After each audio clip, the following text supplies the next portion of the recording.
Orphaned at a young age, Su Hong was raised through tough times by his caring uncle and aunt. Because of his amazing talent in martial arts, his struggling family gave everything they had to support his training. He definitely didn't let them down. During an arena tournament, a terrible accident unexpectedly turned into a blessing. He was chosen by the gods and awakened the martial arts system. By training inside his mental space with a clone mentor, he can master any martial arts skill in the world in record time. By defeating enemies, he earns martial points that he can use to boost his vitality or upgrade his techniques. He can even break past human limits to awaken legendary physiques. As he continues to fight and crush his opponents, top geniuses from all over suddenly realize a harsh truth: they are just basic stepping stones needed to even face him. Now, let's find out how this guy became the martial god. Two students were in the middle of a sparring match. One punch landed hard, and the student who took the hit complained that it hurt like hell. He laughed it off, noting that Su Hong's Vajra fist had clearly improved again.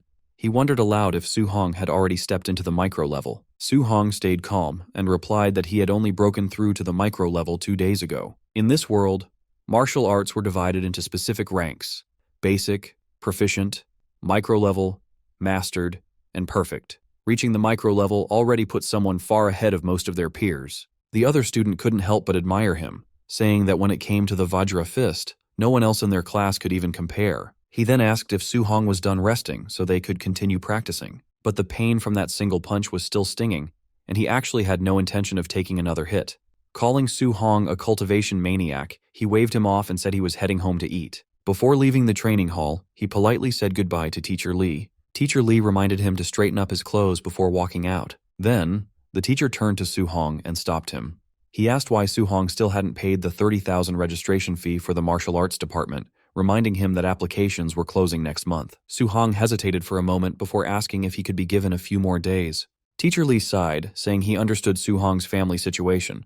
But rules were rules, and there was nothing he could do to change them. After everyone else had left, Su Hong stayed behind and continued to practice alone. No matter how many times he repeated his forms, one thought kept circling in his mind: the 30,000 registration fee. His memories drifted back to the past. When he was 3 years old, his parents had died during a disaster caused by ferocious beasts. Since then, he had lived with his uncle and aunt.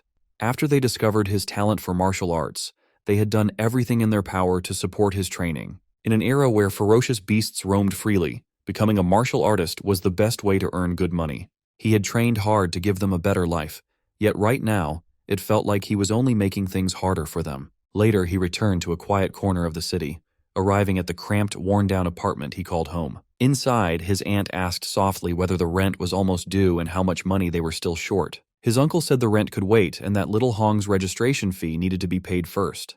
His aunt agreed, mentioning that with such talent, Su Hong was sure to succeed one day, and they couldn't afford to hold him back. Then she added casually that she would stop taking her medicine. It wasn't curing her anyway, and stopping would save them money. His uncle immediately objected, telling her he would just take on another job instead. He insisted she stay home, rest properly, and focus on her health, assuring her that everything else would work out. Hearing all of this from the shadows, Su Hong felt a tight ache in his chest, and a wave of sadness washed over him. He couldn't help but feel that this was a stupid, messed-up world. It had twisted his life into something he barely recognized. Everywhere he looked, people were greedy. Even if someone simply wanted to register for something they were talented at, they still had to pay money for it. Money he had no talent for earning. If he had actually been good at making money, he probably wouldn't have had talent for martial arts at all. The more he thought about it, the crazier the world seemed. Pushing those dark thoughts aside, he opened the door and called out that he was back. His aunt, who treated him like her own son, immediately fussed over him, asking why he had practiced so late and telling him he must be exhausted. Su Hong tried to take over the chores, telling her he would handle them, but she waved him off. She insisted it was nothing and told him to go rest so he wouldn't be tired the next day. His uncle backed her up, telling him to listen and go to bed quickly. Su Hong returned to his room, but sleep refused to come. He lay there, wide awake, his thoughts running in circles. His uncle and aunt had already sacrificed so much for him. He couldn't keep letting that happen. This time, he would solve his own problem. For a martial artist to earn tens of thousands in just a few days, there was only one place that came to mind. The very next day, a loud announcement echoed through the streets. The crowd was welcomed to the Martial Apprentice Arena Challenge, a place where only victory or defeat mattered, regardless of life or death. It was the underground martial arena. The announcer's voice rose with excitement as she introduced the ring defender for the day, a fighter called Mr. Minotaur. The rules were simple. If he could win 4 matches in a row, he would walk away with 60,000 in prize money. If not, he would get nothing. The crowd was told to watch closely. The audience immediately erupted in whispers. No one recognized him. Some guessed he was a rookie, while others scoffed, saying a newcomer jumping straight into the arena challenge was basically courting death. Off to the side, the announcer leaned over and whispered to the kid to show some passion and heat up the atmosphere. The boy looked confused and asked how he was supposed to do that. The announcer sighed and told him to provoke the crowd or curse a little, muttering that this was exactly why rookies were such a headache. Realization dawned on the Minotaur. Letting out a roar, he shouted that below the level of a formal martial artist, he was invincible, challenging all weaklings to come and fight him. The crowd exploded at once. Some cursed him for being absurdly arrogant, while others laughed and praised his guts. The atmosphere instantly boiled over. Someone in the crowd sneered that this guy wouldn't even know how he died later. That only lit the fuse. Cheers erupted from every direction. Some people shouted their approval, others yelled for blood, and a few just screamed insults at the so-called Minotaur. With the atmosphere at its peak, the announcer declared that the match had officially begun. Behind the Minotaur mask, Su Hong stayed calm. He could clearly feel the heavy killing intent unique to the underground arena. Still, this was the fastest way to gather enough tuition money.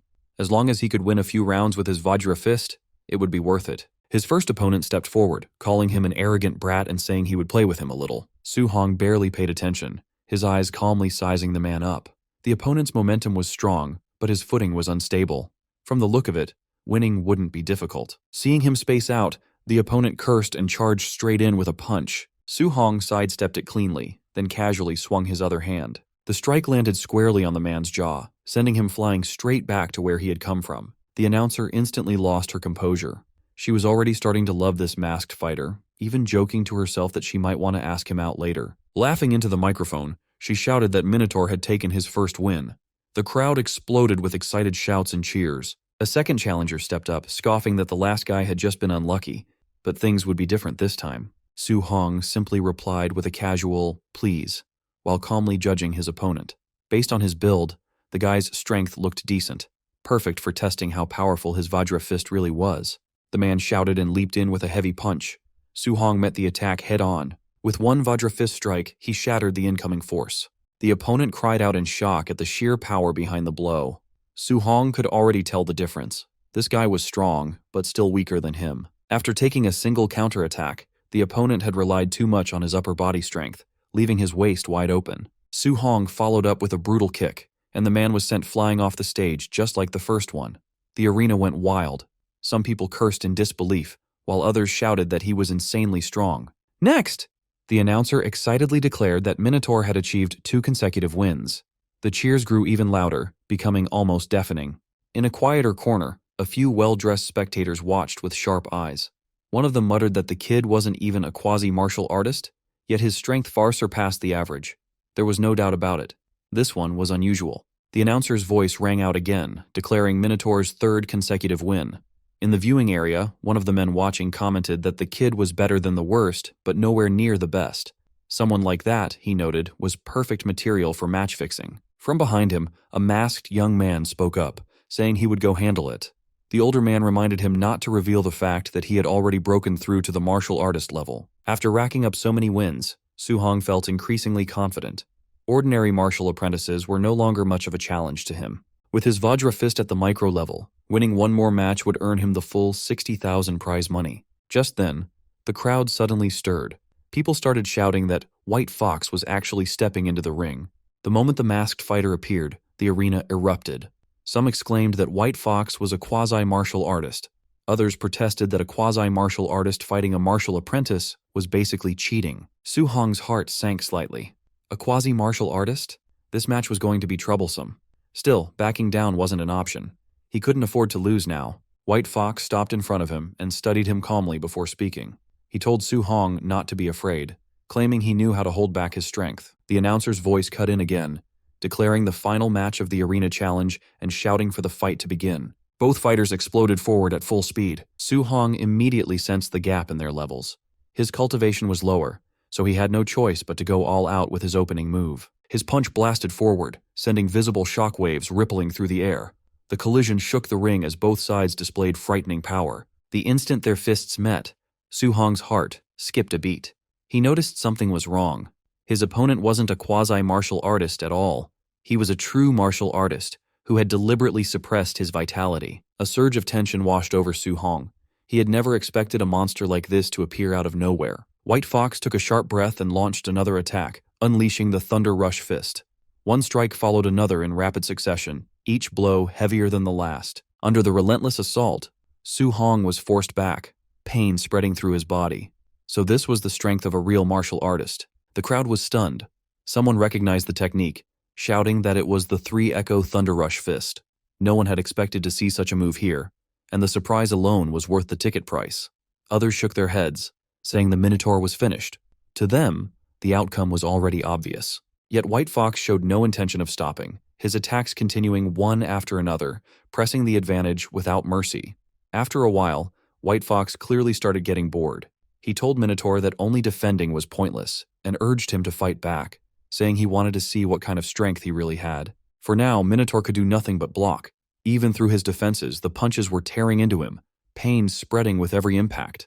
If this kept up, he knew he would lose for sure. He needed a chance to counterattack, but White Fox's strikes were too fast and too relentless, leaving no openings at all. Then White Fox found an opening himself, a punch shot straight toward Minotaur's jaw. The impact sent him flying, and he crashed hard onto the ground. Lying there, his vision blurred as his consciousness began to fade. Before he could recover, White Fox stepped up and spoke calmly. He told Su Hong that he wouldn't get a single coin of the prize money from this match, but his teacher was willing to invite him in. If Minotaur agreed to fix matches for them in the future, they would pay him the equivalent of this match's prize money. Even with White Fox's foot pressing down on his face, Minotaur refused without hesitation. He said he would never do something so shameless. White Fox was briefly taken aback. He hadn't expected such a firm rejection. Regaining his composure, he warned him to think carefully, saying that refusing them came with a price he couldn't afford. Minotaur shot back, asking whether people who did things like this really deserved to call themselves martial artists. That was enough. White Fox said there was nothing left to discuss. As he turned to leave, he coldly added that since Minotaur wouldn't cooperate, he had no choice but to cripple him, ensuring he could only dream about being a martial artist in the future. As White Fox moved to strike his leg, those words echoed in Minotaur's mind, sharp and piercing. Become a martial artist. A surge of instinct kicked in. He twisted away at the last moment, narrowly avoiding the blow. He couldn't afford to be crippled. Forcing himself back up, Minotaur re-entered the fight. White Fox stared in surprise as Minotaur steadied himself, his eyes burning with determination. He couldn't fall here. Not here. Something snapped inside him and a second wind surged through his battered body. White Fox couldn't hide his shock. He had clearly landed a Thunder Rush Fist earlier, yet somehow this guy was still standing. Yet in his heart, Su Hong remained painfully clear-headed. He wanted to become a martial artist. He couldn't allow the sacrifices his uncle and aunt had made over all these years to be wasted. He wanted to give them a good life. But did that really mean he had to abandon everything a martial artist was supposed to stand for? The answer came almost instantly. No. That kind of future was something he would never accept. At that very moment, something strange happened. A status window suddenly appeared right in front of his eyes. Cold, emotionless words floated on the screen, asking what he was willing to sacrifice for his future and for his faith. Su Hong didn't hesitate. His eyes burned with fierce resolve as he answered, without the slightest doubt, that he was willing to give up everything. The system asked once more if he was truly willing to pay the price. Minotaur gave the same answer as before. Everything. The moment the word left his mouth, something deep inside him began to change. His shadow twisted and stretched, transforming into the outline of a terrifying monster. Su Hong was stunned.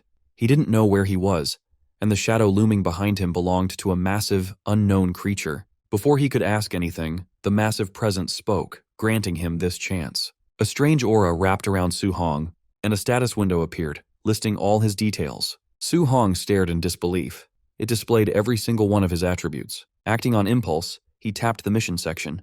A notification for a random mission. Way of the Arena popped up. To defeat White Fox, he had to raise his Vajra Fist to mastered level and refine his floating light palm and Void Step to micro level.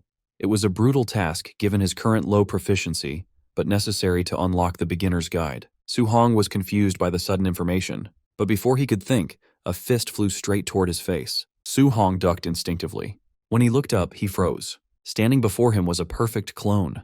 The copy moved with textbook form, using a level of Vajra Fist far beyond his own. Every move was standard and precise. With such a flawless example right in front of him, he couldn't let the opportunity slip. As he exchanged blows with the clone, he realized this wasn't just a fight, it was a lesson. Midway through, he noticed his Vajra fist proficiency had jumped up. It went from 7% to 10% in moments.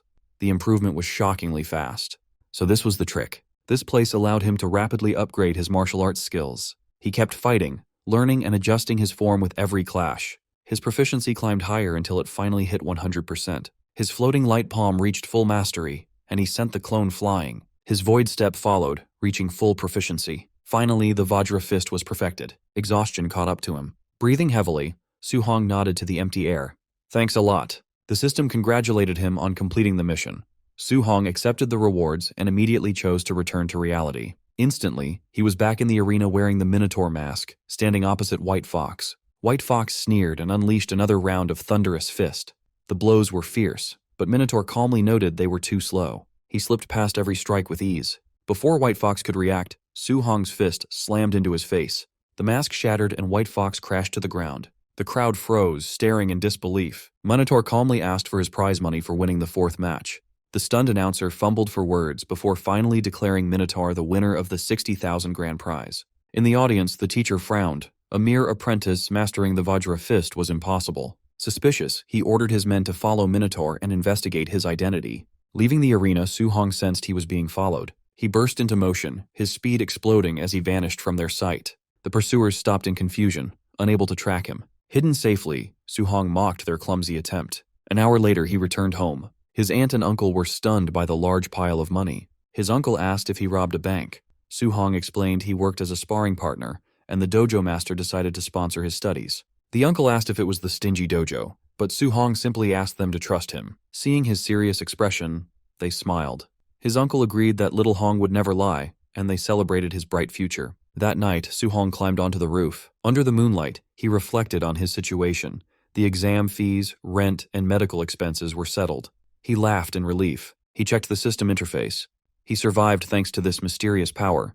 He noticed a stat called martial value. A notification stated he gained 57 martial value points for defeating a higher-level opponent. These could be used to increase vitality and skills. Su-hong tried it immediately. When he added points to vitality, scorching energy exploded inside his body. His vitality reached 90. That was already the level of a quasi-martial artist. He poured the remaining points into vitality. His body felt lighter, stronger, and more alive. Su-hong clenched his fists.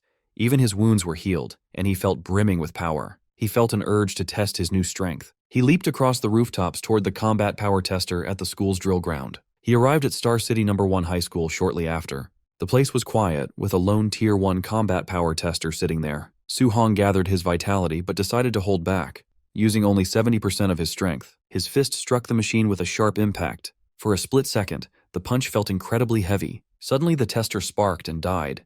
Stunned, he worried he would have to pay for the poor quality machine and decided to leave. A voice shouted from behind, asking who was there. Su-hong bolted without explaining. A furious caretaker rushed over to the ruined machine, cursing the vandal. He assumed it was the usual troublemakers, Chun Shan and Li Duo, and swore to educate them when school started. The gymnasium at Star City No. 1 High School was packed. Students crowded every corner of the room, and Su-hong stood quietly among them. While he waited, he heard someone mention that Chun Shan had gotten beaten up. This immediately caught his attention, so he asked what had happened. A student nearby explained that Chun Shan had smashed the combat power tester in the middle of the night and refused to admit it. Because of that, the principal punished him right there. Hearing this, Su-hong felt a bit awkward. It turned out someone else had taken the blame for his mistake. At the same time, he felt relieved. If he had been caught, he never could have afforded to pay for that machine. Before he could think about it further, the announcer's voice echoed through the hall, telling everyone to be quiet. He announced that a special guest, a Tier 3 martial artist named Chan Tian, was here to teach them a C-rank martial art called the Thunder Rush Fist. He told the students to pay close attention. The gym instantly erupted with noise. Some students shouted that this was their first time seeing a Tier 3 martial artist in person. Others talked about how C-rank martial arts usually cost a fortune to learn at outside dojos. But the moment Su-hong heard the name, his eyes lit up. Thunder Rush Fist. That was the same move White Fox had used in the underground arena. One punch created the impact of 3. Its power was undeniable. Outside of school, just the registration fee to learn something like this would be huge. There was no way he was going to miss this chance. Chantian didn't waste time with small talk. He told the students he would demonstrate the technique 10 times from start to finish. How much they learned would depend entirely on them. He stepped forward, got into his stance, and began. Shouting "Thunder Rush Fist," he threw a punch. The force was intense, and the sound of thunder rolled through the gym. As he demonstrated, he explained the levels. At the basic level, a punch makes 1 thunderclap. At the proficient level, it makes 3 sounds. At the micro level, it makes 5. At the mastered level, it creates 7 sounds, which was his current level. As he finished the move, 7 loud thunder sounds echoed out, making the air vibrate. After using so much energy, Chan Tian paused to catch his breath. He added that at the perfect realm, one could strike out 9 thunder sounds. However, he told them not to aim too high. If they could just grasp the basics today, that would be good enough. After a short break, Chan Tian announced the second demonstration and told everyone to try and follow along. The gym quickly filled with students shouting awkward battle cries as they tried to copy his movements. Hours passed by quickly. One by one, students began to collapse from exhaustion. Some complained that they couldn't get it at all, while others groaned about being totally drained.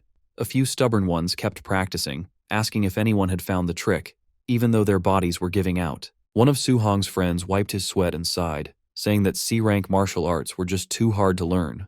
Looking around, he realized Su Hong was gone. For a second, he wondered if Su Hong had already learned it, but then he just wondered where he went. Just then, excited laughter rang out nearby. Someone proudly announced that he had reached the basic level. The friend turned and saw Chun Shan looking very pleased with himself.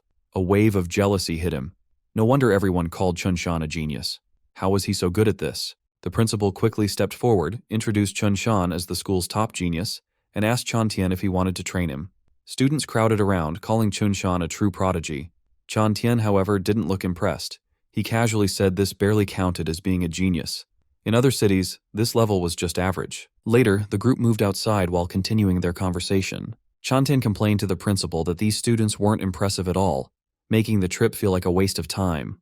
Deep down, he suspected the school focused more on students with money than talent.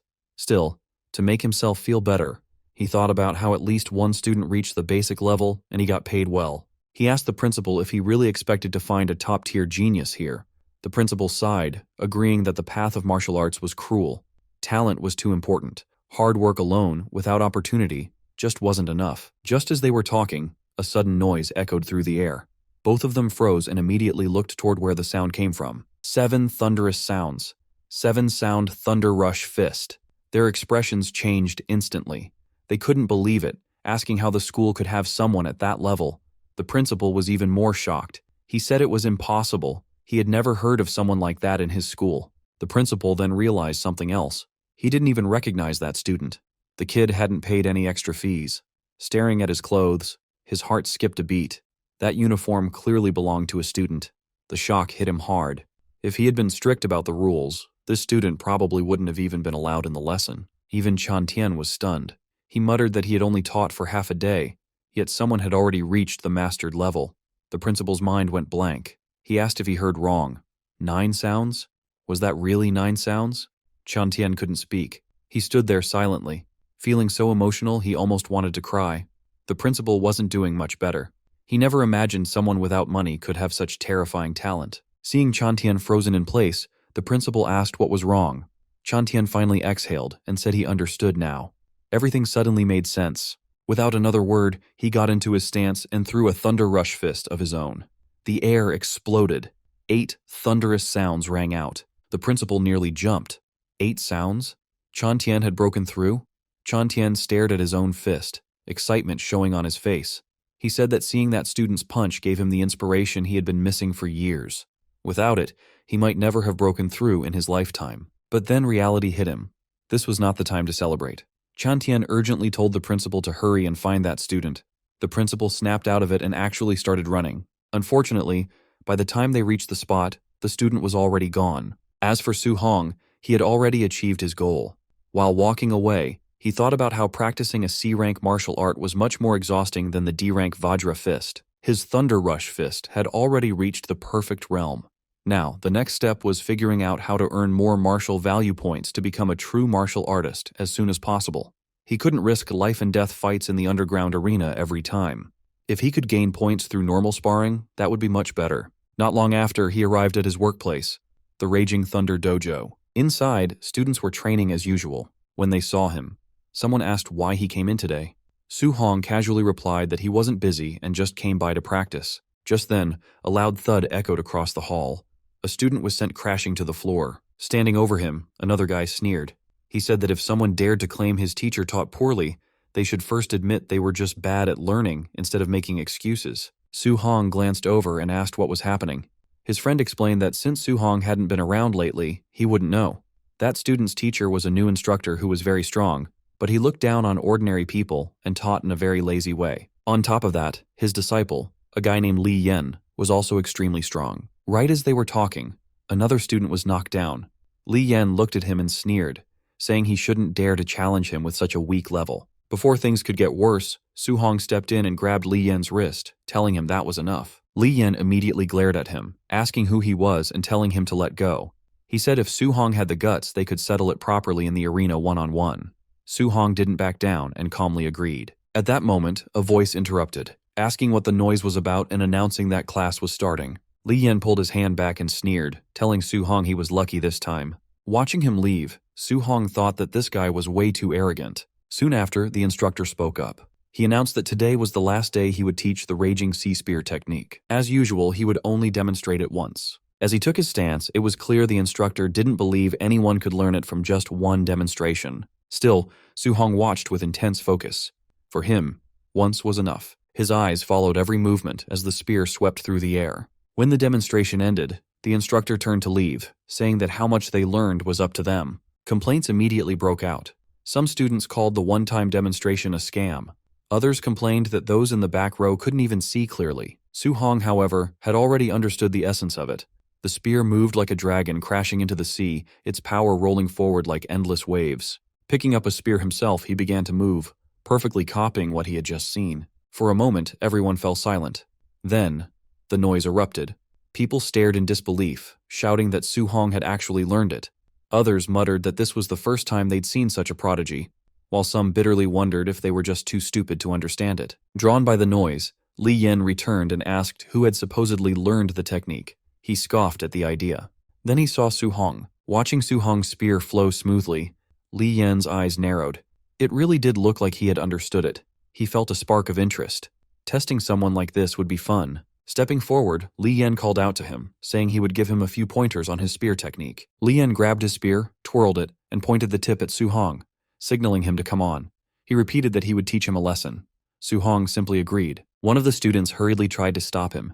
He warned that even though Li Yen was a bad person, he was actually very strong, so Su Hong shouldn't be impulsive. Su Hong just smiled and told him not to worry. He stepped forward with his spear and got into position. Facing Li Yen, he politely said he looked forward to his guidance. That sentence completely set Li Yen off.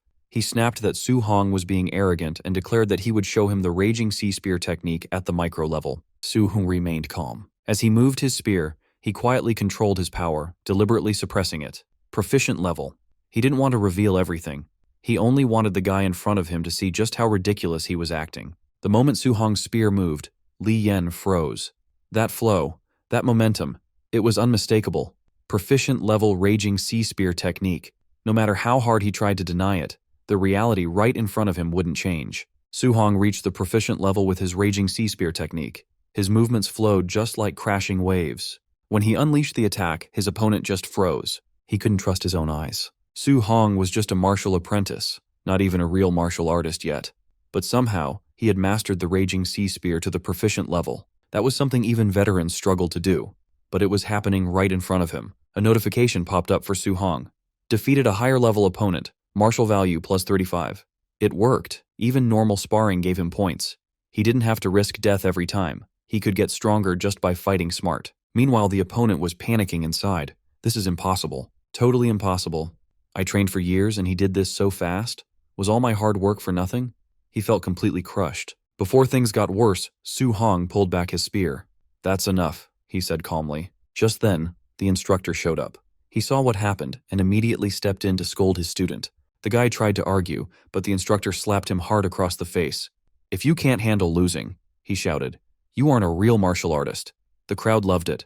That guy was always stuck up, so seeing him get humbled felt great. The instructor turned to look at Su Hong, amazed. Su Hong only showed the move once, but he already mastered it.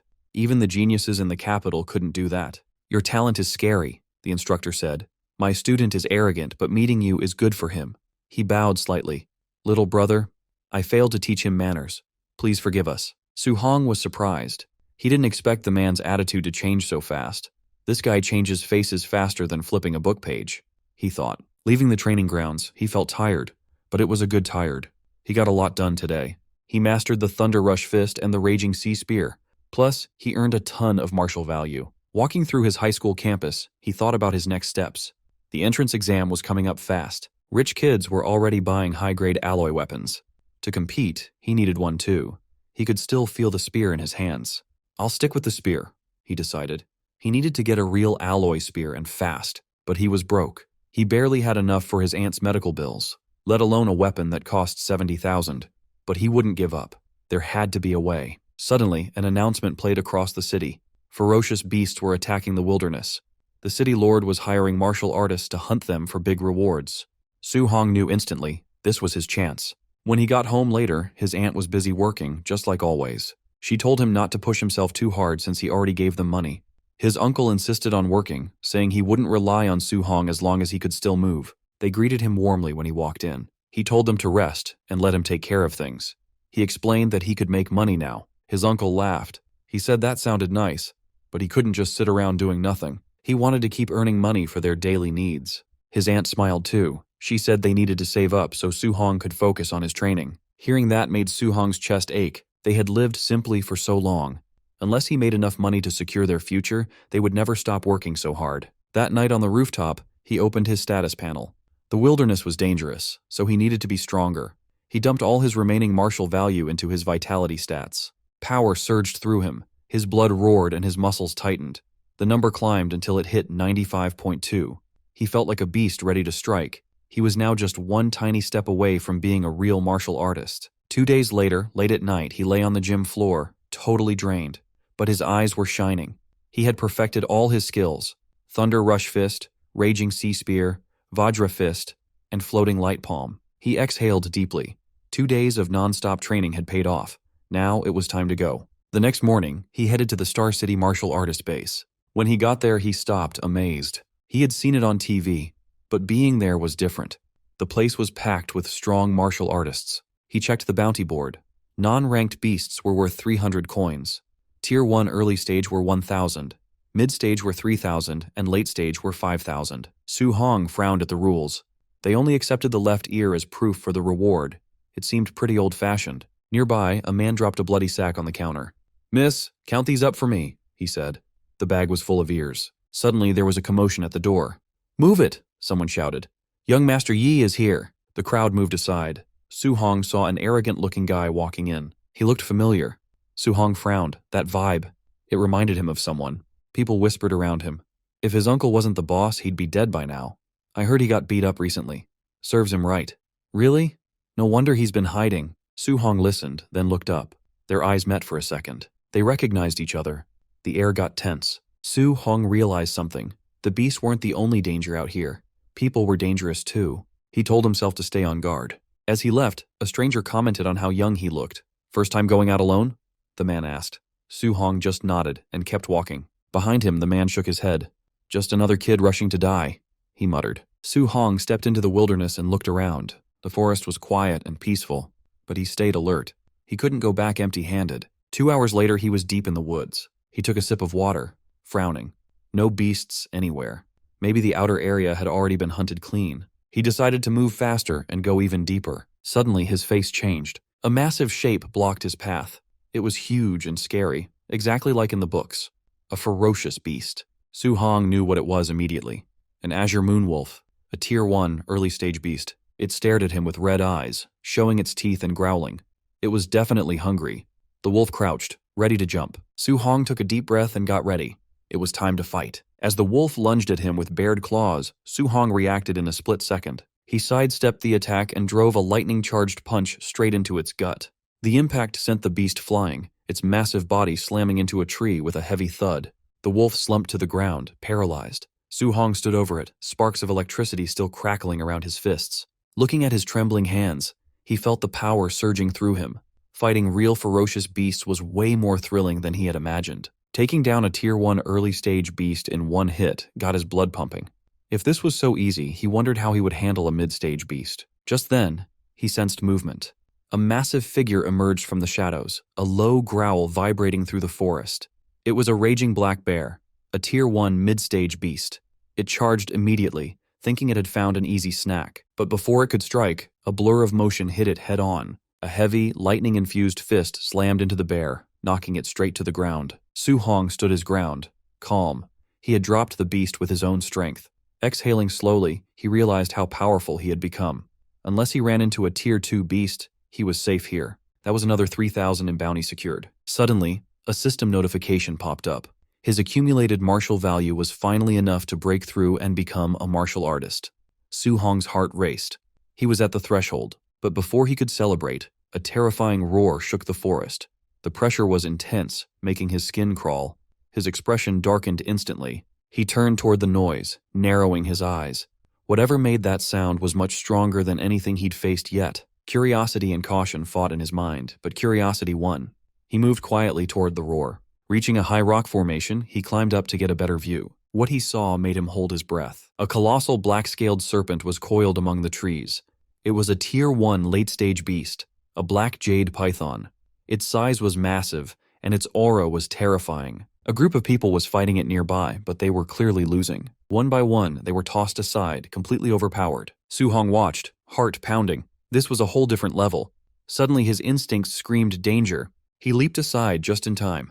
The beast's spiked tail slammed down exactly where he had been standing, cracking the ground. The creature wasn't satisfied. It was furious that its prey had dodged. Su Hong barely landed before he had to jump again, narrowly dodging a sweeping strike. Even so, the attack was so fast it grazed him, sending a jolt of pain through his body. He realized just how fast this thing really was. Regaining his balance, he noticed an injured fighter nearby, unable to move. Ignoring his own pain, Su Hong grabbed the fallen fighter's weapon. Muttering that he'd borrow it for a second, he turned back to the beast. The python reared up, jaws wide open, ready to strike again. Su Hong barely dodged, rolling away just in the nick of time. Scrambling to his feet, his mind raced. A Tier 1 late-stage beast usually took a whole team to defeat. Yet here he was, fighting one head-on. It was because his skills were now perfected. Using his void step, he darted around, dodging attacks with blinding speed. Seeing an opening, he countered, driving the spear forward with the raging sea spear technique. The tip pierced the beast's scales, making it roar in fury. The python thrashed violently, enraged by the pain. Su Hong didn't stop. He struck again, fluid and precise, driving the monster into a frenzy. Still, he knew the truth. With a body that huge, landing a killing blow wouldn't be easy. The size difference made hitting a vital spot incredibly hard. He reminded himself to stay patient. He had to weaken it first and wait for the right moment. Just then, the beast lashed out again, its massive body crashing toward him with overwhelming force. Su Hong unleashed a perfect thunderous fist. The explosive force met the beast head-on, stopping it in its tracks. A shockwave rippled through the air as both of them staggered back. Su Hong knew he couldn't stay close after landing a hit. He had to pull back immediately and look for another opening. One mistake meant death against a creature like this. His breathing was getting heavier. This fighting style was exhausting, but it was his only safe option. However, the python was tired too. Its movements were slowing down. The beast was nearing its limit. Just a little more, he thought. If I keep this up, I can win. He steadied himself for the next round, eyes locked on the beast. Suddenly a cold chill ran down his spine. Something was wrong. Before he could react, a violent force slammed into him from the side. He flew through the air, crashing hard against the ground. Gasping for breath, he forced himself to roll over, barely blocking a follow-up attack. The impact rattled his bones. He had been ambushed. Struggling to his feet, he shouted, "Who's there?" Several figures stepped from the shadows. One laughed loudly, mocking him. "How's it feel to be caught off guard? Maybe you should just hand over the black jade python to us." Su Hong's eyes narrowed as he recognized the speaker. His heart sank. Real trouble had arrived. Su Hong found himself in a tight spot as he got surrounded by a large group of goons who had a bad history with him. The leader mocked him, saying that when he saw Su Hong leaving the city alone, he was sure Su Hong would die out here. He admitted he didn't expect Su Hong to have such good luck. Not only had Su Hong survived, but he even managed to loot a heavily injured black jade giant python.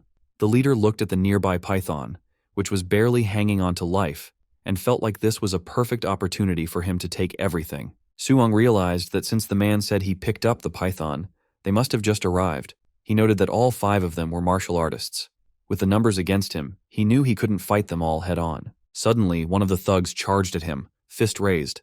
He shouted that young Master Yi wanted this python and asked why Su Hong hadn't run away yet. Su Hong got annoyed by the disrespect and channeled a massive amount of aura into his hand. He told them that the only reason he was pushed back earlier was because of a sneak attack, asking if they seriously thought he couldn't beat them. Su Hong threw a punch that collided directly with the enemy's fist, releasing a shockwave of energy. The goon was stunned by the sudden force and realized just how terrifying Su Hong's power actually was. Su Hong didn't stop there. He followed through with a punch straight to the guy's face, sending him flying back toward the rest of the group. The leader recognized the move immediately. It was the powerful Vajra fist.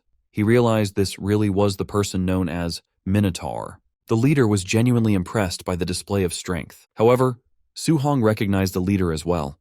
It was White Fox. White Fox claimed that Su Hong humiliated him in front of a crowd, something no one had ever done to him before. Furious at the memory, White Fox decided he won't let this slide. He ordered his men to take Su Hong down immediately. The group rushed forward with their weapons drawn.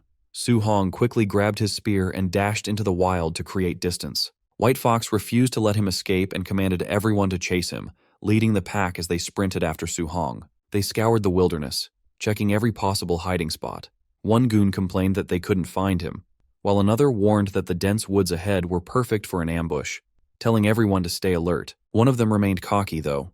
He said that with so many people on their side, there was no reason to be afraid of just one guy. But in an instant, a figure flashed behind him at blinding speed. The goon spun around, and standing right there was Su Hong. Su Hong landed a crushing punch, sending the man flying through the air until he landed right in front of his leader. That guy was definitely knocked out cold. The leader was shocked, wondering how Su Hong could possibly move that fast. White Fox couldn't believe his eyes.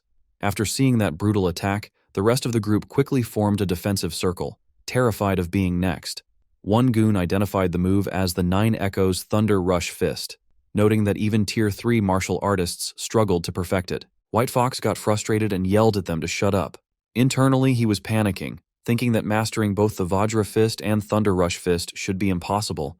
He was starting to feel true fear. His fear would have only grown if he knew that Su Hong was currently hiding in a tree above, watching their every move. To Su Hong, they looked like rats being hunted by a cat. He thought that if he hadn't wasted so much energy fighting the python earlier, he would have crushed them head-on. He threw his spear to create a distraction, planning to pick them off one by one. The spear slammed into the ground nearby, startling the whole group. While they were distracted by the spear, Su Hong dropped down, grabbed one of the goons, and attacked. After the instant strike, he vanished back into the shadows. The remaining goons were now completely terrified. They felt like even sticking together won't save them against someone this intense. They begged young Master Yi to leave, saying the kid was too strong, but the leader refused to listen. White Fox's ego wouldn't let him run. He wanted to prove his power, even though he was scared deep down. He declared that he had to kill Su Hong today. Meanwhile, Su Hong was darting around them at such high speeds that they could barely track him. Suddenly, while White Fox was still talking, Su Hong rushed past. Before the leader could react, another goon was grabbed and slammed into the ground. Just like before, Su Hong disappeared immediately after the attack. White Fox's panic turned into frustration. He couldn't understand how this kid became so much stronger in just a few days. It felt unreal. Then, a blur rushed right behind him. White Fox whipped around but saw nothing. He cursed, refusing to believe Su Hong could catch him off guard. But the moment he turned back around, Su Hong appeared right in front of him, ready to strike. White Fox reacted instantly, spinning around and shouting that he hadn't been beaten yet. He gathered magic aura into his hand and struck, shouting that this was the void-breaking finger. Su Hong dodged the attack with a smooth movement. The tree behind him took the hit instead. The force of White Fox's attack was immense, completely shattering the tree trunk. White Fox didn't let up. Seeing Su Hong dodge, he fired beam after beam, repeatedly shouting the name of his attack. No matter how many times he fired, Su Hong was too fast and avoided every shot. While dodging, Su Hong analyzed the power, thinking the skill must be at least B rank. He found it interesting and decided he might want to learn it later. White Fox, however, was losing his mind. His finger glowed with blue aura as he screamed that Su Hong had made a permanent enemy. He threatened that once he got back, he would wipe out Su Hong's entire family. The moment Su Hong heard the threat against his family, something snapped inside him. Threatening his family was completely unacceptable. Filled with rage, he stopped dodging and rushed straight toward White Fox. White Fox tried to intimidate him by bragging about his background, mentioning that his uncle was a supervisor at the martial artist base, and his father was a VIP. Before he could finish his sentence, Su Hong was already right in front of him, radiating a terrifying pressure. Su Hong stayed silent at first, letting his power speak for itself. As he charged a massive punch, he finally spoke, telling White Fox that he looked better when he was acting arrogant. He said this begging didn't suit him, but he was going to enjoy ending this. Su Hong punched White Fox squarely in the face, sending him launching backward. The power behind the blow was overwhelming. White Fox was sent flying deep into the forest, crashing through trees before hitting the ground hard. Dust and smoke filled the air from the impact. When the dust settled, Su Hong walked over with a furious expression, a red aura coating his body. He told White Fox that he should never have used his family as a threat. Lying on the ground, broken and bleeding, White Fox asked in disbelief why Su Hong was so strong. He insisted this was impossible since Su Hong wasn't even supposed to be a martial artist yet. Suddenly, the giant python behind him heard the noise and locked its eyes on White Fox. White Fox felt a chill run down his spine. He looked back just as the python swung its massive tail and struck with its jaws wide open. With White Fox taken out, the python turned its full attention to Su Hong. Su Hong realized that fighting the goons had taken too long, giving the giant python time to recover its stamina. Now, he had to fight the beast again. But this time, he was the one running low on energy. The group of martial artists was fuming after their humiliating defeat. One of them cursed, calling the kid who beat them way too weird. Another looked around, asking where young Master Yi was, hoping he had already finished the kid off. Just then, they spotted the same young man who had defeated them, and he was rushing straight toward them again. Thinking he was back for another round, they immediately braced for a fight. "The brat finally shows his face," one of them shouted, while another vowed not to spare him this time. However, Su Hong had no interest in fighting them. He kept running, calmly telling them to get out of his way. A moment later, they saw exactly why he was running. A massive, enraged giant python was hot on his heels. The sight left them all speechless with terror. The python lunged at Su Hong, but with his spear in hand, he deftly leaped aside, dodging the deadly strike. Unfortunately, one of the other martial artists wasn't as quick. The python snatched him up instead. A system notification popped up for Su Hong. Opponent martial artist indirectly taken down. +30, martial value. The python struck again, catching another man who failed to escape. A second notification appeared with the same message, granting Su Hong another 30 martial value. Su Hong was surprised, realizing he could gain points even when he wasn't the one dealing the final blow. The python immediately turned its attention back to Su Hong, lashing out with its powerful tail. He leaped over the attack, continuing to evade the beast's clever, full-body strikes. As he ran and dodged, Su Hong realized that with all the points he had accumulated, he finally had enough martial value to break through and become a true martial artist. Weaving through the trees, Su Hong easily outmaneuvered the increasingly frustrated python.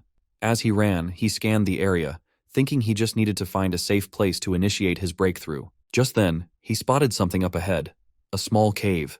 It was the perfect shelter he had been looking for, a place where he could be safe from the python and focus on his advancement. Perfect, he thought, and immediately made a dash for the cave's entrance. The python, still in hot pursuit, lunged one last time, but Su Hong dived into the safety of the cave just in the nick of time. The python tried to follow him in, but its massive body was too large for the opening, and it got stuck at the entrance. Trapped and enraged, all the python could do was roar in frustration. Inside, Su Hong calmly turned his attention to his system. He pulled up his status window. It showed his vitality at 96, spirit at 23, and physique as mortal body, 3%. All his skills, Raging Sea Spear Technique, Thunder Rush Fist, Vajra Fist, Floating Light Palm, and Void Step, were at the perfect level. Most importantly, his martial value was at a solid 504. Without wasting a second, he began pouring all his points into his stats, mentally urging the system to go faster. His goal was to gain as much power as possible in the shortest amount of time.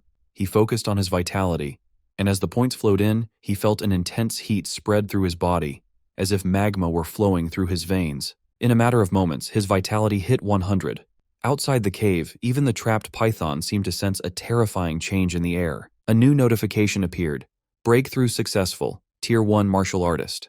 Su Hong felt a surge of power and thought to himself, "I've finally become a real martial artist." He clenched his fist, feeling a powerful aura envelop him. Looking at the struggling python, he declared, "Now, it's my turn." For the first time, the python felt genuine fear. It desperately tried to pull its body out of the cave entrance, wanting only to escape, but Su Hong gave it no such chance. He channeled his newfound strength into an incredibly powerful punch. Still wedged in the entrance, the python had no way to dodge the attack. The punch connected with tremendous force, sending the massive beast flying backward with a pained roar. The sheer power behind the blow was unbelievable, a stark contrast to the boy it had just been chasing. But Su-hong wasn't done yet. Before the python could even recover, he was on the move. He leaped into the air, landing on the beast's massive body. With a powerful roar of his own, he unleashed a flurry of Vajra fist attacks. Each punch landed with devastating force, hammering the giant snake into the ground. The ground cracked and shattered under the repeated impacts. The python thrashed wildly, but it was completely overwhelmed by the relentless assault. Finally, with one last earth-shattering blow, the python went still. Dust and smoke filled the air from the sheer force of the battle. When it finally settled, Su-hong was standing triumphantly on the now-defeated giant python. He got a notification for +92 martial value. Su-hong reflected that while the python was already injured, his new strength allowed him to face it head-on, something that would have been impossible just moments ago. His thoughts then turned to the reward. Usually, you needed to cut off a beast's left ear as proof of the kill, but snakes didn't have ears. He was momentarily stumped on what to do. He decided to worry about it later, and started heading back. The forest was now eerily quiet, the only evidence of the chaotic chase being the trail of destruction left in its wake. As he walked, he came across the bodies of the men who had tried to ambush him. Seeing their state, likely other victims of the python, Su-hong commented that they got off easy. His mind then turned to the high-level martial technique their leader had used. His search paid off. He found a manual on Yifeng's body. "Void-breaking finger," he read, a look of interest on his face. "This is getting good." Instead of leaving immediately, he decided to stay near the cave. He started a fire and settled down next to the massive python carcass to study his new prize. He began studying the manual and, with his enhanced abilities, quickly memorized the entire introductory method for the void-breaking finger. Now all that was left was to use his system to master it in record time. As he began his training through the system, a clone of himself materialized in front of him, ready for a fight. The clone didn't hold back, immediately attacking him with the void-breaking finger over and over. By sparring with the clone, Su-hong's mastery of the technique skyrocketed, climbing rapidly past 51%, 63%, 77%, and then 93%. Before long, a notification confirmed that his void-breaking finger had reached the basic realm, and his progress toward the next level began. The training left Su-hong completely exhausted.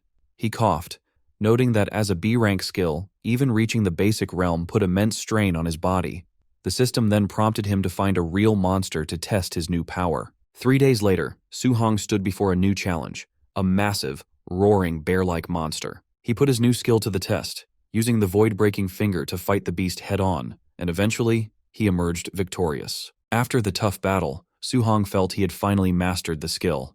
"This power is definitely worthy of a B-rank martial skill," he said with satisfaction. A system notification confirmed that void-breaking finger had reached the perfect level. With his new power secured, Su-hong decided it was finally time to head back. Back at the martial artist base, a large crowd was gathered around the mission counter, buzzing with excitement. Someone in the crowd exclaimed in shock, "230,000!" Another person remarked that the Thunder Squad must be incredibly skilled to have killed so many ferocious beasts. A third added that a haul like that was equal to several months of hard work for most people. Someone else pointed out the quality of the kills, noting that they were all Tier 1 beasts, with not a single non-ranked one among them, and even a few high-stage monsters. Just as the crowd was marveling at the Thunder Squad's score, the receptionist turned to Su-hong's pile of trophies. Her eyes went wide with shock as she announced his results. 72 Tier 1 initial stage beasts, 83 middle stage, 17 high stage, for a total reward of 406,000 blue star coins. Seeing the reaction, Su-hong started to regret his decision. He thought to himself that he might have overdone it. A haul this large was far too conspicuous. He could only hope it didn't attract unwanted trouble. The crowd erupted. The number was so staggering that people couldn't believe what they were hearing. As Su-hong made his way through the stunned crowd, a sudden commotion broke out at the base entrance. Shouts rang out, with people wondering how the base could possibly be under attack with so many high-level martial artists present. The commotion wasn't from an attack, but from the forceful arrival of an important figure. The crowd parted to reveal a man striding through with a group of guards. It was Yi Chi, the man in charge of the base and Yifeng's uncle. With a grim expression, he ordered his men to blockade the entire base. "Don't let a single fly escape," he commanded. His guards immediately moved to carry out the order. Another supervisor hurried over, asking Yi Chi what was going on. Yi Chi's voice was cold as he replied, "My nephew, Yifeng, and the 4 martial artists with him are all dead." A A shocked silence fell over the crowd. People began to whisper in disbelief that young Master Yi Feng and his entire group were wiped out. However, not everyone was sad. One person muttered that it was a good kill, since Yi Feng had robbed nearly everyone at the base. Another added that if it weren't for his powerful uncle, someone would have dealt with him long ago. Ignoring the whispers, Yichi announced the real reason for the lockdown. A valuable B-rank martial skill was missing from Yi Feng's body. He ordered a search of every martial artist in the base, declaring that no one leaves until they were cleared of suspicion. Hearing this, Su Hong felt a moment of relief. He thought that the state of the bodies clearly pointed to the giant python as the killer, so the deaths shouldn't be traced back to him. However, as the search progressed, he started to feel uneasy. He noticed people glancing in his direction and whispering among themselves, and he began to suspect this search might be targeting him specifically. His fears were confirmed when Yi Chi, flanked by his guards, walked directly toward him. On the surface, Yi Chi's tone was polite. "I heard you killed over 400,000 worth of ferocious beasts all by yourself," he said, praising Su Hong's skills. But his calm words were betrayed by the menacing red aura flaring around him, making it clear that he was anything but pleased. It seemed he already suspected something. Su Hong kept a calm look on his face, but inside he knew the truth. He was much stronger now. Deep down, he even started to wonder if he could actually defeat this man if things really turned sour. The White Fox's father spoke up first. He said he heard that Su Hong took down ferocious beasts worth 400,000 credits all on his own, admitting that was pretty impressive for a student. However, the woman standing next to him wasn't buying it. She argued that Su Hong looked like a rank 1 early-stage fighter at best, so there was no way he could kill that many beasts. She accused him of stealing from young Master Ye's pack and immediately ordered her men to search him. As soon as the order left her mouth, 2 large men with flames burning in their hands started walking towards Su Hong. One of them gave him a sharp warning: "Do not resist, or this would get ugly." But in the blink of an eye, the situation flipped. One of the men suddenly found a spear tip pointed right at his face. The guard froze and asked what Su Hong thought he was doing. Su Hong calmly said it was nothing, keeping the spear steady. The man was completely shocked because he didn't even see Su Hong draw the weapon. It was just too fast. Su Hong then announced that he was a student of Star City High No. 1. He looked at them and asked if they really wanted to force a search on a student from that school. Hearing the school's name, the White Fox's father hesitated. He knew the principal of High School No. 1 was famous for being extremely protective of his students. That was not a person he wanted to offend over a small issue. Ye Chi still thought the whole thing smelled fishy. If this kid really hunted all those beasts, he was a genius. But if they were wrong and they offended a genius student, it wouldn't be worth the trouble. He signaled his men to stop and stepped forward himself. He explained that his nephew was attacked and a secret family technique was stolen, so he had no choice but to find the culprit. He added that he hoped Su Hong would cooperate. Su Hong simply replied that he just hoped they weren't accusing the wrong person. Ye Chi then offered 10,000 credits as payment for the trouble of searching him and asked if that sounded fair. Su Hong countered immediately, asking for 30,000. In his head, he knew Yi Feng was technically killed by the giant python. As long as they didn't find the stolen technique on him, they couldn't prove anything. Ye Chi agreed to the price. Su Hong opened his arms and let them search him. While the men checked his pockets, the woman dug through his bag. Su Hong told them to look closely because he didn't want any false rumors following him later. When they finished, the men reported that they found absolutely nothing. Ye Chi nodded, told them to pay Su Hong the 30,000 credits, and let him leave. Walking away, Su Hong thought to himself that it was a good thing he cleaned up the scene properly. If he hadn't, he would have been in serious trouble today. Ye Chi turned to the crowd and yelled for the search to continue, stating that no one left until the thief was found. Meanwhile, Su Hong planned his next move. He wanted to shower and change, then head straight to the Martial Artist Association to sign up for the assessment. He needed to get a proper guidance technique as soon as possible. A little later, Su Hong was resting at the underground hotel in the martial artist base. He opened his system interface and checked his points. He was surprised to see he had 534 martial points. He realized he was so busy training the world-shattering finger and hunting beasts that he forgot to spend them. His stats looked good. Vitality was over 103, spirit was at 23, and his physique, the mortal frame, was at 6%. All his skills, void-shattering finger, raging sea spear technique, and void step, were perfected. Looking at the numbers, Su Hong noted that rank 1 early stage needed 100 vitality, but mid-stage needed 200. He did the math and realized that even if he used all his points on vitality, he would still be short about 40 points for mid-stage. He decided to look at spirit and mortal frame instead, to see what upgrading those would do. His spirit was at 23 and mortal frame was at 6%. Since he had points to spare, he decided to test it out. He upgraded his spirit, watching it go up by 0.1 at a time. After spending some points, he admitted he didn't really feel any different. Next, he tried increasing his mortal frame by 0.1 at a time. This time, the result was instant. He felt a clear boost in physical strength immediately, so he decided to keep adding points there. Watching his martial points drop quickly, he decided to stop upgrading the mortal frame for now. He switched gears and dumped 200 martial points into his vitality instead. After the changes, his mortal frame was sitting at 36.1%. He decided to put whatever points were left into his spirit. The moment he finished, a massive wave of red energy exploded around him. He felt an endless amount of power rising up from inside his body. After a few moments, the energy faded and his body slowly returned to its normal state. He let out a long breath, relieved to be back to normal size. He thought it would have been really awkward to explain to people why he suddenly turned into a giant muscle man. An hour later, Su-hong arrived at the Star City Martial Artist Association, a huge building surrounded by skyscrapers. He walked up to the front desk and told the receptionist he was there for the assessment. The woman nodded and said a staff member would guide him to the testing area soon. As he followed a staff member down the hall, she commented on how young he looked and asked if it was his first time. She explained the rules. To pass as a rank 1 martial artist, he needed at least 100 vitality and a combat power over 1,000. She wished him luck, and Su-hong thanked her politely. Nearby, people in the waiting area started whispering. One guy pointed out that the kid came alone, without a master or teacher. Another guessed that since he was so young, he was probably just here to see what the test was like, not to actually pass. Suddenly the room got loud as a commotion broke out near the testing machines. A machine announced that a guy named Panjia had 102 vitality, but his combat power was only 992. That meant he failed. Panjia cursed loudly, frustrated that he missed the mark by such a tiny amount. Su-hong and the staff member walked into the testing zone. Just then, another announcement came through. Li Ming had a vitality of 105 and had passed.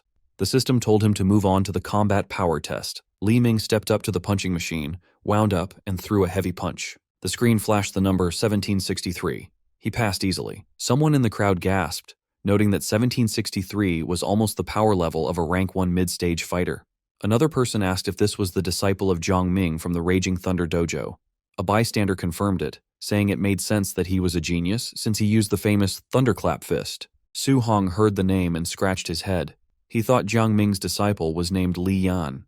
He wondered just how many students that guy actually had. Li Ming walked back from the machine and looked at Su-hong, telling him he was up next. As Su-hong stepped forward, Li Ming watched him. He figured that since Su-hong was taking the test at such a young age, he must be a genius too. He admitted Su-hong was rare, but he doubted the kid could compare to him. Suddenly the crowd screamed in shock. People were yelling, asking if the machine was broken because they couldn't believe the number they were seeing. Even the arrogant Li Ming spun around in surprise. The staff member announced that Su-hong's vitality was 123. He passed the first round easily. Li Ming muttered that it had to be impossible. He tried to calm himself down, thinking that vitality wasn't the only thing that mattered. Combat power was the real test. He told himself he could still be the #1 student here. The officer called for the combat power test to start, and Su-hong was guided over to the punching machine. Standing in front of the target, Su-hong thought about his stats. He was already a martial artist and had upgraded his physique, so his raw strength was way higher than before. He considered using just 40% of his power, thinking that should be enough to pass. But then he worried. If he held back too much and failed the 1,000-point requirement, he would look stupid. To be safe, he decided to use 50%. He threw the punch with terrifying speed and force. Even at half strength, the power was too much. The punching machine was blasted straight off its mount, flew into the wall, and smashed into pieces. The destruction was total, and the room went silent. Everyone was staring with their mouths open. Li Ming looked terrified, realizing Su-hong just destroyed the tester with one hit. The silence broke into loud shouting as Li Ming realized the scariest part. Su-hong didn't even use a martial arts technique. That was just raw power. Someone in the crowd pointed out that a rank 1 high-stage fighter usually had around 3,000 combat power. This result was completely off the charts. Another person grabbed a teacher's arm and yelled that it was that kid again, calling him an absolute monster. The teacher nodded, saying that explained everything. Meanwhile, in a high-up office, a woman was sitting at her desk. This was Wu Lingxian, the president of the Star City Martial Arts Association. She was venting about the neighboring Yang City branch, complaining that they wouldn't stop bragging about their new genius. She worried that if Star City didn't find some talent soon, she might actually lose her job. Suddenly, a man burst into her office, screaming that a monster had appeared in the assessment hall. Wu Lingxian glared at him for yelling, clearly startled. The man quickly explained, A rank 1. Early stage kid just sent the testing machine flying with raw physical strength, hitting a combat power of 3,000. Wulinxian paused, finding it hard to believe. But then she realized, this might be the exact miracle she had been waiting for. The central hall of the Martial Artist Association was packed with activity. People were moving everywhere, some were chatting, some were standing guard, and others were helping injured fighters walk, while many just looked around in awe. 2 men were chatting nearby. One told Brother Su-hong that he'd take him to the second floor to register his martial artist identity first, and after that, they could go collect his allowance. Su-hong politely thanked him for the help. Suddenly, someone interrupted, stating that Su-hong was done with the basics, and that she would handle him personally. The guide was shocked, realizing it was the president herself. He couldn't believe she would come down to handle this in person. To her, this matter was crucial, and she didn't want any mistakes. She turned her gaze to the young man and confirmed that he must be Su-hong. She introduced herself as Wu Lingxian, the president of the Star City branch of the Martial Dao Association, and simply told him to follow her. Su-hong agreed, addressing her as president. Internally, he was surprised. He recalled rumors that the president was a powerful Tier 8 Rank 5 martial artist, but she looked different from what he had imagined. Moments later, inside the president's private office, the two of them sat down to have a serious talk. Wu Lingxian noted that Su-hong was a student at Star City No. 1 High School. She mentioned that the principal, Li Changshan, had complained to her earlier. He was upset that the school had only produced 2 ordinary Tier 1 martial artists this year, completely missing a hidden genius like Su-hong. Su-hong felt a bit nervous. He asked why she had brought him to her office, explaining that he had only come here to register, get his allowance, and pick up a basic guidance technique. Wu Lingxian waved her hand, telling him to relax. She explained that her subordinates were already processing his ID and money. As for the guidance technique, she intended to teach him personally. She stood up and asked him directly, how much did he actually understand about guidance techniques? Su-hong thought for a moment. He recited the textbook definition. The heaven and earth spiritual key had attributes, and a guidance technique was a method to absorb that energy to strengthen the body. He added that different attributes required specific techniques to absorb them. The president extended her hand, conjuring a small flame. She explained that the textbook wasn't wrong, but guidance techniques were more than just simple cultivation methods. She revealed that her heavenly flame guidance technique absorbed fire attribute energy. While it strengthened her body, it also infused her attacks with deadly firepower. She added that mastering external attacks could increase range. However, she noted that for a Tier 1 martial artist, just carrying a trace of the element was impressive. Wrapping an entire fist in it was nearly impossible for beginners. Su-hong was surprised that these techniques could be used for attacking. He admitted he thought they were only for absorbing energy to level up, as the textbooks had never mentioned combat applications. The president continued her lesson. The spiritual key had 7 attributes: metal, wood, water, fire, earth, thunder, and wind. While each had pros and cons, in terms of pure destruction, thunder was first, metal was second, and fire was third. However, you couldn't just pick any element. It depended on your natural compatibility. Su-hong nodded, realizing now that a martial artist was limited by their own body's affinity. The president agreed and pulled out a crystal ball to test his compatibility. She explained that the more it glowed, the higher the affinity. Ordinary martial artists usually only had around 20 to 30%. She mentioned that her own affinity was around 80%, which was considered elite. However, she believed a genius like Su-hong would definitely exceed 90%. As the flame vanished, Su-hong took the crystal ball. He thought about how President Wu had become a Tier 5 master so young. She was a true genius. If she was only at 80%, reaching 90% himself would be absolutely incredible. Suddenly, the crystal ball began to shine, growing brighter and brighter until it was blinding. The president gasped, exclaiming that it was full. She hadn't been expecting this at all. She announced that Su-hong's fire attribute compatibility was a perfect 100%. She stared at him intensely and asked if he understood what that meant. She stepped closer, full of praise. Su-hong admitted he doesn't know the significance. The president explained that this meant he could absorb 100% of the fire attribute energy without wasting a single drop. She explained that with her 80% compatibility, she lost 20% of the energy during absorption. Yet, even with that loss, she had become a Tier 5 martial artist and the president of the association. She pointed right at his face, declaring that his future would definitely surpass hers. Su-hong sweated nervously. The president marveled that she had never expected a small place like Star City to produce a monster comparable to the elites from the imperial capital. While she spoke, Su-hong thought that the fire attribute was nice, but he actually preferred thunder. He thought that if only he had high compatibility with thunder, that would be perfect. Suddenly, the crystal ball lit up again, but this time it crackled with intense thunderous energy. This new development shocked the president even more. Su-hong looked at the ball and noted that his thunder attribute compatibility also seemed to be 100%. The president was completely speechless. She stood there stunned, wondering if she was hallucinating. Thunder and fire dual attributes at 100%? She could only conclude that this boy was a complete monster. Then, the glow shifted again. Su-hong added that his wind attribute compatibility also seemed to be 100%.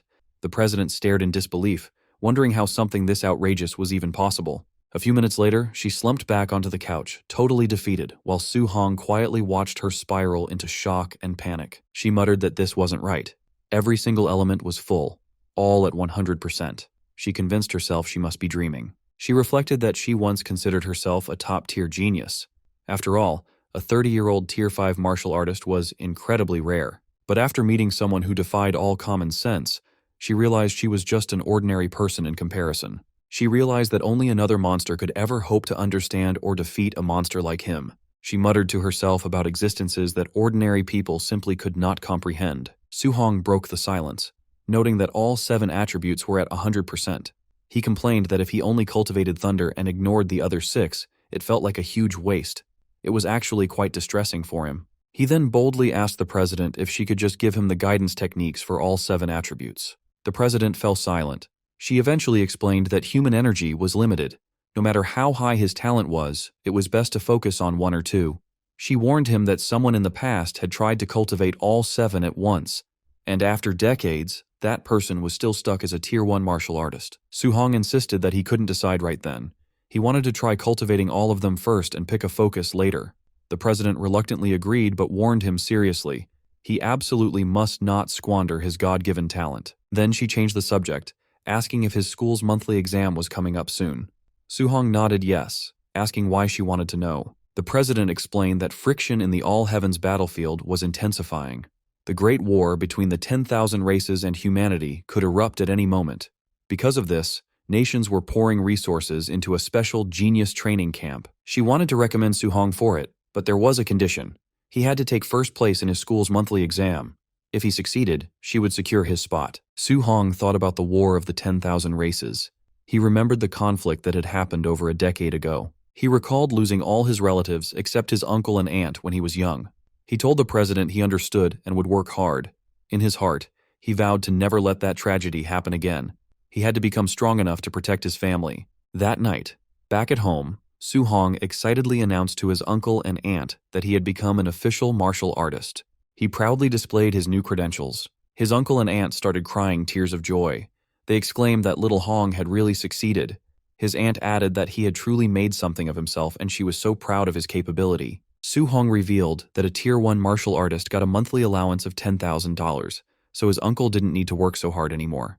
His uncle smiled, saying that little Hong was now the pillar of the family, and he'd listen to whatever he said from then on. Su-hong silently promised himself that from this moment on, he would carry the weight of the entire family on his shoulders. Later that night, alone in his room, Su-hong sat down to meditate intensely. When he snapped his eyes open, they were glowing with a deep red light. He clenched his fist, and smoke slowly drifted out from his fingers. He wondered if this was the basic level of the guidance technique. It seemed weak. He questioned why it felt like it had no power at all. Then he noticed a new entry on his system panel.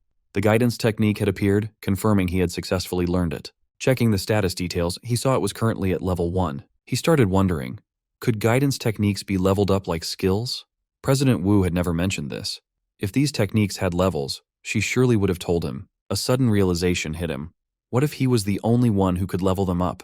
What if he could solo level his cultivation technique? If you are excited to see just how powerful he becomes, hit that subscribe button right now and turn on notifications so you don't miss the next episode. Su-hong stared seriously at the glowing blue panel.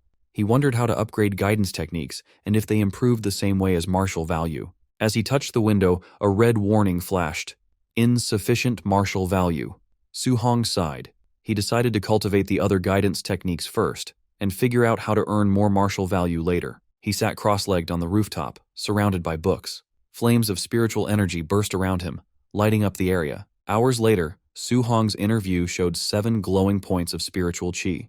Each point represented a different technique, like thunder, water marsh, thick earth, and spirit wind.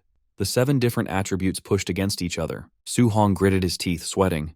He understood why President Wu said a genius cultivating 7 techniques stayed Tier 1 for decades. He continued to channel the power, trying to control the energy as flames rose around him. He noticed that while all 7 types of qi existed in his body, he could only use one at a time. A ball of fiery qi formed in his hand as he breathed heavily. The flames swirled in his hand. He realized that if he forced a second attribute, the forces would collide and cause a violent explosion. A huge explosion of energy shook the rooftop, making both attributes disappear. Su Hong narrowed his eyes. Could thunder and fire not be combined? Their natures felt similar, so why did they reject each other? He tried again. Thunderlight and fire sparks wrapped around his fingers.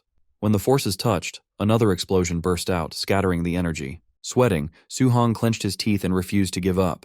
He yelled to try one more time.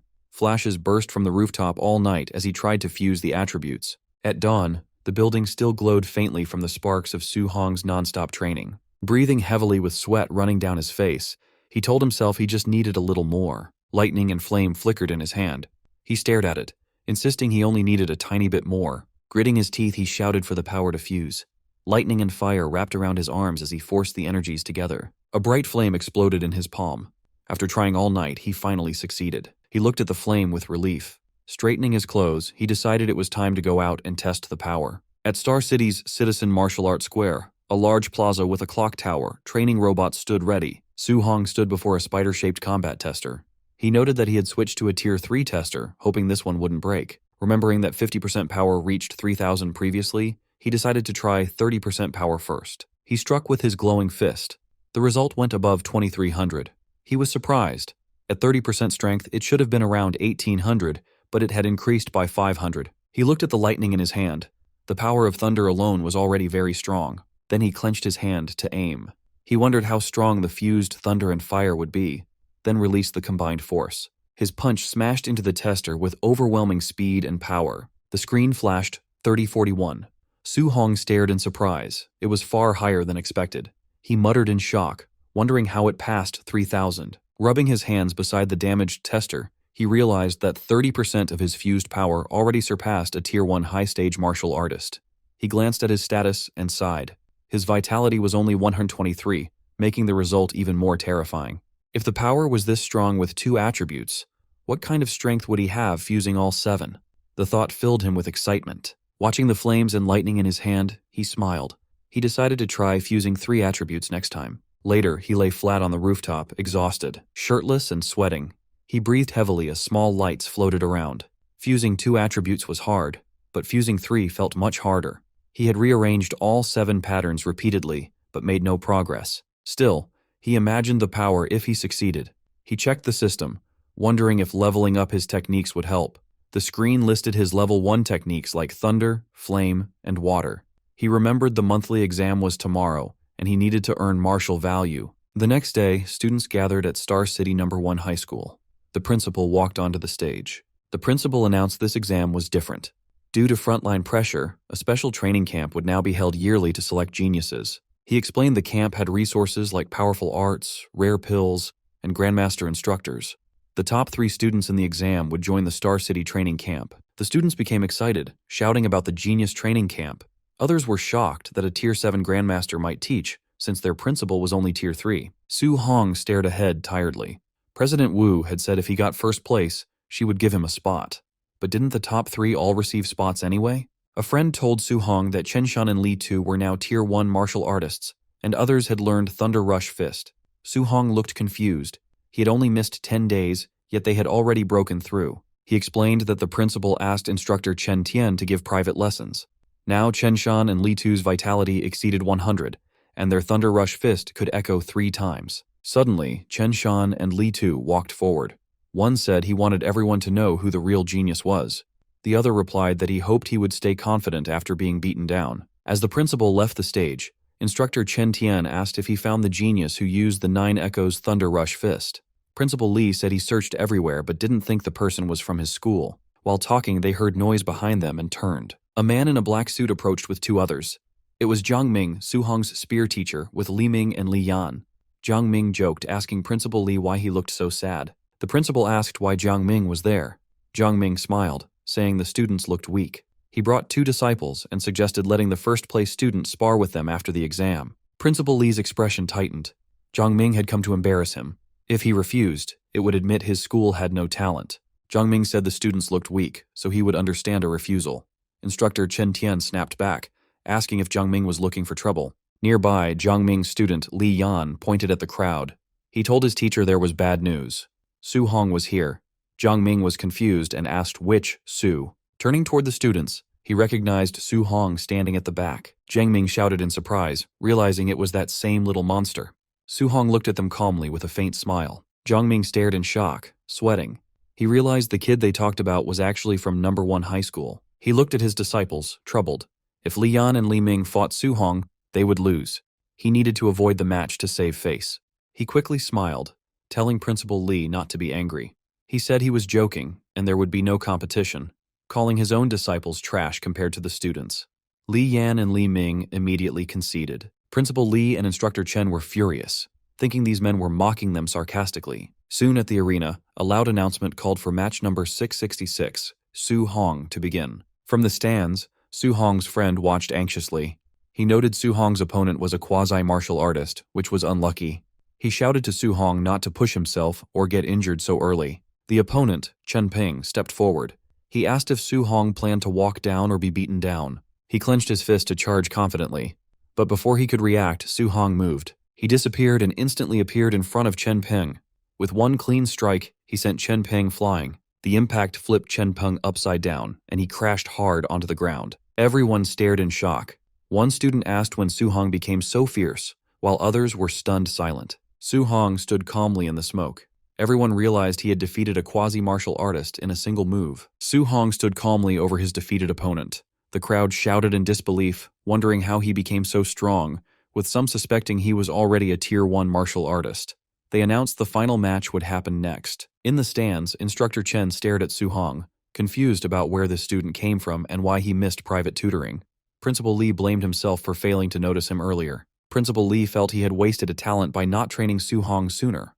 Instructor Chen mentioned Su Hong looked familiar but couldn't remember where he had seen him. They turned their attention to the semi-final match between Chen Shan and Li Tu, noting the winner would be decided soon. Watching the fight, they saw the two were evenly matched, making the winner hard to predict. On stage, Li Tu warned Chen Shan that since they both used the 3 Echoes Thunder Rush Fist, Chen needed his strongest move to win. Li Tu then attacked with full force. Li Tu charged, slamming his fist down explosively. Chen Shan shouted as he blocked, the impact blasting wind across the floor. Chen Shan's fist burst with flames. He yelled at Li Tu to watch closely, declaring himself the school's true No. 1. The students shouted in shock that Chen Shan had mastered attribute externalization. They recognized the powerful fire attribute, second only to thunder. Li Tu stepped forward with a smirk, energy flowing like water around his arm. He scoffed that attribute externalization was nothing special. The students gasped again, seeing Li Tu also had externalized attributes. His was metal, even stronger than fire in combat. Metallic chains swirled around Li Tu's fists as he dashed ahead to attack. His punches echoed 5 times. Chen Shan was shocked to see Li Tu unleash the 5 Echoes Thunder Rush Fist. A violent impact followed. Li Tu's strike blasted his opponent backward, sending shockwaves across the arena. Principal Li and Instructor Chen were stunned. Li noted Li Tu had hidden his strength, while Chen marveled that Li Tu mastered attribute externalization and the micro-level Thunder Rush Fist in just 10 days. Principal Li said the final was pointless. Su Hong couldn't beat Li Tu's metal attribute. Chen sighed, saying Su Hong might have had a chance if he knew a guidance technique. Jiang Ming confidently bet 50,000 on Su Hong. Shocked, Li called him crazy for betting on someone without a guidance technique. Chen laughed, happy to take the easy money. The final battle began. Li Tu against Su Hong. Students cheered, some for Su Hong, others urging Li Tu to win. The fighters stepped onto the stage. Li Tu told Su Hong he was lucky to reach the finals without facing him or Chen Shan earlier. Su Hong remained calm. After hunting beasts, these students seemed weak, but Li Tu finally looked like a worthy opponent. Li Tu grinned, calling Su Hong the second strongest. Su Hong simply asked who the first was. Li Tu stomped the ground, declaring that he was naturally No. 1. He attacked, claiming one move would show the huge gap between them. Students panicked, seeing Li Tu use the 5 Echoes Thunder Rush Fist immediately.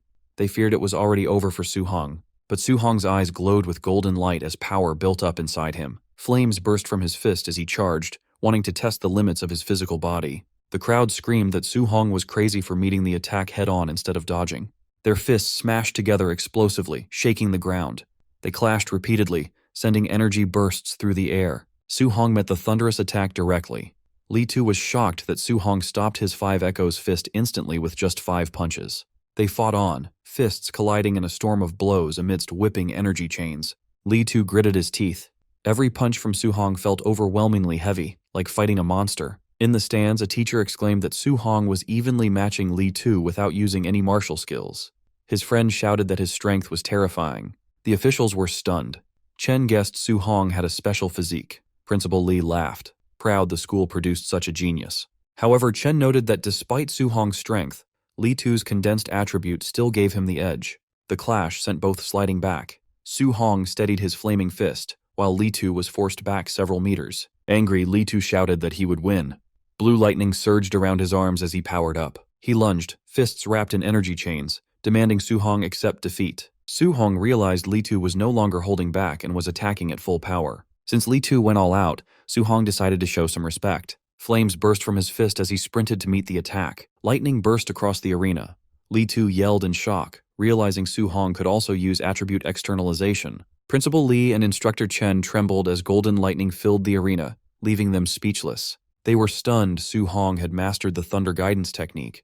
Chen explained that a special physique combined with the Thunder attribute made him terrifying. Su Hong and Li Tu clashed again, causing lightning and chains to explode everywhere. Li Tu realized with alarm that Su Hong's Thunder attribute was stronger than his own metal attribute. Lightning coiled around Su Hong. He told Li Tu that since he revealed his ultimate move, he would answer properly. Su Hong's eyes glowed gold. He announced his ultimate move and charged using the Thunder Rush Fist. His strike landed explosively. The impacts echoed rapidly, driving Li Tu back as 9 echo bursts blasted across the arena. 9 echoes impossible! Li Tu shouted. Blood burst from his mouth as he crashed to the ground. Su Hong stood over him, thunder still crackling around his fists. The students fell silent, their faces frozen in pure shock. Someone finally asked if he won.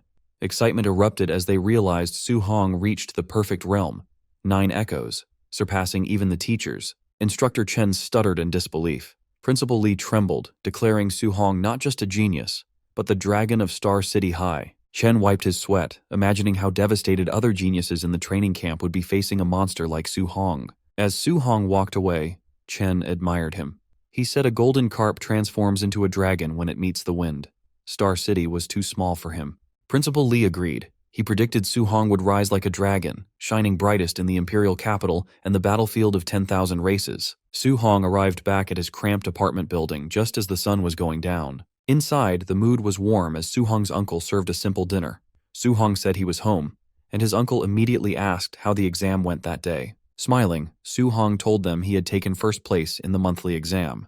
His uncle was shocked and overjoyed, while his auntie realized this ranking meant he could finally go to the special training camp he had mentioned before. Suddenly, loud knocking on the door interrupted their celebration. A woman's voice shouted rudely from the hallway, demanding to know if this was Su Hong's house. Su Hong opened the door looking confused, while his uncle and aunt peeked out nervously from behind him to see who the stranger was. A wealthy-looking woman stood there, wearing expensive clothes and jewelry. She introduced herself as the mother of a student named Lin Nian.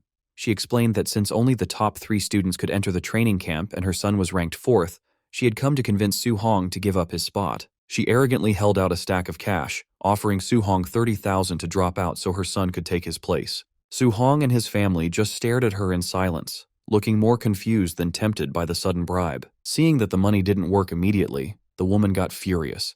She switched to intimidation, shouting that the competition in the camp was extremely cruel and that people could actually die there. She looked down on their poverty, sneering that with their poor family background, giving up early was for his own good. She claimed other students had high-grade pills and resources he couldn't afford. Her harsh words terrified Su Hong's auntie. She looked at her nephew with fear in her eyes, asking if what the woman said was true, and if it was really that dangerous. Su Hong's uncle placed a hand on his wife's back to calm her down, while Su Hong stood there silently. Finally, the uncle looked at Su Hong with a serious, sweaty face, asking if Su Hong could truly guarantee his safety if he went. Su Hong stepped forward confidently, declaring that he could guarantee his own safety. The rich woman scoffed, asking the uncle if he really believed the promise of a child. However, the uncle immediately defended his nephew. He shouted that he trusted Su-hong because he was an adult now, and he certainly wasn't going to trust a stranger over his own family. Defeated, the woman was forced to leave and the door slammed shut behind her. Outside in the hallway, she was furious.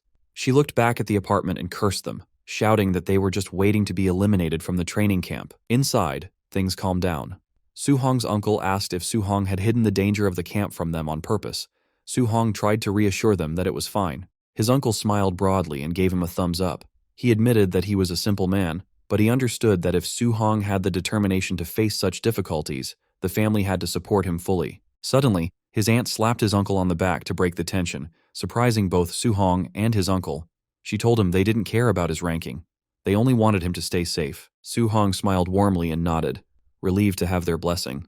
Later that night, Su-hong stood alone on the rooftop, looking out over the city skyline. He thought about his uncle and aunt, knowing that despite their supportive words, they were secretly worried. He promised himself that he would not let them down and needed to become stronger to protect their new life. He opened his system interface. He saw that he had gained 285 martial value points from the monthly exam, but felt it wasn't enough. He looked at his mortal body stat, which was currently at 36.1%. Knowing he would face geniuses with powerful secret moves at the camp, he decided to focus on upgrading his physical body to compete with them. He began adding points into the mortal body stat.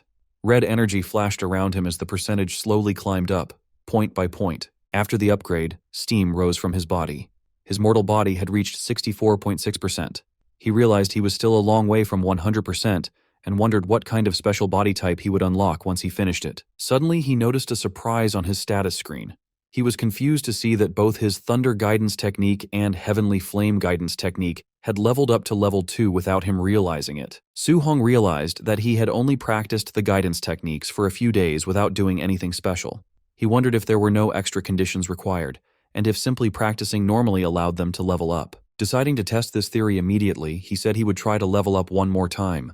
Lightning crackled in one hand and flames blazed in the other as he began to gather his energy. The sun rose over the city the next day at dawn, casting light over the skyscrapers. Su-hong snapped his eyes open, his gaze sharp and focused after a night of training. He sat cross-legged, surrounded by a powerful aura of fire and electricity. His hard work had paid off. A message appeared confirming that both his Thunder Guidance Technique and Heavenly Flame Guidance Technique had successfully upgraded to level 3. He checked his status panel with satisfaction.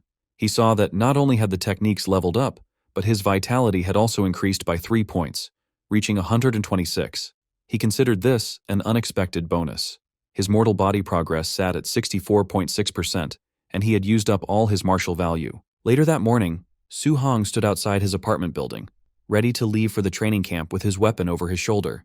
His aunt looked at him with great worry, telling him to be safe and reminding him that if it didn't work out, he could just come home. His uncle interrupted, telling his wife not to say such sad things. He waved enthusiastically at Su-hong, encouraging him to go to the camp and bring back another first-place victory. Su-hong smiled, agreed, and turned to walk away. As Su-hong walked down the empty street, his uncle's brave act began to break. He stood there trembling, watching his nephew's back. Tears ran down the uncle's face as he finally let his emotions show. His aunt joked with him, asking if he wasn't just as worried as she was. The uncle admitted he was, but he had held it in because he was afraid that if he showed his fear, Su-hong would worry about them. As Su-hong walked down the street carrying his weapon, his senses picked up something approaching. He looked up just as a red sports car sped around the corner and screeched to a stop right next to him. The window rolled down to reveal President Wu Lingxian wearing sunglasses. She simply ordered him to get in. Soon they were speeding down the highway. Su-hong asked the president why she had come for him personally. Wu Lingxian kept her eyes on the road and explained that she had some important reminders about the training camp. She turned to him, her expression serious, and revealed that as the president, she knew the details of the other participants. She warned him that among the students there were a few monsters who were already Tier 1 high-stage martial artists and were very close to reaching Tier 2. She emphasized that these monsters had martial skills that were at least B rank. Su-hong listened and thought about the situation. He knew a Tier 2 martial artist required 200 vitality points, which was a big gap. However, he wasn't afraid. He thought to himself that even if they had B rank skills, his system would allow him to learn those high-level skills quickly. Wu Lingxian continued, telling him that while his talent was the best she had ever seen, he lacked the resources the other wealthy students had. She comforted him, saying that even if he faced failure in the camp, He shouldn't feel bad because surpassing them was only a matter of time for him. Su-hong smiled with genuine confidence and thanked her, calling her Sister Wu. Wu Lingxian watched him silently. She noted that even though he knew his stats and skills were currently lower than the others, he remained completely calm.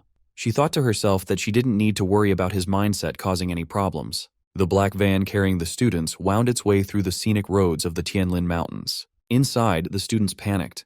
Li Tu and Li Ming were shocked the camp was in a place famous for fierce beasts. President Wu Lingxian tried to calm them, saying a grandmaster was presiding, so their lives weren't in danger. Su-hong sat quietly, analyzing the situation.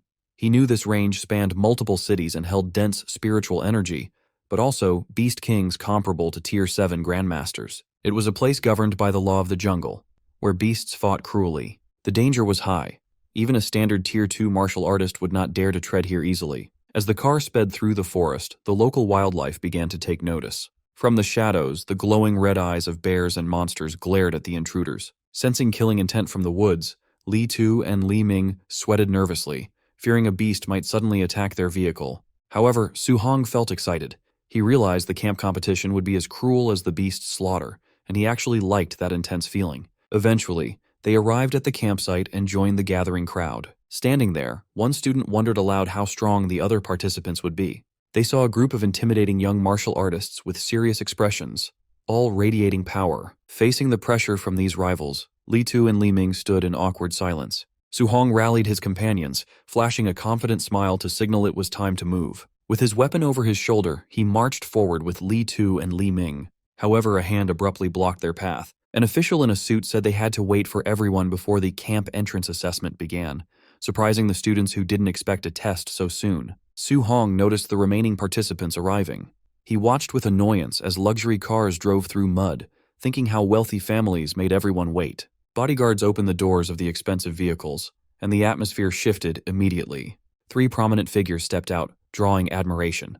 Students whispered about Xiao Nan, an orange-haired woman, Lin Xingge in white clothes, and Wang Tiantuo, the city lord's muscular son, known as the barbarian god. The elites walked with superiority, while ordinary students parted ways to let them pass. As they took their places, the tension in the air increased. Su-hong recognized them as the geniuses the president mentioned, but instead of fear, he was eager to see their skills. The assessment began with the official addressing the assembled students. He announced that the true training camp was 30 kilometers deep within the Tianlin Mountains. To enter, each student needed a special token.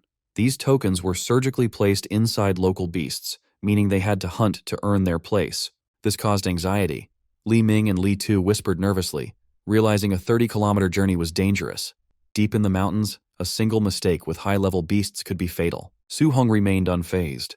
He saw the 8-hour limit as a chance to kill extra beasts and earn more martial value. One student asked what if they met a beast beyond their level.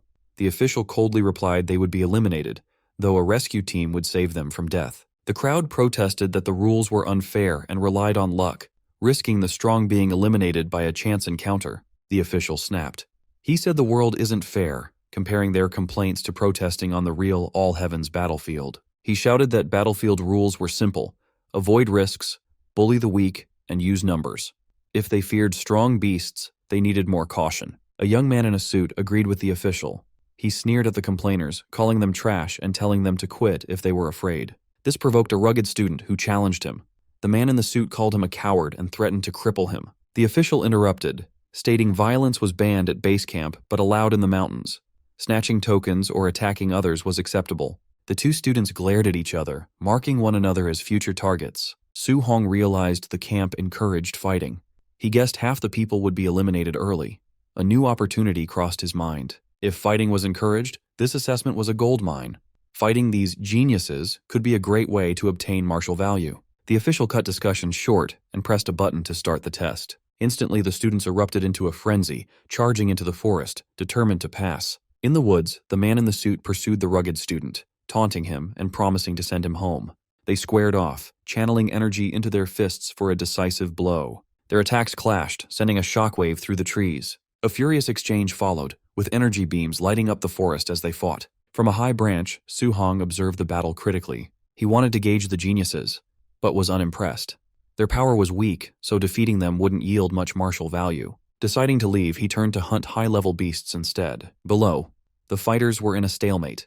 The suit man sneered that a pauper couldn't compare to his family resources. The rugged student shouted back angrily. Hearing the word pauper echo, Su Hong froze in his tracks. It struck a nerve. Su Hong turned back with a dangerous glint, thinking he couldn't let this delivered martial value slip away. He walked toward the fighters and told them to stop. Carrying a wooden club, he casually suggested they should play with him instead. Infuriated, the suit man called Su Hong a pauper and threatened him, while the other student asked why he interfered. Su Hong smirked, explaining he didn't want them to stop fighting completely.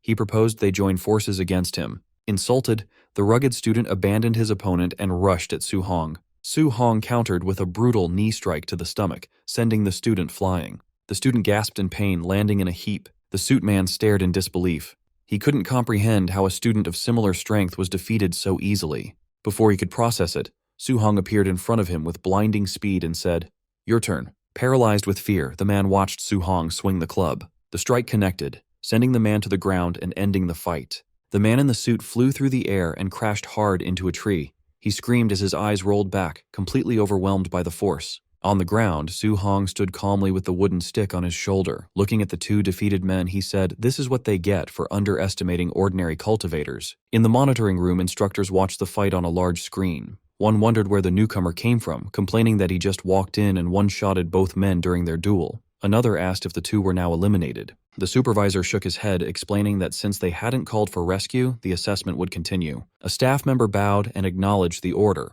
Back in the forest, the man in the suit groaned as he opened his eyes. Holding his aching face, he muttered about how much it hurt. As he got up, he panicked upon seeing the wooden stick nearby and scrambled back, yelling for Su Hong to stay away. The defeated man screamed in rage, shouting that he'd never been so humiliated in his life and swore Su Hong had better not let him find him again. The other man also woke up against a tree, clutching his chest.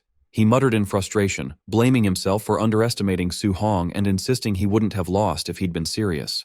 The two men sat in awkward silence for a moment, sharing the same bruised pride. Then, one of them apologized, admitting the other was truly strong. The man in the suit agreed and apologized for mocking him. They shook hands as their hostility faded. Soon they walked through the forest side by side like brothers. They agreed to find Su Hong and get revenge, with the man in the suit determined to hit him with the stick to vent his frustration. Meanwhile, Su Hong sprinted through the forest with a spear in hand, leaving trails of blue energy behind him as he ran. Su Hong's eyes narrowed as he sensed movement ahead. Though his expression was calm, he knew trouble was coming.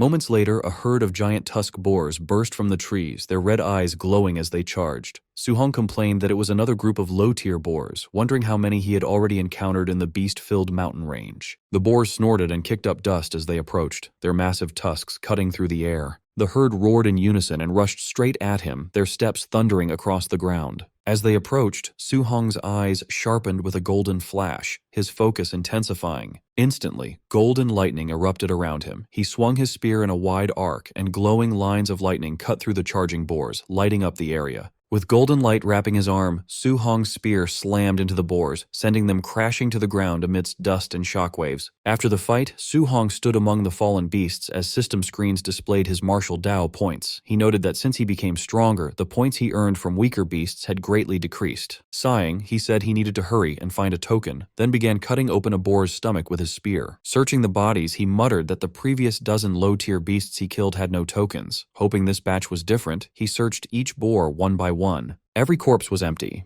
As he expected, there were no tokens. He concluded that only higher-level beasts must carry them. Half an hour later, he was dashing swiftly through the forest again, his spear cutting through the wind. As he ran deeper, he recalled how he used to find over 10 low-level beasts per hour in this area.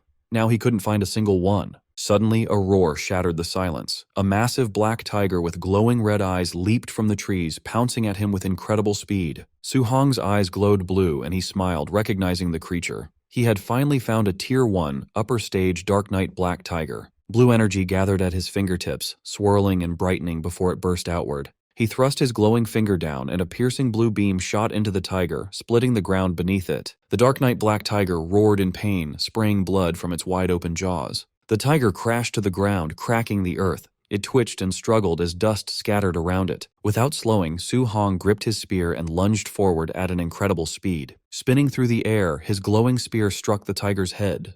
Blue energy exploded outward, and the beast roared one last time before dying. A screen showed he had earned 35 martial Dao points. He commented that with his current strength, killing a high-tier beast like this was as easy as breathing. He crouched beside the corpse and began searching, hoping the high-tier tiger had a token inside. After cutting it open, he paused, then pulled out a blood-covered token. He laughed softly, confirming it was inside the high-tier beast. It had taken him nearly 3 hours to find just one token. Holding the token, Su Hong considered his encounters.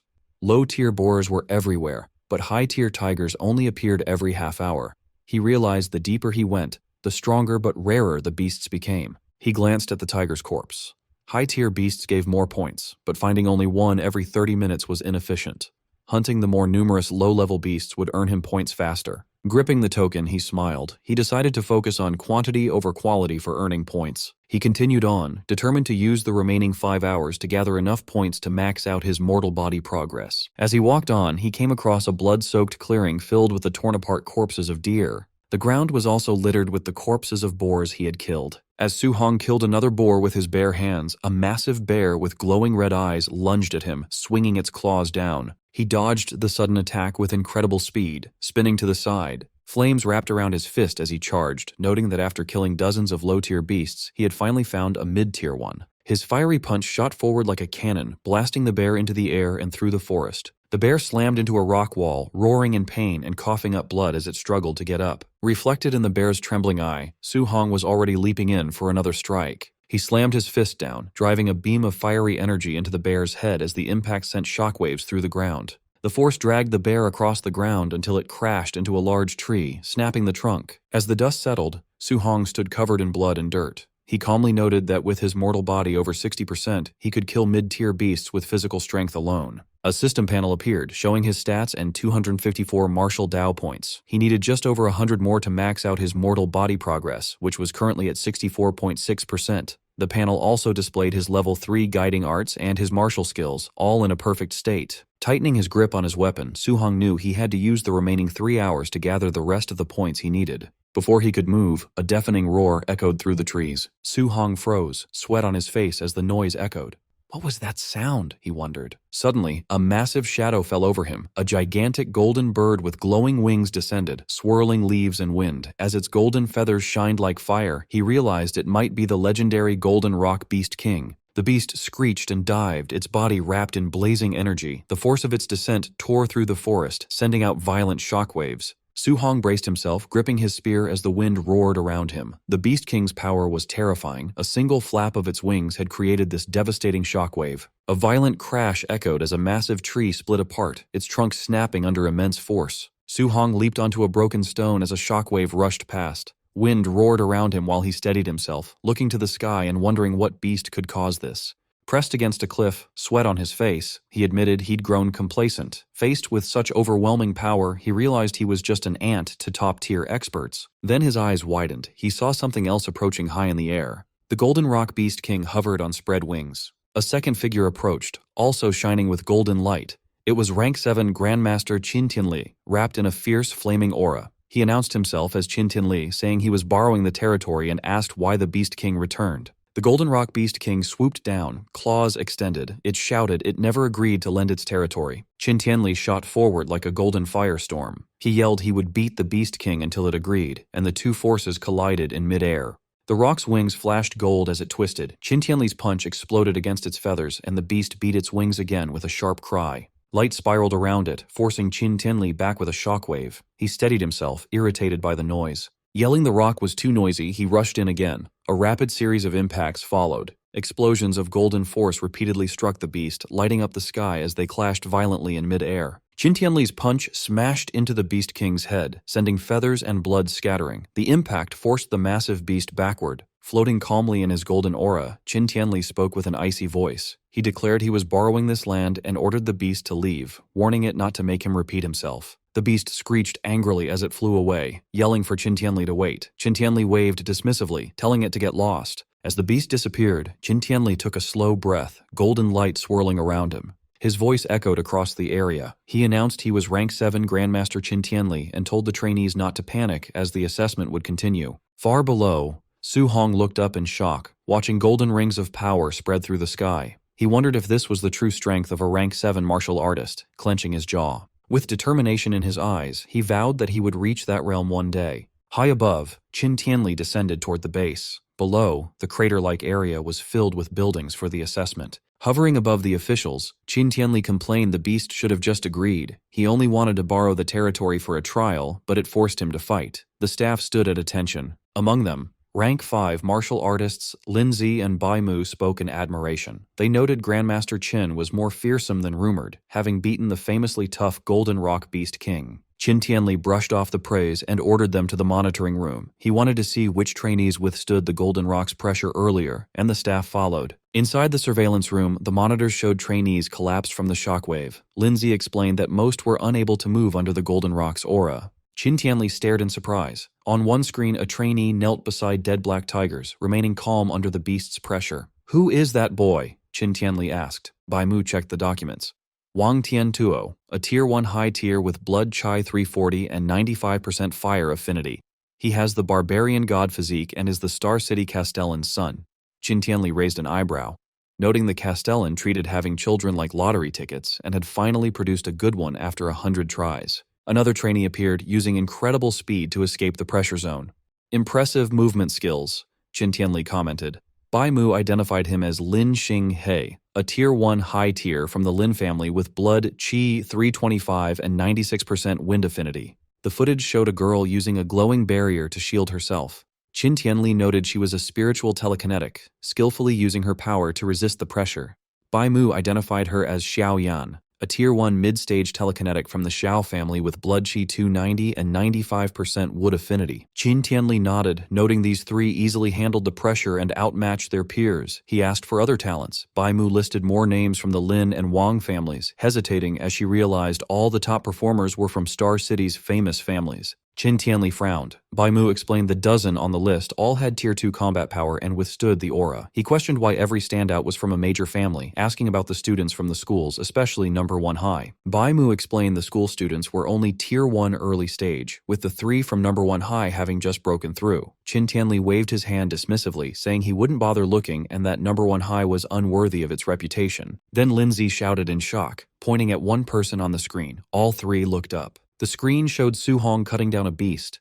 They were shocked he still had the strength to hunt after experiencing the Golden Rock's pressure. Bai Mu trembled and stuttered. "That's Star City number 1 high's monster." Lin Zi scolded her, telling her not to make a fuss in front of the Grandmaster.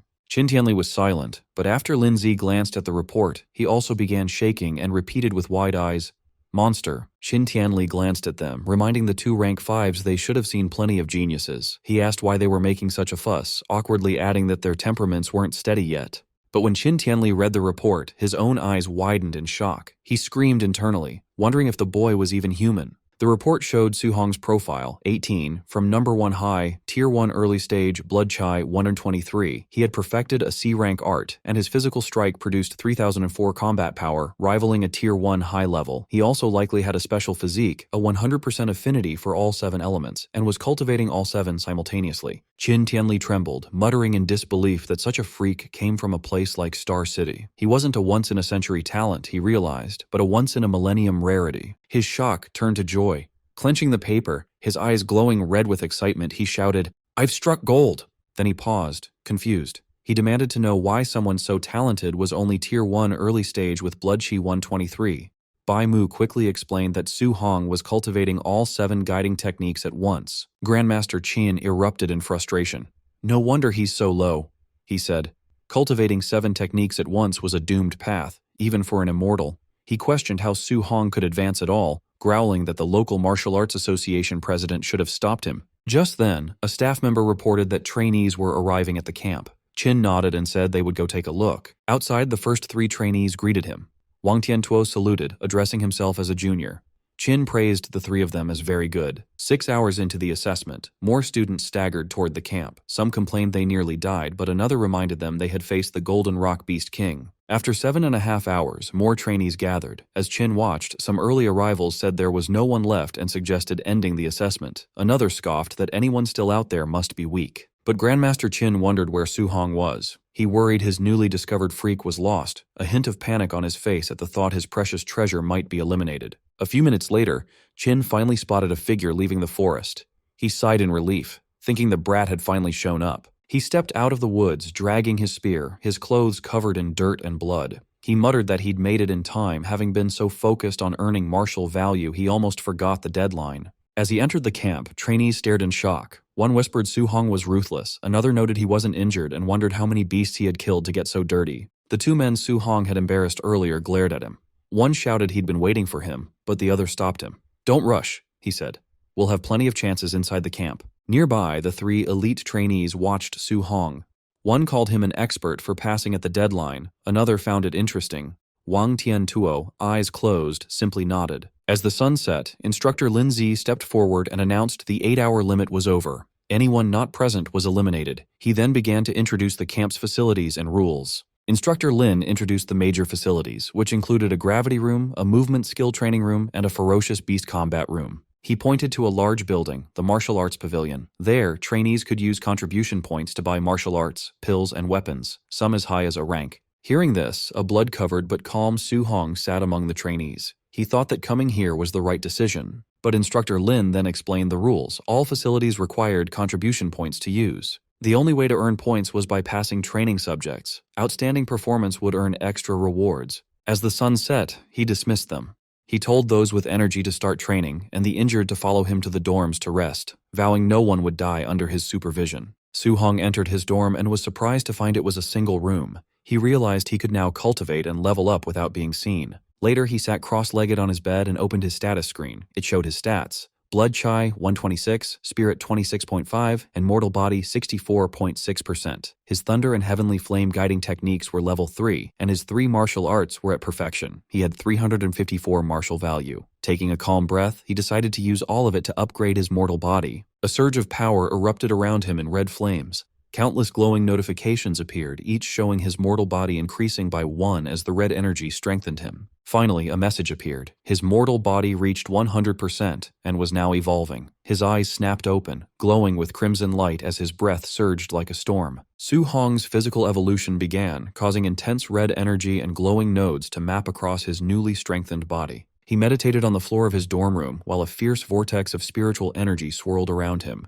As the process finished, he let out a sigh, with steam radiating off his refined form. Inspecting his physique, he was amazed by the sheer, overwhelming power his physical body now possessed. His system interface appeared, revealing that he had unlocked the Overlord body, which the system described as the existence with the strongest physical strength in the world. He noticed that the physique was currently at spirit rank 0%, meaning it could still be upgraded. This left him wondering what kind of heaven-defying form it might evolve into next. Eager to test the limits of his extraordinary new body, he grabbed his jacket and his black spear. However, the moment he gripped the spear's shaft, the metal crunched and cracked under his hand. He stared at the weapon in shock, realizing that his casual grip was now strong enough to snap a highly durable C-rank alloy. He briefly panicked, lamenting that C-rank spears were incredibly expensive and that he had just ruined a fortune. Fortunately, he quickly remembered that he had actually looted this spear for free during his time in the wilderness. Knowing his old equipment could no longer handle his strength, he decided he must gather camp contribution points as soon as possible to exchange for an A-rank alloy spear. Striding confidently out of his room into the hallway, he planned his next move, contemplating if he could easily earn those points by training with a weight vest of a few hundred kilograms. Inside the camp warehouse, a crowd of trainees gathered in awe around Wang Tiantuo.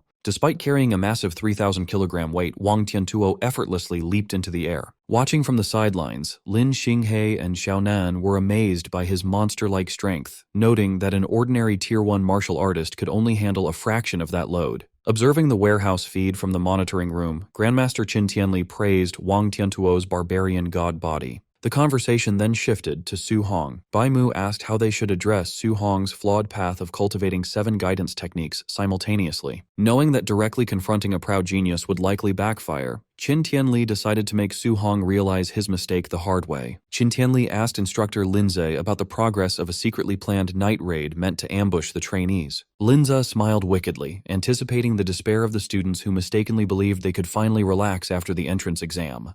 To execute his lesson, Qin Tianli specifically ordered Linze to send a powerful Tier 1 high-stage martial artist to overwhelmingly defeat Su Hong. Once Su Hong was utterly crushed, Qin Tianli planned to step in, explain the impossibility of his cultivation method, and force him to give it up. The staff worried that pitting Su Hong against an opponent with over 400 vitality and 5,000 combat power might permanently break his spirit, given his much lower vitality stats. However, Qin Tianli coldly dismissed their concerns, stating that if Su Hong's resolve collapsed that easily, he was nothing but trash. Meanwhile, outside in the camp, Su Hong overheard other trainees rushing to the gravity room to watch Wang Tiantuo train. Preferring to avoid the crowd, Su Hong headed into the now empty equipment warehouse, planning to check out the commotion later. Inside the equipment warehouse, Su Hong picked up his smart scoring bracelet, confirming it was the device used to calculate his contribution points. As he explored the room, he walked past the lighter equipment racks and stopped in amazement at a rack holding 10-ton weight vests forged from super heavy alloy, wondering who could possibly wear something so heavy. Curious about his own limits, he tried on a 10-ton vest, but quickly realized the immense weight severely hindered his speed and stamina, making it impractical for long-term training. He decided to swap it for a 5-ton vest instead. After rapidly leaping around the warehouse to test his mobility, he concluded that the 5-ton load was perfectly suited for his current physical state. Thinking about his competition, Su Hong wondered how much weight Wang Tiantuo and the other top-tier geniuses chose to wear, assuming that since they were at the Tier 1 high stage, they must be at least as strong as him, if not stronger. Hoping to learn from their cultivation methods, he left the warehouse to go observe them. Outside, a large crowd was gathered in front of a pyramid-shaped gravity room. The trainees were astounded that Wang Tiantuo had entered the facility without taking off his 3-ton weight vest. A monitor displayed Wang Tiantuo straining inside the room under 2 times normal gravity, which the crowd noted effectively turned his 3-ton vest into a grueling 6-ton load. Standing at the back of the crowd with his arms crossed, Su Hong was genuinely surprised to hear that Wang Tiantuo's base vest was only 3 tons. Considering that weight to be incredibly light compared to his own comfortable 5 tons, Su Hong realized he had completely underestimated the sheer toughness and superiority of his newly evolved overlord body. Su Hong approached his former schoolmates Chen Shan and Li Tu and asked why they weren't going into the gravity room to cultivate. Looking defeated, the two explained that the massive gap in strength between them and the top-tier geniuses made them feel completely inadequate, and they feared the embarrassment of being compared to them if they trained right then. Su Hong sighed and patted one of them on the shoulder, disappointed that they would let their pride and fear of comparison stop them from improving. Ignoring their warnings to wait until the crowd left, Su Hong confidently walked toward the brightly lit, pyramid-shaped gravity room.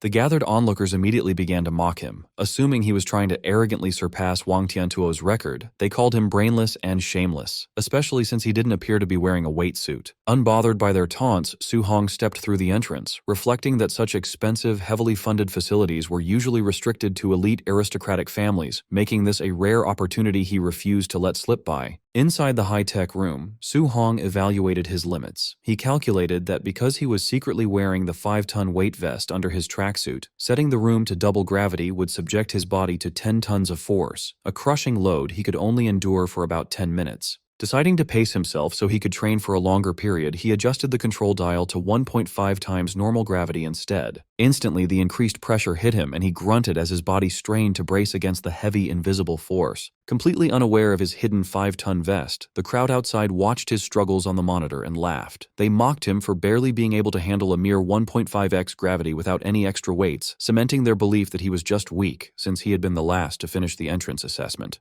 Meanwhile, completely focused on his training, Su Hong sat cross-legged on the floor, surrounded by a fiery red aura. He realized that while the intense pressure made cultivating his guidance technique significantly more difficult, the high-end facility was doing its job perfectly, as his cultivation speed had drastically accelerated. After enduring the intense pressure for 2 hours, Su Hong remained seated on the floor of the gravity room, cultivating while enveloped in a fierce red aura. Sweating heavily and pushing his limits, he focused on his training while his eyes glowed with a sharp blue light. His strenuous effort yielded significant results when he checked his system panel. He noted with satisfaction that his water, earth, and wind guidance techniques had all leveled up by 1, and his vitality had jumped from 126 to 130 points. Struggling to his feet, he finally turned off the gravity machine. Impressed by the room's effectiveness, he eagerly considered how beneficial the camp's movement technique and ferocious beast rooms would be. Utterly exhausted, he stumbled out of the facility, wiping the thick sweat from his face. Waiting outside, 2 other trainees immediately began to mock him. Still under the false impression that he had been training without weights at a mere 1.5x gravity, they laughed at his worn-out state, with one arrogantly boasting that he could easily sleep overnight in those conditions. Ignoring their baseless taunts, Su Hong simply complained about the boiling heat and terrible breathability of his gear before unzipping his tracksuit, casually revealing the massive 5-ton weight vest he had been wearing the entire time. Seeing the heavy equipment hidden underneath his clothes, the 2 mocking trainees were left completely paralyzed in shock. The 2 trainees were surprised when Su Hong removed his weight vest, assuming it only weighed around 500 kilograms. Despite acknowledging that his strength was passable for lasting 2 hours, they still looked down on him as he dropped the vest to the ground, insisting that he was nothing compared to the camp's top genius, Wang Tiantuo. Suddenly, a commotion broke out as the crowd noticed Wang Tiantuo finally exiting the gravity room. The trainees marveled that he had withstood 6 tons of heavy pressure for over 2 hours. Sweating profusely and panting, Wang Tiantuo stepped out while the crowd praised his physical strength as the absolute best in the training camp. He unfastened his heavyweight vest and carelessly tossed it to the floor. The massive impact shook the earth, terrifying the nearby trainees. Relieved to be free of the immense burden, Wang Tiantuo massaged his sore shoulder and admitted the weight was incredibly grueling. Lin Xinghe then approached Wang Tiantuo, casually fanning himself, and challenged him to a competition in the movement technique room. Wang Tiantuo immediately declined, acknowledging that Lin Xinghe cultivated an A-rank wind attribute movement technique and admitting he would be completely foolish to compete against him in agility. Overhearing their conversation, Su Hong was instantly intrigued by the mention of an A-rank movement technique. Realizing that despite the immense raw power of his newly evolved overlord body, he still lacked high-level agility skills, Su Hong smiled, seeing a perfect opportunity to upgrade his arsenal. Following the crowd, Su Hong arrived at the dome-shaped movement technique training room, eager to witness the A-rank flying swan startling cloud step for himself. Inside, the trainees watched the monitors in disbelief, noting that Lin Xinghe had confidently set the room's arrow-dodging simulation to its absolute maximum difficulty of level 10. On the screen, Lin Xinghe moved with blinding speed, effortlessly weaving through a dense, rapid-fire barrage of flying arrows. He moved with such grace that he even closed his eyes mid-air, dodging the projectiles while mysteriously conjuring falling pink petals, leaving the audience stunned by his effortless showboating. Watching the spectacular display, Su Hong calmly praised the technique. Almost instantly, his system interface appeared in front of him, revealing that merely by observing the skill in action, he had successfully copied the flying swan startling cloud step and unlocked it at 1% proficiency. Su Hong carefully analyzed Lin Xinghe's graceful movements. He stepped forward to test the technique himself, drawing the attention of nearby bystanders. The crowd immediately began to laugh and mock him, finding it ridiculous that he believed he could master a complex A-rank movement technique simply by watching it once. Ignoring their taunts, Su Hong's consciousness entered his system's virtual training space, where he battled against a simulated clone of Lin Xinghe. Through intense practice and dodging rapid attacks, his proficiency in the skill skyrocketed, quickly climbing from 8% all the way to 93%. A system notification soon congratulated him on officially reaching the basic level of the technique, and Su Hong stood triumphantly, thrilled to have acquired his first A-rank movement skill. As the system prepared to send him back to reality, Su Hong reflected that having to use Lin Xinghe's incredibly showy movements as a learning template was somewhat embarrassing. Satisfied that he no longer needed the movement technique room, he decided his next destination would be the ferocious beast room, where he could hunt beasts to earn martial value and increase his vitality. However, his train of thought was interrupted when he noticed the entire crowd staring at him and taking pictures with their phones, praising his dramatically flashy posture. To his absolute mortification, Su Hong realized that while he was training in his mind, his physical body in the real world had been acting out all of the exaggerated, showy poses. Deeply embarrassed, he sprinted away from the area at top speed, ignoring the crowd's cheers asking him to perform again, and silently vowed to never use Lin Xinghe as a template again. As he dashed off, Su Hong's sharp senses picked up the feeling of being followed. Trailing a short distance behind him were the student in the suit, now armed with a wooden club, and the rugged student he had defeated during the entrance assessment. Having tracked Su Hong's path toward the ferocious beast room, the two vengeful trainees plotted to block the exit and ambush him the moment he came out. Arriving at the large facility known as the ferocious beast room, Su Hong noticed a large crowd gathered outside. Near the entrance doors, he overheard a tense exchange between Wang Tiantuo and Xiao Nan. Wang Tiantuo laughed, noting that Xiao Nan wanted to compete with him in hunting beasts to determine who was truly the #1 trainee in the camp. Wang Tiantuo arrogantly asked if she genuinely believed her spiritual telekinesis could defeat his barbarian god body, feeling underestimated. In response, Xiao Nan confidently retorted that he was the one underestimating the true power of a spirit master. Intrigued by the mention of a spirit master, a fighting style he had never seen before, Su Hong decided to delay earning his own martial value so he could observe her techniques first. Looking through the observation window into the simulated forest environment, Su Hong was completely shocked to see Xiaonan gracefully walking down from the sky toward a pack of black tigers. He marveled at this, knowing that walking on air was a miraculous feat typically restricted to high-level grandmasters, and realized this must be the unique power of a spirit master. With a simple, glowing motion of her outstretched hand, Xiaonan summoned her power. Instantly, several streaks of blinding golden light shot forward, simultaneously piercing the skulls of 3 Tier 1 high-stage black tigers. Su Hong watched in awe as the beasts were killed instantly, wondering what the mysterious flowing light was made of. Suddenly, a massive, terrifying bear-like beast enveloped in a red aura roared and attempted to ambush Xiaonan from behind.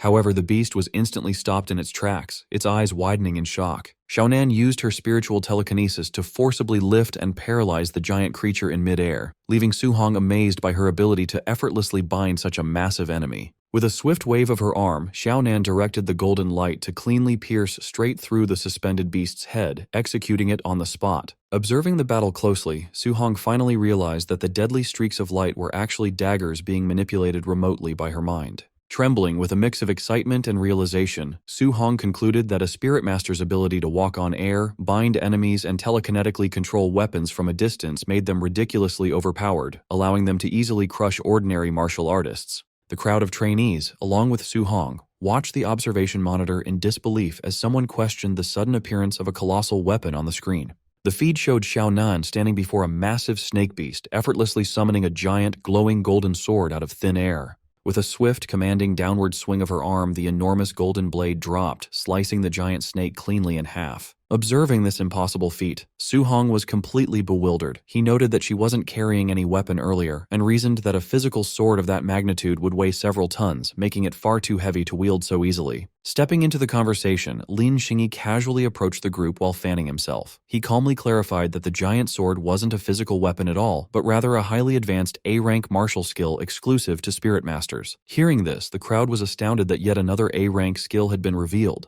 Someone turned to Lin Xinghe asking how all the top geniuses seemed to possess such rare techniques, and wondered if Wang Tiantuo had one as well. Lin Xingyi confidently confirmed that Wang Tiantuo did indeed possess a devastatingly powerful A-rank offensive martial skill, causing the surrounding trainees to despairingly call the elites heaven-defying monsters. However, rather than feeling intimidated by the massive gap in resources, Su Hong broke into an eager smile. Realizing that the training camp was overflowing with elite A-rank martial skills just waiting to be copied by his system, he happily concluded that coming to the camp was the best decision he could have made. The trainees watched the monitor as Wang Tiantuo obliterated a Tier 1 high-level ferocious beast with a single punch. They quickly realized that the elite trainee was relying purely on his immense physical strength rather than using any actual martial skills. Since there was nothing to copy from Wang Tiantuo at the moment, Su Hong turned away, deciding to find another opportunity to learn from him later. Inspired by Xiaonan's display of power, Su Hong opened his system panel to check his own attributes. He noted that his spirit stat was only at 26.5. To become a spirit master, he needed his spirit stat to exceed 100, leaving him 73.5 points short.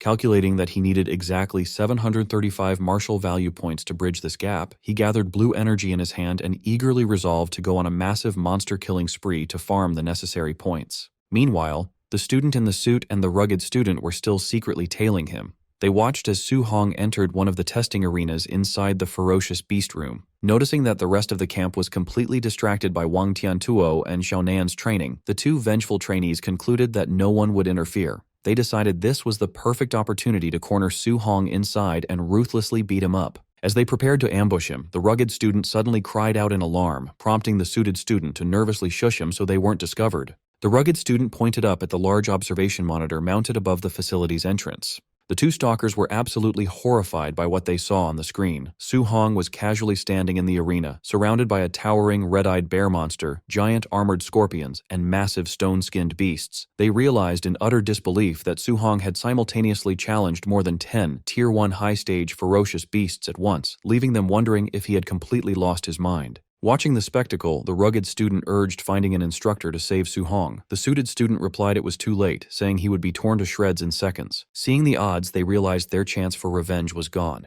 Inside the arena, Su Hong was unfazed and took a confident fighting stance. With a calm smirk, he taunted the surrounding horde of beasts to attack. Provoked, the massive snake and giant armored scorpion lunged at him with deafening roars. Su Hong effortlessly dodged the scorpion's powerful sweeping strike with blinding speed. He conjured a swirling sphere of intense blue energy in his hand. He unleashed a burst of energy beams, blasting the surrounding beasts and sending them flying. Without pausing, his hand glowed brighter as he readied his next move. Darting through the air, he delivered rapid, glowing blue slashes that tore through the monster pack, cutting down tigers and scorpions. Outside, the two stalkers watched the massacre in shock. The suited student wondered if he was dreaming, noting a mid-stage artist would die against so many high-stage beasts, while the rugged student noticed Su Hong's movements looked familiar. In disbelief, the suited student realized Su Hong was perfectly using Lin Xingqi's signature technique, the flying swan startling cloud step. The rugged student asked if Su Hong learned the skill just by watching Lin Xinghe.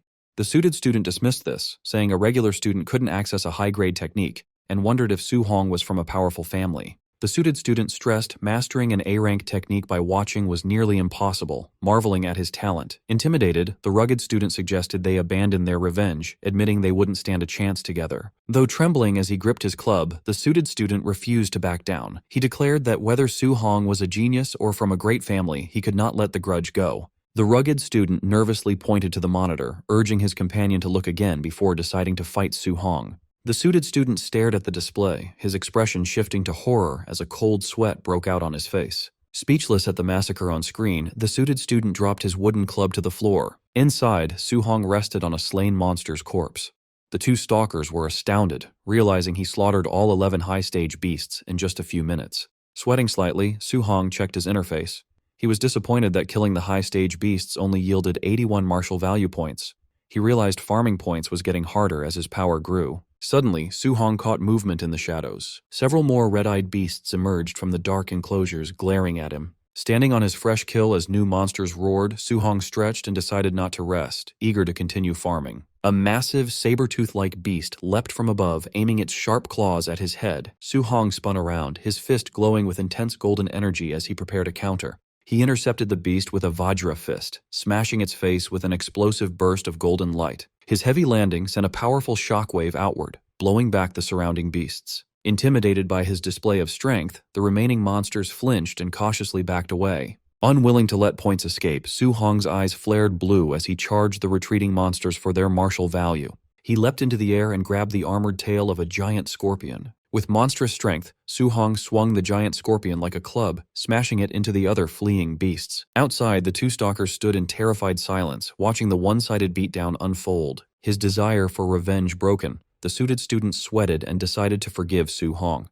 The rugged student agreed, suggesting they leave before the monster inside finished training. Leaving the arena, the two overheard trainees gossiping about elite students. The crowd marveled that Wang Tiantuo killed 9 high-stage beasts in under 10 minutes, while Xiaonan killed 8 without moving. Another trainee asked the two stalkers if they got revenge on Su Hong. Sweating and forcing a smile, they awkwardly nodded and laughed it off. Internally, the two trembled, realizing if they hadn't backed down, they would be lying on the floor. They concluded the training camp was filled with monsters. At the ferocious beast room's entrance, the automated doors opened. Wang Tiantuo and Xiaonan emerged, looking exhausted. The crowd praised them, asking how many contribution points they earned. Checking his smart bracelet, a panting Wang Tiantuo revealed he earned 280 points, while Xiaonan announced 270. The trainees were shocked by the high numbers. One calculated they must have slaughtered 50 to 60 beasts each. Wang Tiantuo added that his weight vest gave him an extra 100 points. Xiaonan sighed, noting she only got 50 points from her weight training. Hearing this, the crowd checked their devices in despair. Some complained about getting only 20 or 30 points, while another cried over earning just 10.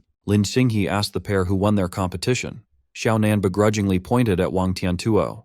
Watching the elite trio, other trainees sweated nervously, concluding they could only hope to compete for 4th place. Overhearing the crowd, the two stalkers smirked.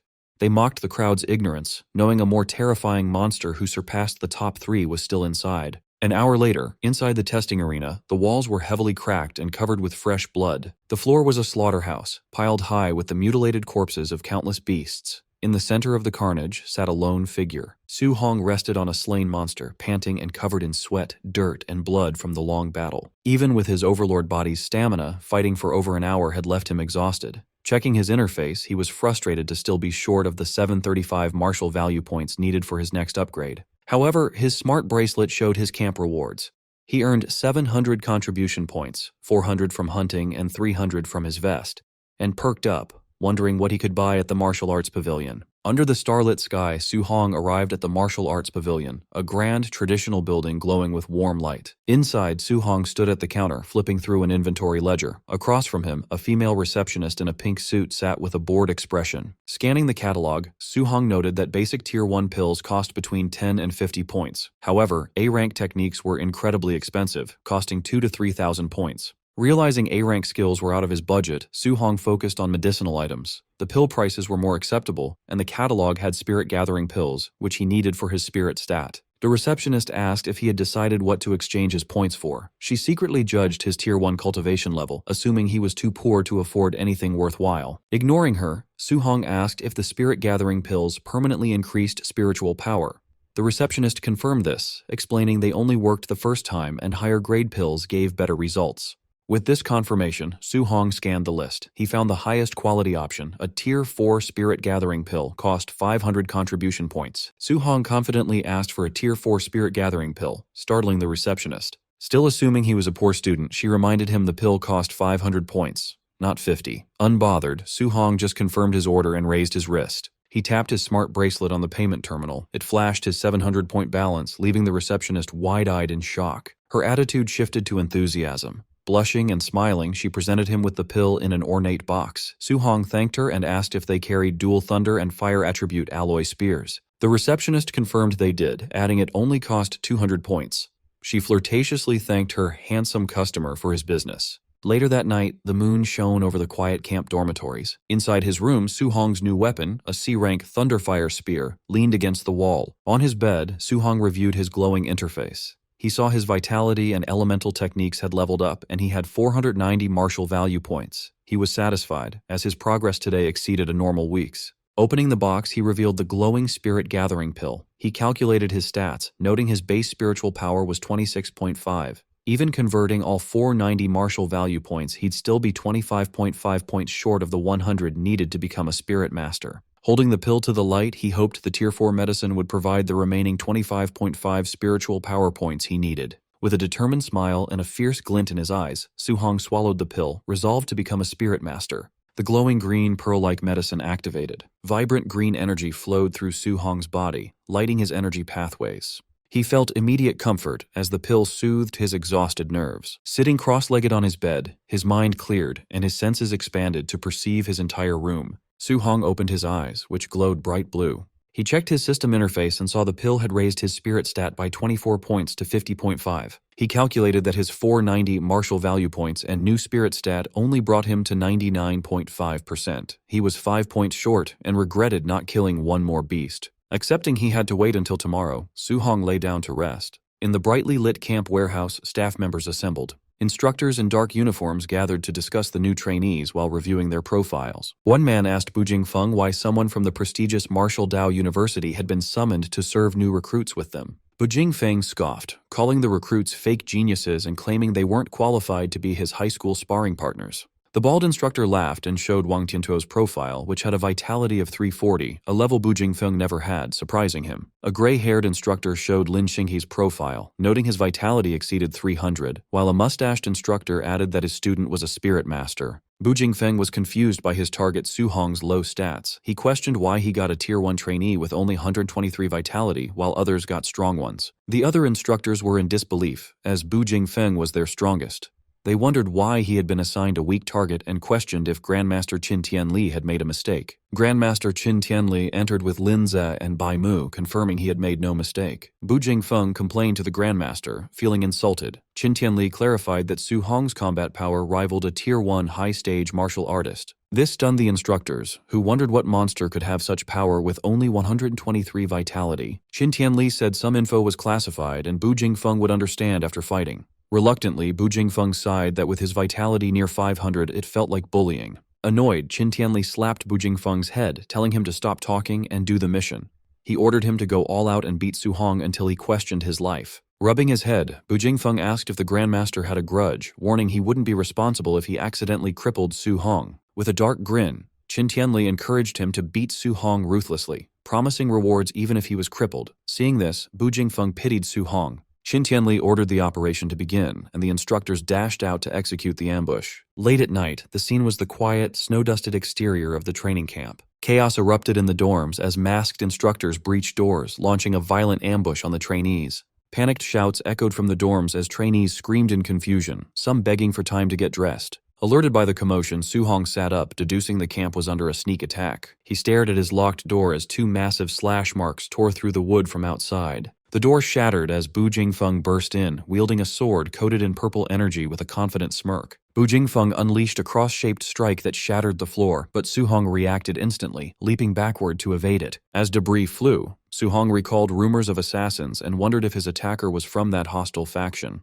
Landing safely, Su Hong grabbed his new spear. He took a defensive stance in the ruined room, unable to gauge his masked assailant's strength. Bu Jingfeng leaped, bringing down a massive arc of purple energy. Confident, he mocked Su Hong, calling him an unlucky Tier 1 brat. Hearing him speak and sensing his aura, Su Hong realized the intruder was a human Tier 1 martial artist, not an alien assassin. A confident smile spread across Su Hong's face as he realized this was a stroke of luck. Su Hong calculated that defeating this opponent would give him the 5 martial value points he needed to become a spirit master. Mid-air, Bu Jingfeng's eyes widened in shock. He saw the trainee wasn't dodging, but stepping forward to meet his strike head-on. Their weapons collided in a blinding flash as Su Hong's spear clashed with Bu Jingfeng's purple energy blade. Straining, Bu Jingfeng sweated, admitting Qin was right about the boy's power rivaling a Tier 1 high-stage martial artist. As the clash continued, the instructor panicked. He realized Su Hong's physical strength was too massive for a normal Tier 1 martial artist. Unfazed, Su Hong enveloped his body in a red aura and pressed his spear forward, used to fighting Tier 1 high-stage enemies. With a battle cry, Su Hong unleashed his immense might.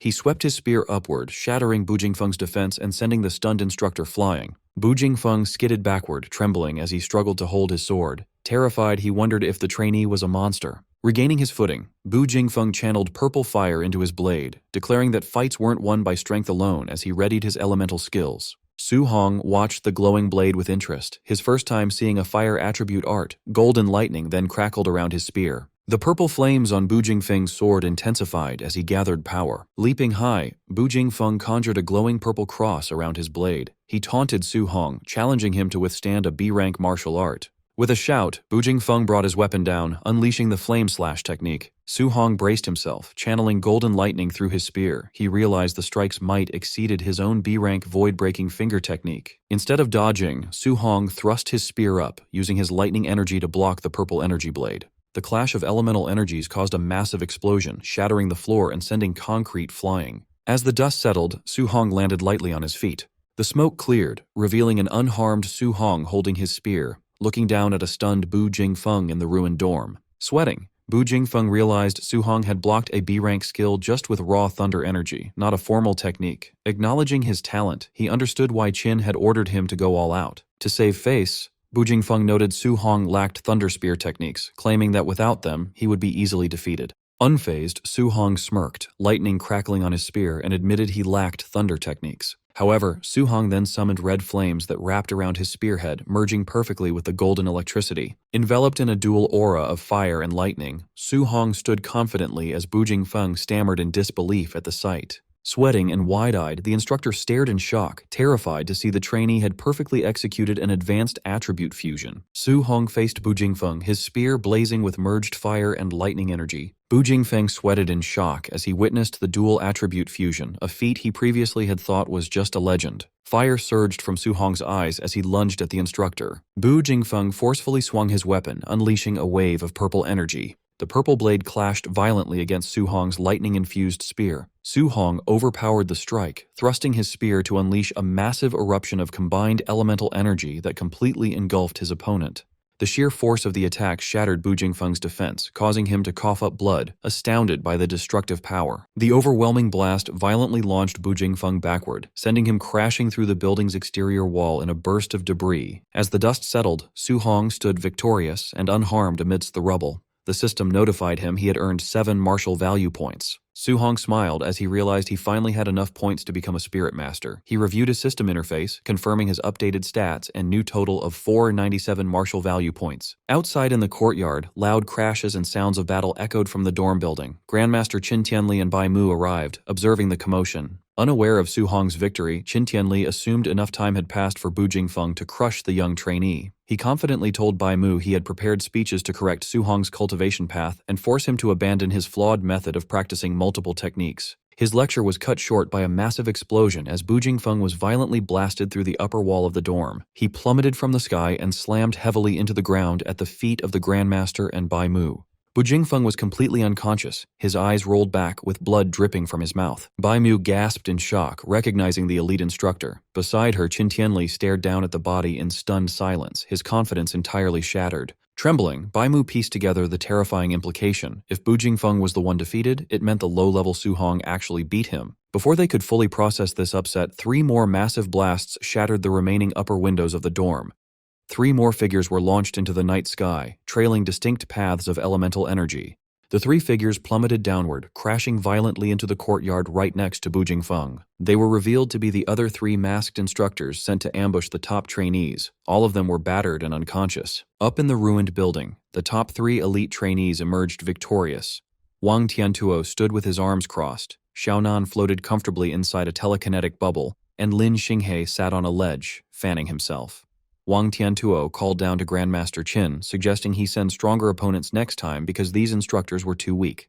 However, Wang Tiantuo paused in confusion when he noticed 4 defeated instructors lying in the courtyard instead of the 3 they just fought. Xiaonan wondered aloud who could have possibly finished their fight faster than they did. Lin Xinghe, misreading the situation, casually assumed the 4th trainee was weak and was simply crushed instantly by their assigned instructor. Still sweating from the revelation, Bai Mu mentally corrected Lin Xinghe's arrogant assumption. Staring down at Bu Jingfeng's broken body, she knew he was actually the strongest of the 4 instructors sent out tonight. Grandmaster Qin Tianli stroked his beard, analyzing the situation. He acknowledged the swift victories of the top 3 trainees made sense given their high cultivation levels and unique talents. However, he was deeply perplexed that Su Hong, a mere early-stage Tier 1, had managed to defeat a near Tier 2 opponent even faster than the elite geniuses did. Frowning in intense thought, the Grandmaster wondered what secret had allowed Su Hong to achieve this, speculating whether the boy used an ultimate martial art or possessed a supreme physical constitution. Suddenly, Instructor Lindsay sprinted towards them in a panic, shouting that a major incident had occurred. Qin Tianli calmly closed his eyes and waved a hand dismissively. He casually assumed a trainee was accidentally killed in the ambush, stating that a few casualties were a normal part of harsh training. Sweating and frantic, Lindsay loudly corrected him, revealing the crisis wasn't a death, but rather that Su Hong had used an elemental attribute fusion technique during his fight with Bu Jingfeng. Qin Tianli casually nodded, noting a fuse technique perfectly explained how the boy had won against a superior opponent. A split second later, the sheer impossibility of what he just heard fully registered, and the Grandmaster was shocked. Erupting in a blazing golden aura, Qin Tianli violently grabbed Lindsay by the shoulders, demanding he repeat himself and warning the instructor not to make up ridiculous lies about Su Hong achieving a dual attribute fusion. Lindsay nervously defended his claim, recalling seeing the monitor feed of Su Hong wielding a spear cloaked in both fire and lightning. He urged the Grandmaster to ask Bu Jingfeng if he still had doubts. Qin Tianli looked down at the defeated Bu Jingfeng, the reality of the thunder and fire fusion finally sinking in. Shaking Linzhou with wild enthusiasm, the Grandmaster noted that the only human genius in history to successfully research dual attribute fusion had taken over a decade to do so. Yet, according to Star City's records, Su Hong had been practicing his guiding techniques for less than a month. Overjoyed to the point of ecstatic laughter, Qin Tianli praised Su Hong as a heaven-sent prodigy and a true dragon among men. He completely ignored the exhausted Lin Ze, who slumped over and had to be awkwardly supported by Bai Mu. Holding up her reeling colleague, Bai Mu asked the Grandmaster if attribute fusion was truly powerful enough to let an early-stage Tier 1 defeat a near Tier 2 opponent. Regaining his dignity, Qin Tianli confirmed it, explaining that the historical pioneer of the technique could easily suppress Tier 2 enemies while still at Tier 1. Intrigued by the overwhelming power, Bai Mu questioned why such a formidable combat method wasn't widely promoted for cultivation, reasoning that despite the extreme difficulty, the potential rewards were worth the risk. Qin Tianli solemnly explained that many had tried attribute fusion in the past, but the process was incredibly difficult and carried a high risk of severely crippling the practitioner. He added that even if someone succeeded, they often remained permanently stuck at the Tier 1 cultivation level, making the immense effort and danger ultimately pointless. However, his demeanor shifted back to intense excitement as he clenched a fiery fist, emphasizing that Su Hong had managed to master this fusion in less than a month.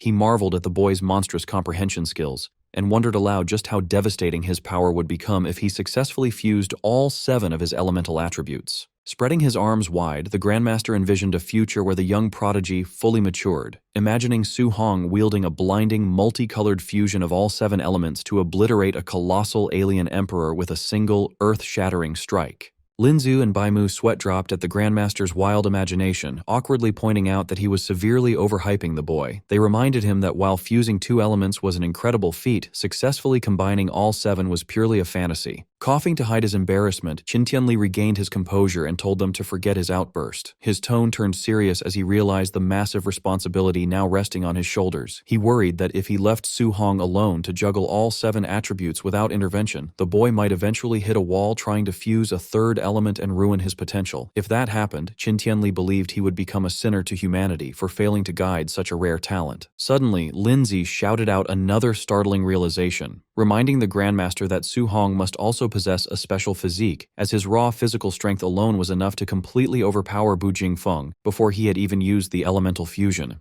Annoyed by the delayed report, Qin Tianli scolded Lin Zi for not mentioning such a crucial detail sooner. The instructors quickly discussed the sheer math behind the boy's power. Lin Zi noted that Su Hong had managed to crush Bu Jingfeng's near 500 vitality, using his own base vitality of only 120. They concluded this massive physical amplification far surpassed even Wang Tiantuo's elite barbarian god body, solidifying their belief that Su Hong's physical constitution was truly monstrous. Staring toward the battered dorm building, Grandmaster Qin Tianli formulated a new plan. He declared that tomorrow he would organize a formal combat tournament to thoroughly test Su Hong's true combat power and vitality limits. To do this, he planned to pit the camp's top 3 elite trainees, Wang Tiantuo, Lin Xinghe, and Xiaonan, directly against Su Hong. With a determined glint in his eye, the Grandmaster stated he wanted to personally witness exactly what happened when an unprecedented monster like Su Hong clashed with the absolute strongest geniuses the training camp had to offer. Su Hong sat calmly in the ruined room, meditating amidst the debris. He remained undisturbed by the people gathered outside, focused entirely on his progression. Eager to advance, he opened his system and poured all his martial value into his spirit stat. A radiant blue aura enveloped him as he finally became a spirit master. He closed his eyes, enjoying the sensation of his newly awakened power. Testing his abilities, he conjured a glowing phantom fist. The telekinetic control felt a bit strange, like suddenly growing a 3rd arm. Sweating slightly, he checked his interface and confirmed his spirit stat had crossed the 100% threshold. To test his power in the real world, he focused on his bed and effortlessly levitated it with a mere thought. Thrilled, Su Hong floated off the ground alongside his spear, celebrating that he could now walk on air and use telekinetic attacks like Xiaonan. With his new status, he firmly resolved to copy Xiaonan's A-rank spirit martial art and Wang Tiantuo's offensive technique. The next morning, an urgent announcement ordered everyone to gather within 1 minute, threatening point deductions for anyone who was late. Trainees rushed downstairs in a panic. They loudly complained that the camp's schedule was outrageous after enduring the entry assessment, heavy training, and a brutal night raid all in one day. The trainees formed a large crowd in the courtyard. Su Hong arrived casually, stretching his arms and looking completely unfazed by the previous night's events. Instructor Lin Ze stood before them, glad that no one was late to the sudden assembly. With a cheerful smile, he admitted he expected many to be too beaten up to stand, praising their resilience. The rugged student complained that he only lost because of a dirty sneak attack. He argued he wasn't even given time to put on his underwear, and the attacker aimed for his crotch. Lin Ze sarcastically asked if a real alien assassin would wait for him to get dressed before an ambush. His friend laughed and teased the rugged guy, calling him bro underpants. Observing from the crowd, Su Hong agreed with the instructor's logic about real combat, though he understood why everyone was exhausted. Sensing their dissatisfaction, Lin Zi announced a comprehensive test to give everyone a fair chance to prove themselves. He explained that an automated system would evaluate their vitality, combat power, spirit, strength, speed, and martial skills. As the top 3 elites, Wang Tiantuo, Xiaonan, and Lin Xinghe, listened confidently, Lin Ze added that a combat ranking would follow. The top 10 students would earn daily contribution points based on their placement. The trainees buzzed with excitement. Knowing the top 3 spots would go to the elites, they resolved to fight fiercely for the remaining 7 positions. Intrigued, Su Hong smiled, wondering what the grand prize for first place might be. Lin Zi quieted the noisy crowd and led them to the testing facility. They arrived at a massive warehouse. Inside, Lin Zi stood on a stage beside a mechanical spider-like device called a Tier 2 combat power tester. As the crowd settled, Grandmaster Qin Tianli intensely scanned the students. He noted that his target was blending in perfectly. A bandaged trainee next to Su Hong assumed the Grandmaster was admiring his potential. Su Hong glanced at him and bluntly told him he was wrong. Feeling the weight of the Grandmaster's stare, Su Hong sweated nervously, well aware he was the actual target. Grandmaster Qin Tianli addressed the trainees. He announced a new grand prize. Whoever ranked first overall could choose an A-rank martial art or movement technique. The crowd erupted in excitement. Realizing the top 3 elites would now go all out, the trainees eagerly debated who would win. Wang Tiantuo's expression turned serious. He knew A-rank martial arts were incredibly rare, as even his powerful family only possessed a few. Xiaonan smiled confidently, thrilled by the prospect of securing such a high-level skill. Lin Xinghe hid his face behind his fan, eyes sharp with ambition. Winning an A-rank technique would prove his family wrong about his focus on speed. Su Hong's eyes glowed with fierce determination. Tempted by another A-rank technique, he resolved to go all out and claim the prize. Observing the crowd, Qin Tianli narrowed his eyes. His true motive for the test was to finally see Su Hong's absolute limits and true strength. Setting his plan in motion, the Grandmaster announced the testing order: Lin Xinghe, followed by Xiaonan, and then Wang Tiantuo. The trainees whispered nervously, intimidated by the explosive starting lineup. They wondered who would be unfortunate enough to test fourth and face that immense pressure. The Grandmaster calmly announced the 4th participant, Su Hong. The trainees stared in shock, but Su Hong remained calm, confirming his suspicions that he was being targeted. His former schoolmates, Chen Shan and Li Tu, looked at him with pity.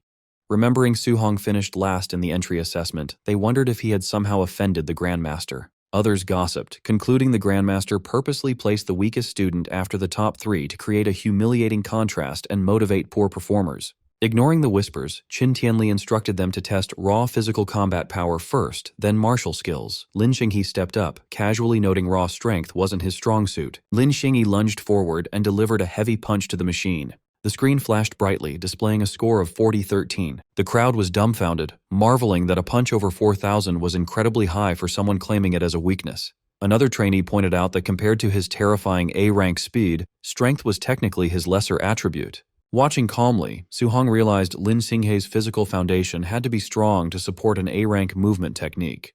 Su Hong prepared his system, eager to copy the martial art Lin Xinghe would use next. Lin Xinghe gathered a vortex of green wind energy around his fist. Unleashing the cloud-hiding gale fist, he struck the machine with a concentrated blast. The tester trembled, and its display updated to a much higher score of 56-42. The crowd gasped. A score over 5,600 reached the standard of a Tier 2 martial artist. They marveled at the terrifying power of his B-rank technique. Su Hong successfully copied the wind attribute cloud-hiding gale fist. As green energy swirled around his hand, he analyzed the numbers. The B-rank art only boosted Lin Xinghe's base score by 1,600 points, which Su Hong found underwhelming. Lin Xinghe stepped down smugly.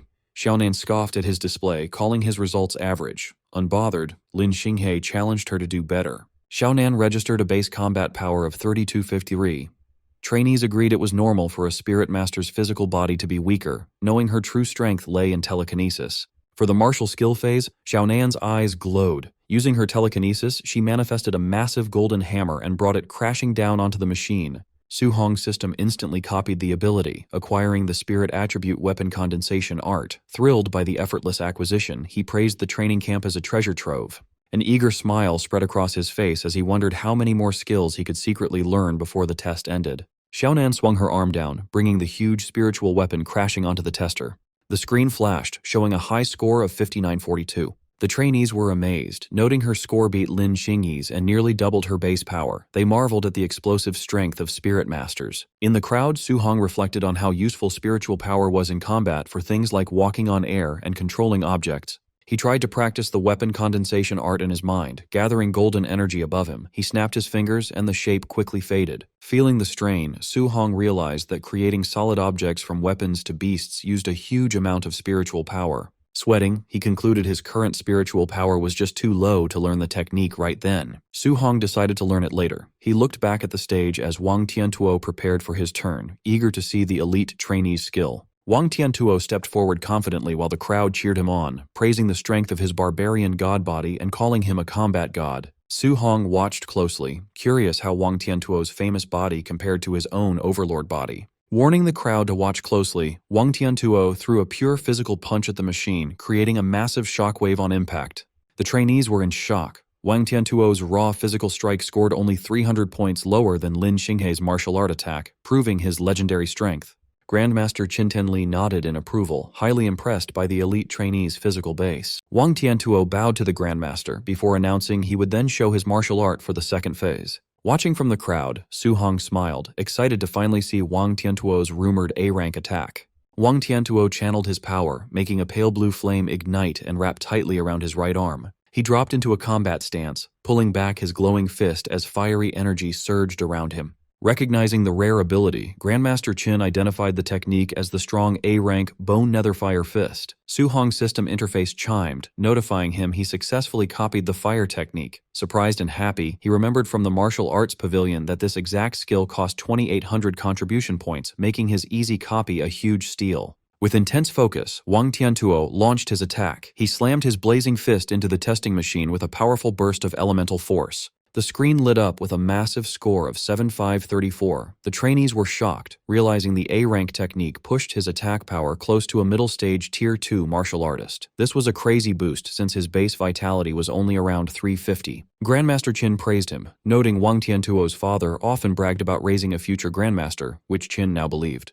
Wang Tiantuo gladly accepted the compliment. With the top 3 elites setting a very high bar, the Grandmaster finally turned to his true target and called Su Hong to the stage. As Su Hong calmly walked forward, the trainees stepped aside and whispered. They pitied him, thinking anyone going after the elites would be embarrassed, and they mistook his calm look for giving up. Standing before the machine, Su Hong listened as Grandmaster Qin told him to use only pure physical strength for his first strike, forbidding any martial arts. Unbothered and ready, Su Hong simply agreed. Su Hong dropped into a stance, winding up his arm as the force of his movement whipped the air around him. Exhaling sharply, his expression turned serious, his eyes shining with intense focus. Driven by his drive to win the grand prize, Su Hong threw a powerful punch, confident he would take first place. His bare fist hit the machine, creating a massive explosive shockwave that kicked up a huge cloud of dust.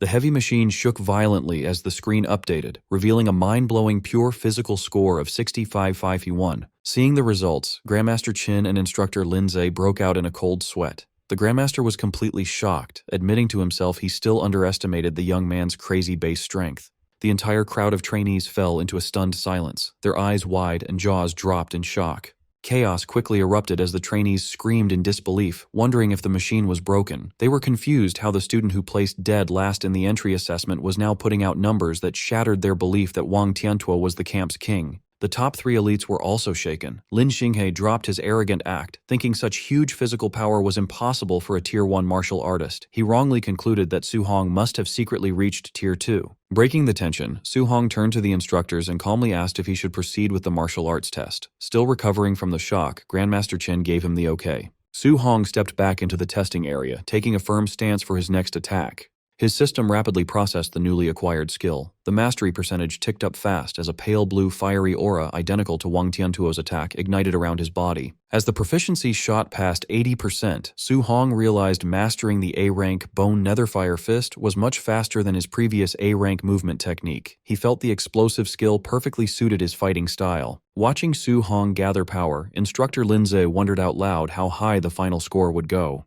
Knowing Su Hong came from an ordinary working-class family, Lindsay assumed he didn't have the resources for anything higher than a low-rank martial art. Grandmaster Qin narrowed his eyes, sensing the strong elemental energy radiating from the trainee. He corrected the instructor, stating that based on the intense aura, the technique was definitely not a low-level martial art. Su Hong's system chimed as his understanding of the Bone Netherfire Fist hit 100%, officially mastering the technique. His eyes flashed with glowing energy as the process completed. He casually summoned the pale blue flames around his fist. The crowd immediately recognized the aura and went crazy, completely confused how Su Hong secretly learned Wang Tiantuo's exclusive martial art. Eager to test his new A-rank attack, Su Hong dropped into a fierce combat stance. He launched forward, slamming his blazing fist into the testing machine with a massive impact.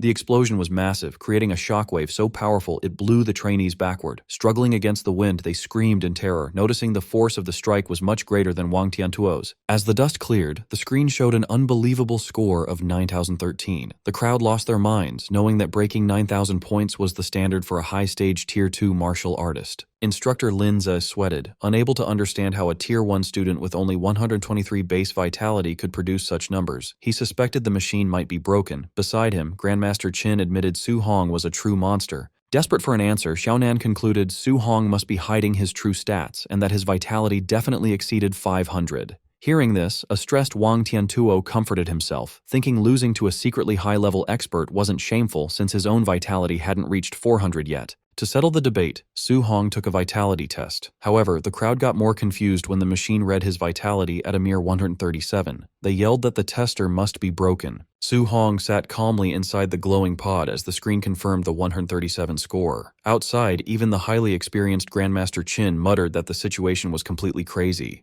The trainees panicked, joking the machine must have missed a zero. They were terrified by the reality that Su Hong was just a Tier 1 martial artist, making his 9,000-point output a crazy miracle. As the pod opened and Su Hong stepped out, Grandmaster Qin gave him an intense stare, very curious about the boy's secrets. Restoring order, the Grandmaster told the stunned crowd to back away from the machines and announced the start of the final phase, the practical combat tournament. He explained the rules with a smirk, stating it would be a challenge system where trainees could pick their opponents. The final winner would secure first place and the grand prize of an A-rank martial art. Instantly, an eager shadow fell over Lin Xinghe's face as he called out to the Grandmaster. Holding his closed folding fan, Lin Xinghe stepped forward and pointed his finger at Su Hong, boldly declaring his intent to challenge him. Smug and confident, Lin Xinghe reasoned that despite Su Hong's monstrous combat output, his low vitality was a critical weakness. He planned to use his superior movement technique to evade attacks and exhaust Su Hong. Startling Lin Xinghe, Grandmaster Qin Tianli rejected the one-on-one challenge. Instead, he proposed that the top 3 elites face Su Hong together.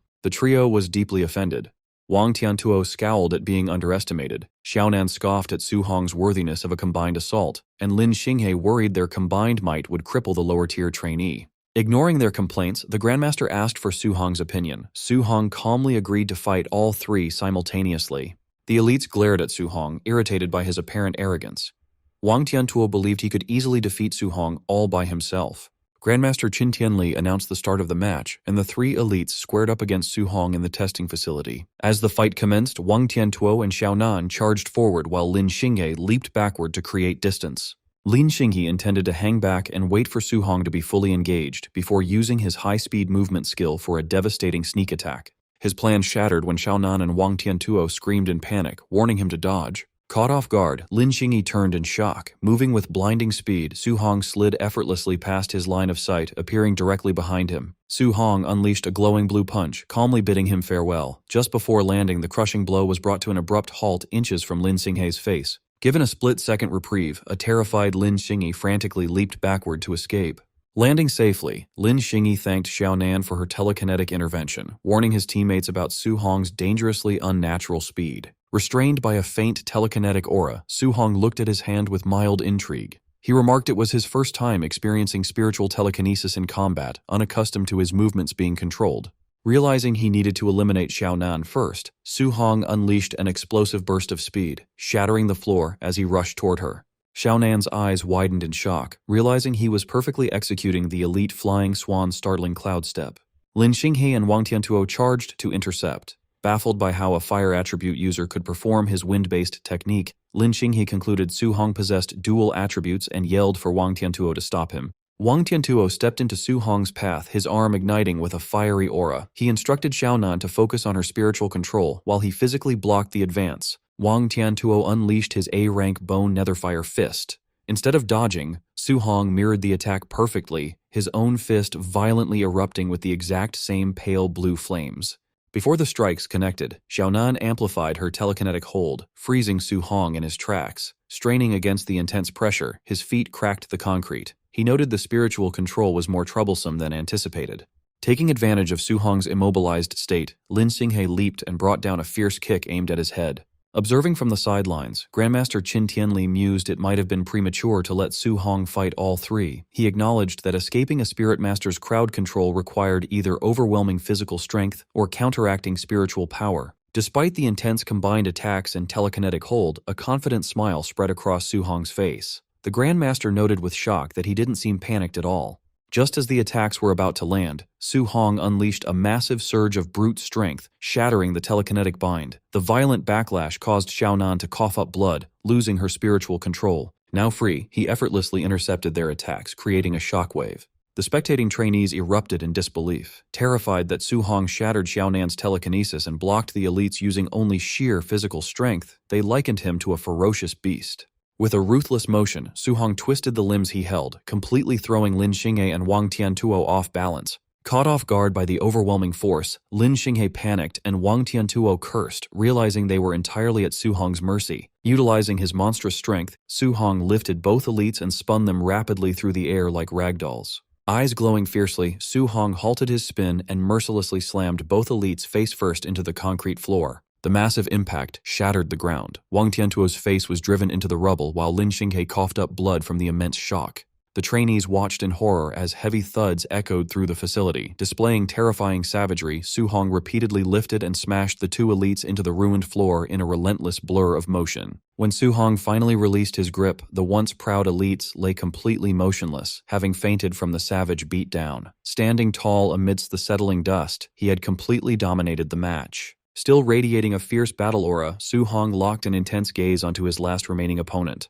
Catching his terrifying stare, Xiaonan lost all will to fight. Trembling, she threw her hands up and backed away, loudly surrendering and begging him not to come closer. The spectating trainees erupted into a frenzy of awe. They marveled that Su Hong had single-handedly crushed the camp's strongest trio, cementing his status as an unmatched monster.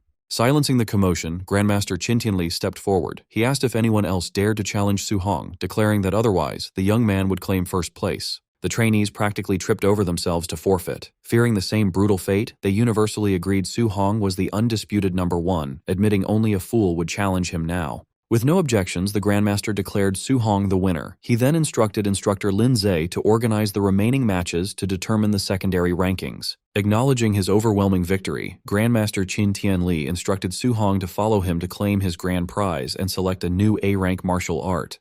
A satisfied smile spread across Su Hong's face. He was thrilled that his victory meant adding another powerful A-rank martial art to his arsenal. As they walked, Grandmaster Qin Tianli mentioned he had been observing Su Hong since his arrival. He questioned why Su Hong chose to hide his true strength when most trainees eagerly showed off. Su Hong explained his caution, stating that without the backing of a powerful family, revealing his abilities too early would make him an easy target. The Grandmaster laughed, appreciating the boy's survival instincts. He confessed he had orchestrated the tournament specifically for Su Hong, intending to use it to secure more elite training resources for him. Qin Tianli advised that resources were heavily concentrated on recognized geniuses. He assured Su Hong he no longer needed to hide his power, offering his personal protection. Grateful for the backing, Su Hong thanked the Grandmaster. They soon arrived at the martial art pavilion. Inside, the startled receptionist stood at attention as the Grandmaster ordered her to bring out the master list of martial arts. While reviewing the catalog, Qin Tianli told Su Hong to ask if he needed clarification.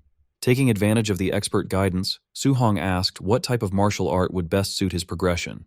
Before advising, the Grandmaster asked Su Hong to list his current martial arts. Su Hong casually listed the Bone Netherfire Fist, Flying Swan Startling Cloud Step, Cloud Hiding Gale Fist, and Void Breaking Finger, noting his other skills were lower ranked. The Grandmaster's expression tightened, pointing out the Flying Swan and Cloud Hiding techniques weren't in their inventory. He incredulously asked if the boy genuinely learned them just by watching Lin Xinghe once. When Su Hong casually confirmed, a drop of sweat rolled down the Grandmaster's face. Staring in stunned silence, he internally reaffirmed that Su Hong was an absolute monster.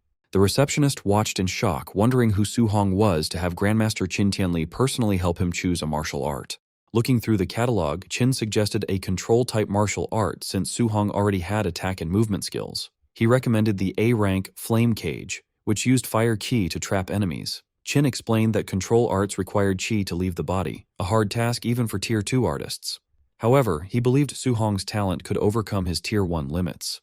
Offering to help him decide, Qin mentioned he knew the technique and offered to show it. Su Hong watched closely and thanked him. Summoning a spark from his hand, Qin highlighted the great battle value of control-type arts as the flame quickly grew into a glowing cage. He explained the battle plan, showing how to trap an enemy in the cage and then launch another attack like an energy arrow for a quick kill. However, Qin warned that keeping the cage active while attacking would be impossible for Su Hong right now. Qin admitted he only mastered that level of control at Tier 3. Hearing this, Su Hong immediately shook his head and gave up on the technique. Surprised by his quick surrender, Qin silently praised him. He noted that unlike arrogant geniuses, Su Hong listened to good advice, proving his true potential. Secretly, Su Hong smiled. His system confirmed he had learned Fire Flame Cage just by watching the display. Having gotten the skill for free, he politely asked Qin to recommend a different martial art. Agreeing to change focus, Qin flipped through the book and suggested looking into defensive arts to balance the young man's skills. He recommended the A-rank Thick Earth Armor, an earth skill that formed a strong defensive key layer over the user's body. Su Hong thought about it carefully. Realizing that adding a defensive art to his already strong body would give great results, Su Hong gladly accepted the recommendation. While finalizing the choice, Qin asked about Su Hong's special body type. Su Hong confidently made up the name Overlord Body. In his head, he got excited, imagining Qin praising this rare constitution and giving him a mountain of A-rank skills. Qin admitted he had never heard of that physique. Su Hong awkwardly confessed he just made the name up. The Grandmaster guessed it must be an entirely unrecorded physical type. Despite the fake name, Qin noted the huge strength boost it gave. He pointed out that Su Hong easily blocked a full-power strike from Wang Tiantuo's famous barbarian god body. He admitted he had never seen a Tier 1 fighter with such crazy raw power. A phone call interrupted them. Qin answered, planning to say he was busy, but instructor Bai Mu urgently reported a system error. She revealed that the point system showed Su Hong had worn his training weight vest during the whole tournament. Shocked, Qin asked if Su Hong really fought the top 3 elites while wearing the heavy vest. Su Hong casually agreed, explaining he kept it on to earn passive points. Hearing this, Qin clutched his chest, trying to stay calm while accepting that this boy was a total monster who defied logic. Calming down, Qin ordered Su Hong to take off the vest immediately. He promised that challenging the training camp later would earn him plenty of rewards, so he did not need to worry about minor points. Su Hong agreed. As Su Hong took off the black vest, the receptionist cheerfully offered to return it to the warehouse. Handing it over, Su Hong warned her that it was a bit heavy. The receptionist proudly stated she was a Tier 2 martial artist and could handle it. But the moment she took it, her eyes widened in shock. Unable to hold it, she dropped the vest, shattering the wooden floorboards under its huge weight. Staring at the broken floor, the shocked receptionist asked how heavy the vest was. Su Hong casually replied it weighed 5 tons. Watching him, Qin sweated nervously, amazed that a beginner Tier 1 trainee carried a 5-ton weight while beating 3 late-stage geniuses. Deeply impressed, the Grandmaster put an arm around Su Hong's shoulder. Calling him a little monster, Qin excitedly said he had another A-rank martial art in mind to teach him. Curious, Su Hong asked what art it was. Qin recalled Su Hong liked using the spear and mentioned a man named Grandmaster Jiang Lin from Yang City, a famous spear master. Qin explained that Jiang Lin had an A-rank thunder spear art with amazing destructive power. Smiling slyly, Qin proposed a plan. He would take Su Hong to Yang City to fight Jiang's student, using the duel to trick his rival into giving up the prize technique. Su Hong pointed out that tricking someone was not very nice. Irritated by an old grudge, Qin complained that Jiang Lin constantly called the Star City camp trash. Qin wanted to use Su Hong to humiliate his rival. He told Su Hong to rest, as they would leave early the next morning. Su Hong agreed. That night, Su Hong returned to his room. He was pleased to find the staff had completely fixed and cleaned it after the previous night's attack. Sitting on his bed, Su Hong focused on training. His system registered 3 new skills: the Fire Scorch 4 Fields, the Spirit, Soul Capture Art, and the Earth, Thick Earth Armor. Determined, he trained through the night to reach basic mastery for all 3 before morning.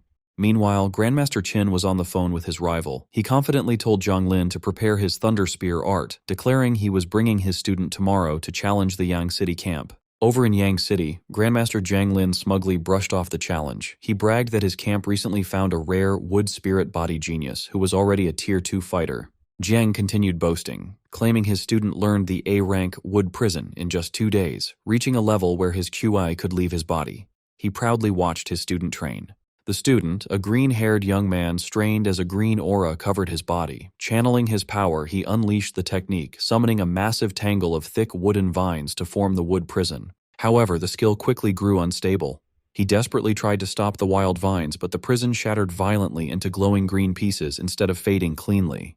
Panting heavily, the student sighed at another failure. Jiang Lin called him Lin Chunfeng and scolded him for being impatient. He reminded the boy that control arts needed more than just willpower. Refusing to give up, Lin confidently promised to reach the basic level within a month. Back on the phone, Jiang mocked Qin, boasting his student was a monster for learning it in a month, since it took Jiang himself 3 months. Insulting the Star City camp again, Jiang claimed his student would easily crush Qin's trash. Qin erupted in anger, but Jiang hung up. Turning to Lin Chunfeng, Jiang told him not to win too quickly tomorrow. He ordered Lin to act like the fight was close and win narrowly to save Qin some face. Forming a clawed hand of greenwood energy, Lin smiled and promised his acting skills were ready. The next afternoon, high above the Yang City training camp on a flattened mountain peak, Grandmaster Qin used his power to fly himself and Su Hong toward the base. Glancing down, Su Hong smiled nervously, saying he never expected his first flight to be like this. With a strong gust of wind, they landed right in the center of the courtyard, facing Jiang Lin and his men. Wearing a smug grin, Jiang Lin greeted his old rival and asked to see the genius Qin brought to challenge them. Qin presented Su Hong as a beginner Tier 1 fighter who also used a spear. Planting his weapon on the ground, Su Hong politely greeted the rival grandmaster. Jiang Lin's smug look vanished into annoyed disbelief. He asked if Qin was crazy for treating a beginner Tier 1 rookie like a genius. Internally, Jiang began to sweat. Pitting his Tier 2 student against a Tier 1 beginner would usually mean an instant kill. He worried Lin's acting skills would be heavily tested to make this fight look fair. Ignoring the insult, Qin confidently urged Jiang Lin to start the match, casually adding that he and Su Hong needed to get home in time for dinner. A large crowd of trainees gathered at the Yang City Training Camp's arena, waiting in excitement. Some wondered about the visiting genius from Star City, joking that they hoped the challenger wouldn't be too weak. Grandmaster Jiang Lin introduced the famous Grandmaster Qin Tianli and his supposed genius student, Su Hong, to the crowd. Smiling smugly, Jiang Lin revealed to everyone that Su Hong was only a beginner at the Tier 1 stage. The local trainees erupted in disbelief, insulted that someone so weak dared to challenge them. They mocked Su Hong, pointing out that their champion, Lin Chunfeng, was a Tier 2 martial artist who could crush him instantly. Hearing this, Lin Chunfeng started sweating nervously. His master had ordered him to make the fight look close to save Qin's pride, but he panicked over how to fake a fair battle against such a weak opponent. Ignoring the noise, Jiang Lin confirmed the bet with Qin Tianli. If his student won, Qin had to teach him an A-rank martial art. Pretending to be generous, Jiang Lin told Su Hong that if he somehow won, he could choose an extra A-rank martial art as a prize. Su Hong politely thanked him. Amused, Qin Tianli slapped his rival's back and sarcastically called him a nice guy. Meanwhile, Jiang Lin was fully confident that a Tier 1 beginner could never defeat a Tier 2 student with a rare wood spirit body. The competitors stepped into the arena while the grandmasters watched. Jiang Lin subtly reminded Lin Chunfeng to hold back his strength. Gripping his sword, the anxious student assured his master that he would. Drawing his blade, Lin Chunfeng continued to worry about his acting. He was terrified of accidentally hurting the beginner with a single careless strike. Noticing his opponent was unarmed, Lin Chunfeng asked why Su Hong wasn't using the spear he brought to the camp. Su Hong casually stretched and replied that he wouldn't use his weapon just yet. In reality, Su Hong chose to go unarmed because his only spear skill was a basic C-rank technique. This was much weaker than his new A-rank fist and movement skills, making the spear a clear disadvantage. Misunderstanding this practical choice as pure arrogance, Lin Chunfeng grew annoyed. Eager to test this supposed confidence, he leapt into the air and charged at the unarmed trainee with his sword. Covered in a green aura, Lin Chunfeng swung his sword down. Su Hong easily dodged the heavy slash, stepping aside as the blade smashed into the stone floor and sent debris flying. Using his A-rank movement skill, Su Hong gracefully glided backward across the arena. He left a trail of wind behind him as he casually kept his distance. Lin Chunfeng was shocked to see a beginner use an A-rank wind movement technique. Watching from above, the grandmasters smirked in amusement at the impressive display. Refusing to let him escape, Lin Chunfeng charged forward. He declared that movement skills were useless now and unleashed his wood prison technique. Thick green vines shot from the ground and tightly wrapped around Su Hong's leg. Surprised to face a rare control-type skill, Su Hong briefly praised Lin Chunfeng's talent. Still, he remained calm and flared his aura, preparing to use his raw physical strength to break the vines. Before Su Hong could even try, the weak green vines suddenly shattered and vanished into thin air. Confused and disappointed, he wondered how such a powerful technique could fall apart instantly. Using this brief distraction, Lin Chunfeng appeared mid-air behind Su Hong. Swinging his sword down, he confidently claimed that stopping his opponent for just a second was enough to win. Unfazed, Su Hong calmly looked over his shoulder. Gathering glowing green wind energy around his fist, he prepared a quick counterpunch. As Su Hong threw the wind-infused strike, Lin Chunfeng's eyes widened in shock. He realized Su Hong's attack was so fast that the punch would hit before his own sword could land. He desperately used his wood escape technique, creating a thick wooden barrier to shield himself just as the fist struck. The defense was completely useless. Su Hong's punch violently shattered the wooden shield into splinters, launching Lin Chunfeng backward with immense force. Sent flying through the air, a battered Lin Chunfeng was completely baffled by the overwhelming physical power of this lower-level beginner. The local trainees watching were equally shocked. Seeing their champion's A-rank defense easily broken, they fearfully realized the beginner's raw strength was greater than a wild beast's. Above the arena, Grandmaster Qin laughed loudly, teasing his rival about the sudden turnaround. Sweating but stubborn, Grandmaster Jiang Lin argued that raw strength alone wouldn't defeat his genius student and told Qin to keep watching. Pressing his advantage, Su Hong launched himself forward at high speed to chase down the retreating Lin Chunfeng. Su Hong delivered a fierce kick, but his leg passed right through the target, shattering it into shadows. He quickly realized he had hit an afterimage. Using his own A-rank movement skill, Lin Chunfeng appeared directly behind him. Boasting about his own footwork, he unleashed an explosive sword slash, but Su Hong easily dodged it. As the dust cleared, a panting Lin Chunfeng looked across at Su Hong. Acknowledging the boy's immense power, Lin Chunfeng urged him to give up. He humbly admitted that if they were at the same level, he would definitely lose. Surprised by this shift in tone, Lin Chunfeng watched as Su Hong knelt and extended a hand toward him. Bright orange flames violently erupted from Su Hong's fist. Before Lin Chunfeng could question this new element, a massive cage of fire roared to life, instantly trapping him in a fiery control skill. Sweating from the heat, Lin Chunfeng was amazed that a beginner had mastered such a skill. However, he figured Su Hong's energy wouldn't last long, so he decided to wait inside for the flames to collapse on their own. On the platform, Qin Tianli lost his composure, shocked that Su Hong had already mastered the flame cage. Confused, Jiang Lin asked why he was so surprised by a move he supposedly taught his own student. Qin awkwardly stammered for an excuse. Jiang Lin then demanded to know how a wind attribute student was suddenly using fire. Masking his own ignorance of the boy's abilities, Qin coughed and casually claimed that having multiple elements wasn't a big deal. Desperate to change the subject, Qin pointed back at the fight. He loudly wondered why the flame cage hadn't collapsed yet and pointed out the new glowing energy on Su Hong's hand. Su Hong stood calmly outside the cage, gathering a swirling pale aura around his fist. Trapped inside, Lin Chunfeng stared in horror. He realized Su Hong was multitasking by preparing an attack while maintaining the cage, a feat incredibly difficult even for advanced fighters. Confirming his worst fears, Su Hong launched himself forward and drove his glowing fist right through the flames toward the trapped student. Panicking as the strike approached, Lin Chunfeng desperately triggered his wood escape again, summoning thick wooden roots to shield himself. The defense was useless. Su Hong's glowing fist pierced straight through the wood and slammed into Lin Chunfeng's stomach. Coughing up blood as the force blasted him backward, the defeated student cursed the absurdity of the beginner's power. Su Hong's fist smashed brutally into Lin Chunfeng's chest, spraying blood into the air. The massive force launched Lin backward. He crashed violently against the scorching walls of the flame cage, severely burning his bare back. However, bright green energy instantly flared over the burns, rapidly healing the damaged skin. With a confident smirk, Lin warned his opponent not to underestimate the healing power of a Tier 2 wood spirit body. Unfazed, Su Hong stared at him coldly. He figured that if one punch wasn't enough to keep him down, he would just throw more. Charging forward, Su Hong unleashed a rapid, relentless barrage of glowing punches, refusing to believe Lin could heal forever. Even while taking the heavy blows, Lin absorbed the damage and taunted his attacker. He insisted the effort was useless, as a Tier 1 fighter's stamina could never outlast a Tier 2's.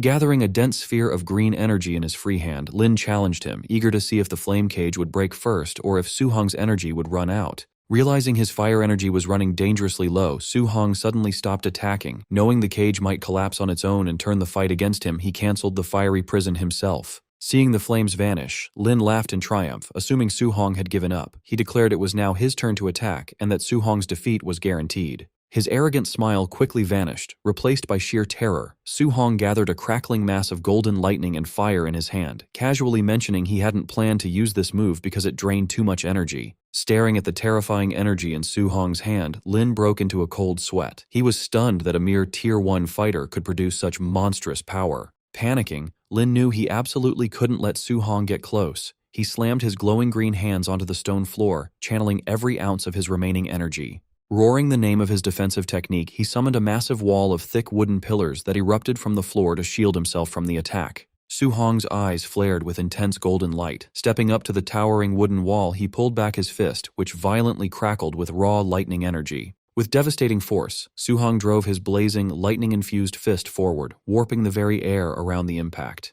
The strike pierced straight through the thick wood like paper. The overwhelming punch hit Lin squarely in the face, blasting him backward and sending his unconscious body crashing onto the stone floor. Su Hong stood calmly among the fading flames and debris, looking down at his defeated opponent. A stunned silence quickly fell over the massive crowd around the arena. The Yang City trainees erupted into panicked disbelief. They were horrified that their champion, despite his Tier 2 healing powers, was knocked out in one strike. Recognizing the punch's power as something like a legendary S-rank move, they couldn't believe Su Hong was still only an early Tier 1 fighter. Grandmaster Jiang Lin broke into a cold sweat. Staring in absolute shock, he turned to his old rival, demanding to know what kind of monster Qin Tianli had brought to the camp. Trembling, Jiang Lin pointed at the arena, realizing the boy had used element fusion to achieve that level of destruction. He was amazed by the impossible reality of a young Tier 1 fighter already mastering such an advanced technique. Sipping his tea innocently, Grandmaster Qin casually remarked that he definitely wouldn't tell his old rival about Su Hong mastering dual-element fusion in just 1 month. Zhang Lin stared back in complete disbelief. Continuing to brag, Qin looked away and added that if Zhang Lin knew Su Hong had perfect compatibility with all 7 elements and was training 7 techniques at once, he would probably drop dead from fright. This left Zhang Lin completely shell-shocked. Pretending to be clumsy, Qin cheerfully apologized for letting the secret slip, though his smug face showed he didn't regret it at all. Meanwhile, Zhang Lin stood paralyzed, his mind struggling to process how a student could achieve such insane feats in a single month. Seizing the moment, Qin threw an arm around his dazed rival and brought up their bet. Since Su Hong won the match, Qin demanded Zhang Lin teach the boy the A-rank Thunder Spear art and his ultimate skill, Palm Thunder. Still overwhelmed, Zhang Lin mindlessly agreed. Sometime later, inside a massive dome-shaped training room, Su Hong and Grandmaster Zhang Lin stood across from each other in a high-tech arena, holding practice spears. Zhang Lin stared at the young trainee, still amazed by the boy's monstrous potential. He admitted to himself that he had never met anyone like Su Hong in his entire life. Pushing aside his shock, Zhang Lin introduced the technique he was about to show, an A-rank Thunder Spear art called the 9 Heaven-Breaking Spears. As blue lightning violently crackled around his grip, Zhang Lin explained the technique. The art had 3 stances, each with 3 unique moves. He warned that both the destructive power and the difficulty increased heavily with each stance. Noting the move's extreme difficulty, Zhang Lin said he would normally never teach it to a fighter below Tier 4. However, given Su Hong's rare talent, he was confident the boy could learn the first stance without issue. Telling Su Hong to watch closely, Zhang Lin's eyes glowed with electricity. He unleashed the first stance, river overturning, sending a massive wave of pure lightning crashing down vertically through the arena. Moving smoothly to the next attack, Zhang Lin announced the second stance, sea inverting. Sweeping his spear, he summoned a huge wave of lightning that surged across the arena like a raging ocean. Gripping his own weapon tightly, Su Hong watched the incredible display. Caught in the simulated storm, he felt like a tiny boat lost at sea, knowing even a single stray bolt could obliterate him. Without pausing, Zhang Lin leaped high to perform the third stance, heaven breaking. He drove his spear downward, releasing a piercing blast of lightning that struck the center of the room with explosive force. The leftover energy from the strike created a massive, terrifying tornado of swirling electricity. Watching the fierce storm, Su Hong realized the Grandmaster had held back to avoid destroying the reinforced training room. Even though he felt like a mere ant against such overwhelming power, Su Hong's eyes shone with determination. He firmly resolved that one day, he too would have that level of devastating combat power. As the storm finally faded, Zhang Lin handed Su Hong a small manual explaining the 9 heaven-breaking spears. He told the trainee to practice on his own first, offering to answer any questions later. Su Hong respectfully thanked the Grandmaster for his guidance. Smiling warmly, Zhang Lin said he was just honoring their bet. He promised that once Su Hong mastered the first stance, he would teach him the second martial art, Palm Thunder. Zhang Lin casually added that while the spear art was strong, its power still fell short compared to his ultimate Palm Thunder. Holding the manual tightly, Su Hong's eyes lit up with excitement. Amazed that Palm Thunder could be even more destructive, he eagerly resolved to master the spear art as quickly as possible. Waving his hand, Zhang Lin turned to leave the dome. He mentioned he had things to discuss with Grandmaster Qin and promised to return later to check on Su Hong's progress, leaving the eager trainee alone to begin his training. An hour later, Grandmaster Zhang Lin returned to the training room. He asked Su Hong if he understood the technique, telling him not to rush since it usually takes months to learn. But when he looked inside, he saw Su Hong surrounded by a swirling vortex of golden lightning. Su Hong then unleashed a powerful blast of electricity from his spear. As the lightning faded, Su Hong turned to the Grandmaster and complained that the spear art was too hard, saying he had only reached a basic level. He then immediately asked to learn the ultimate skill, Palm Thunder. Zhang Lin, dumbfounded, could only wonder if this was the talent of a monster. Later, as the sun set, Grandmaster Zhang Lin sat outside the training room, looking completely defeated. Grandmaster Qin Tianli approached, asking why he looked so dazed and if he had taught the boy Palm Thunder. Still in shock, Zhang Lin just said he was done teaching and told Qin to see for himself. Skeptical, Qin Tianli went to the door, wondering if Zhang Lin had held back. He noted that Palm Thunder required careful instruction and was impossible to learn otherwise. His words died as he opened the door. Inside, Su Hong stood crackling with electricity, holding a perfect ball of lightning. He then cheerfully announced that he had learned Palm Thunder. Both Grandmasters sat in the doorway, stunned. Even Qin Tianli, who expected a lot, was shocked by Su Hong's speed. Zhang Lin despaired, remembering it took him 3 months to master the same skill, for which he had been called a genius. Recovering, Qin Tianli declared the boy had a limitless future and would reach Tier 9. He then offered to take his rival out for a meal. Qin contacted Su Hong, telling him to rest in a temporary dorm for the night, as they would leave the next day. Su Hong agreed. That night in his dorm, Su Hong reviewed his system interface. He had earned 230 martial value points from his recent victories against Wang Tiantuo's group and Lin Chunfeng. He saw his vitality was too low, and with everything else also needing upgrades, he knew 230 points wasn't nearly enough. Since his core cultivation was the most important, Su Hong decided to spend all his new points on upgrading his vitality. After spending his points, he knew he needed more martial value. Since no one would spar with him anymore, his only option was to hunt monsters in the ferocious beast room. Meanwhile, the two grandmasters were drinking. Zhang Lin complained that Qin had scammed him out of 2 A-rank martial arts, but Qin just brushed it off, saying he'd heard it 100 times. They were interrupted by a staff member who announced that the camp's night raid event was ready to start, awaiting Grandmaster Zhang's command. Zhang Lin casually approved the raid, telling the staff not to go easy on the trainees. The man immediately relayed the orders, and the raid began. Xin Tianli sobered up instantly, panicking. He reminded Zhang Lin that Su Hong was in those dorms. Realizing their mistake, Zhang Lin also sobered up and tried to stop the raid, but it was too late. The instructors were already on their way. Outside, a team of instructors assembled. Bu Jingfeng, who Su Hong had humiliated before, asked his brother Jinglong why a high-level Tier 2 was on a basic raid. Jinglong explained Grandmaster Zhang sent him to deal with a resilient wood spirit body trainee. Bu Jingfeng remarked that attacking a low-level Tier 2 felt like bullying, then paused, feeling a strange sense of déjà vu. Jinglong smirked and teased his brother about being beaten by a trainee in Star City. A flustered Jingfeng defended himself, claiming he underestimated his opponent and vowing to eliminate Su Hong if they met again.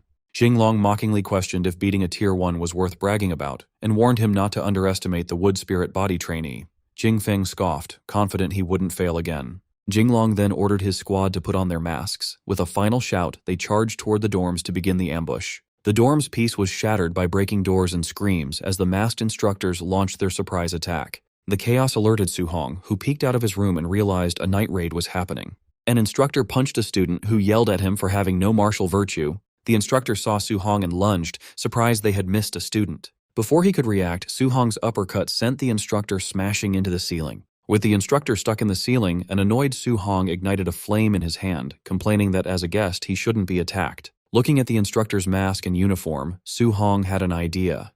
He could steal the disguise, attack students during the raid, and earn martial value points without consequence. A sly smile spread across his face.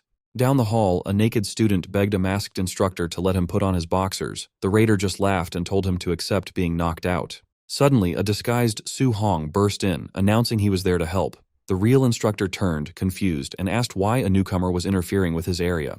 Without a word, Su Hong punched the instructor through the concrete wall. The student stared in shock, wondering why the raiders were fighting each other. Su Hong immediately dashed out, leaving the naked student to wonder why the raider had spared him. Thrilled, Su Hong ran down the hall with a flaming fist, realizing he could earn hundreds of points by fighting the trainees without holding back. Su Hong then tore through the hallway, beating down the real instructors. Confused by the friendly fire, they started yelling that there was a mole in their group. After punching another raider, Su Hong sighed under his mask. Standing over the defeated instructors, Su Hong cracked his knuckles and announced the first floor was clear, then headed for the second. On the next level, Su Hong moved like a golden blur, unleashing a flurry of strikes that effortlessly took down the entire squad of instructors. As he raced to the third floor, Su Hong laughed, delighted with his plan. His system kept rewarding him with martial value points for every instructor he defeated.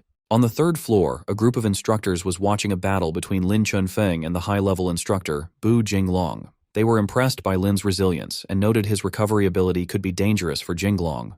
Inside, Lin Chunfeng, glowing with a green healing aura, faced the masked instructor who was radiating fiery energy. Su Hong walked up to the spectating raiders and asked why they were just standing there. Not realizing he was an imposter, they invited him to watch the wood spirit body trainee's incredible recovery. Su Hong stepped forward, his fist igniting with golden energy. He declared there was no need to watch, confusing the other instructors.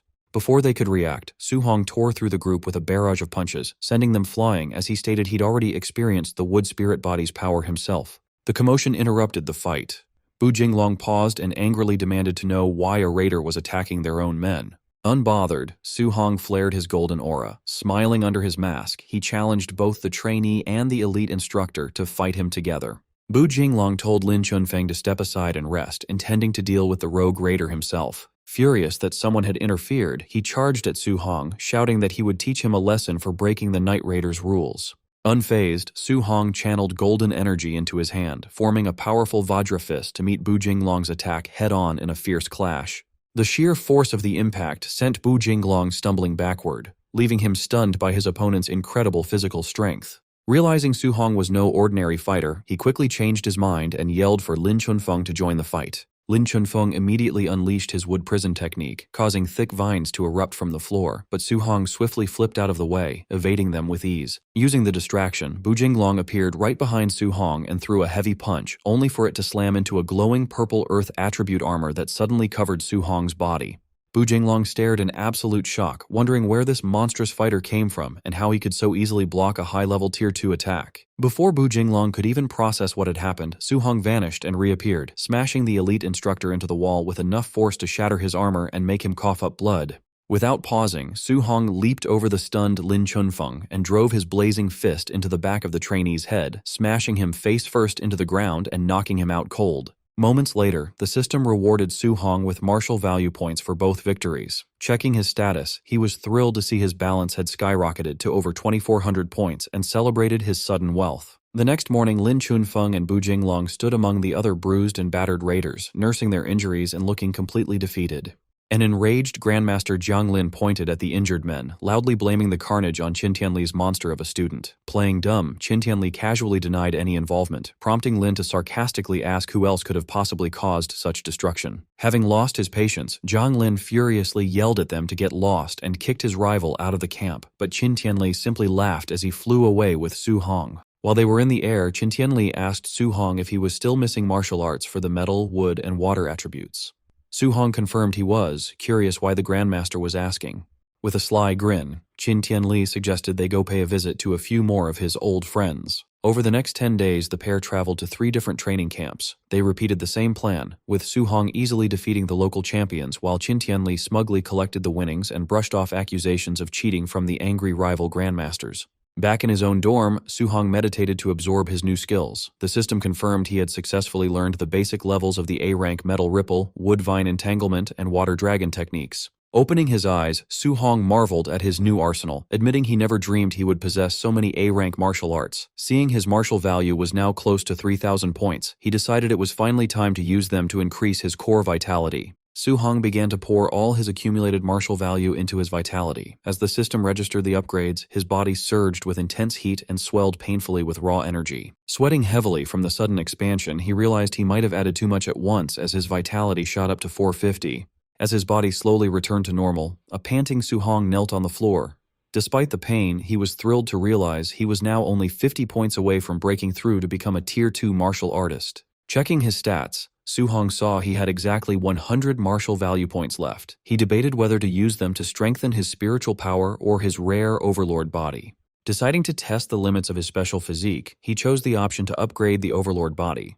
The system immediately took his remaining 100 points, but only gave him a tiny 0.1% increase to the overlord body's spirit rank. Stunned by the terrible exchange rate, he complained that his unique physique was far too expensive to upgrade efficiently. Concluding that reaching Tier 2 was his top priority, Su Hong grabbed his jacket and rushed out the door, ready to hunt more monsters in the ferocious beast room to earn the points he needed. But before he could leave, he ran right into Grandmaster Qin Tianli. The Grandmaster asked if Su Hong was still missing a healing martial art, making the young trainee sweat nervously as he guessed the old man was planning to hustle another rival camp. A short time later, at the Hang City training camp, Grandmaster Wang Qingshan addressed a large group of trainees. He announced a brutal wilderness special training event, where students would have to survive in the 10,000 monster mountain range for 7 days without any outside supplies. Standing disguised among the local trainees with his spear, Su Hong listened to the harsh rules. He silently noted that as a provincial capital, Hang City's camp was filled with real geniuses and was much tougher than Star City, since these trainees could only earn points by killing beasts at or above their own level. When Grandmaster Wang Qingshan officially started the training, Su Hong leaped into the dangerous mountain range along with the rest of the Hang City trainees. Watching the students leave, Grandmaster Wang Qingshan questioned Qin Tianli's confidence, pointing out that Su Hong hadn't even reached Tier 2 yet. Qin Tianli simply confirmed their bet. If Su Hong won the survival challenge, Qingshan had to teach him an A-rank healing art. In return, Qin arrogantly promised to teach an A-rank martial art to every single Hang City student that managed to beat Su Hong. Amused by this, Qingshan wondered if Qin could actually afford to make such a promise, reminding him that half the students were already at Tier 2. Qin just brushed off the danger, claiming that facing the beast early would be good for the boy. He then asked with alarm if beasts from the 10,000 Races demonic cult had arrived. Qingshan casually confirmed they had, but dismissed them as just low-level Tier 2 and Tier 3 creatures. Qin accused Qingshan of sending the students to their deaths by making them fight Tier 3 monsters. Qingshan coldly replied that the War of 10,000 Races was brutal, and true powerhouses could only be forged through extreme hardship. Qin sighed, resigning himself to the situation. Even as he thought that it would be a victory if Su Hong simply made it back alive, the young trainee was already deep in the wilderness, violently cutting the head off a massive wolf beast with a lightning-infused spear strike. Eager to test out his new abilities, Su Hong summoned a barrage of golden metal energy beams that pierced through a pack of beasts. Without pausing, he then used his wood attribute, conjuring thick, glowing vines to entangle and crush a giant snake. As night fell over the mountain range, Su Hong summoned a massive water dragon, which violently blasted through a fiery beast, showing his complete dominance over the wilderness. Stepping into a dark cave past the glowing body of his latest victim, he acknowledged the incredible destructive power of his new A-rank martial arts. However, he also noticed that his spiritual energy drained far too quickly when he used them one after another. Standing in the bloody cave among the bones of his kills, Su Hong checked his system. Seeing he had earned over 500 martial value points and his vitality was maxed out, he decided it was time to push for his Tier 2 breakthrough. Sitting down to meditate, Su Hong began channeling his points into his vitality. A fierce, fiery aura erupted around him as the system registered the steady upgrades, pushing his body toward its new limits. Meanwhile, deep in the forest, a red-haired cultist was grumbling as he patrolled the dark woods. He complained about having to check the perimeter in the middle of the night, certain that no one could possibly find their hidden sacrificial grounds in such a remote mountain range. He suddenly stopped in his tracks when he noticed the freshly killed body of a massive beast lying just outside the dark cave where Su Hong was meditating, realizing that an intruder had wandered into their territory after all. Standing at the cave entrance, the cultist called out maliciously to whoever was hiding inside. He demanded that Su Hong come out for a quick death, threatening to skin him and eat him alive if he refused. The cultist ordered the intruder to surrender, warning of a fate worse than death if he resisted. Glancing at the dead blazing black tiger, he figured his opponent had, at best, Tier 2 or Tier 3 strength. From inside the cave, Su Hong listened to the man's arrogant tone. Since the cultist spoke so dismissively of Tier 3 martial artists, Su Hong suspected he was up against a formidable Tier 4 expert. Since he had only recently broken through to Tier 2, he admitted he lacked the confidence to take on a Tier 4 opponent. Deciding that running was his best bet, he launched a water dragon attack to cover his escape from the cave. The cultist eagerly gripped his sword and shattered the watery beast with a single slash, mocking the attack as having the measly power of an early Tier 2.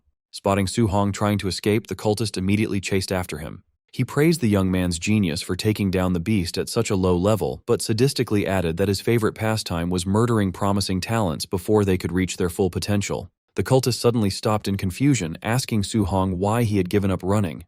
Su Hong turned to face his pursuer. He calmly stated that based on the energy the man had just used, he was actually just an early-stage Tier 3 fighter, far weaker than Su Hong had initially feared. Spotting a distinct tattoo on the man's neck, Su Hong recognized him as a member of the 10,000 Races demonic cult. He recalled that this cult consisted of human traitors who carried out terrorist attacks and sacrificed their own kind to alien races in exchange for power. Disgusted by the traitor, Su Hong flared his golden aura and declared that such human scum deserved to die. Smirking, the cultist challenged Su Hong to prove his words and launched an A-rank fiery sword strike known as Fire Slash. Facing a Tier 3 opponent for the first time, Su Hong decided to go all out. He unleashed Sea Inverting, a massive wave of golden lightning that violently clashed with and completely overpowered the fiery strike. Su Hong was surprised, wondering how a Tier 3 martial artist's technique could be so easily blown away by his attack. The cultist panicked, unable to understand how he was losing to someone an entire major realm below him despite using an A-rank martial art. He was also completely baffled that his opponent wielded both water and lightning attributes.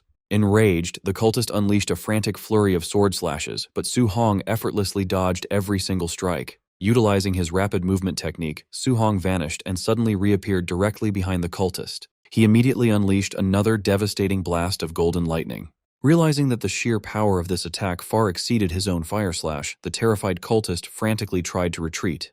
Before he could escape, thick green vines erupted from the ground and tightly bound his leg. The cultist stared in utter disbelief, shocked that Su Hong was now using a wood attribute control technique as well. Completely immobilized by the vines, the cultist was instantly engulfed by the massive blast of lightning.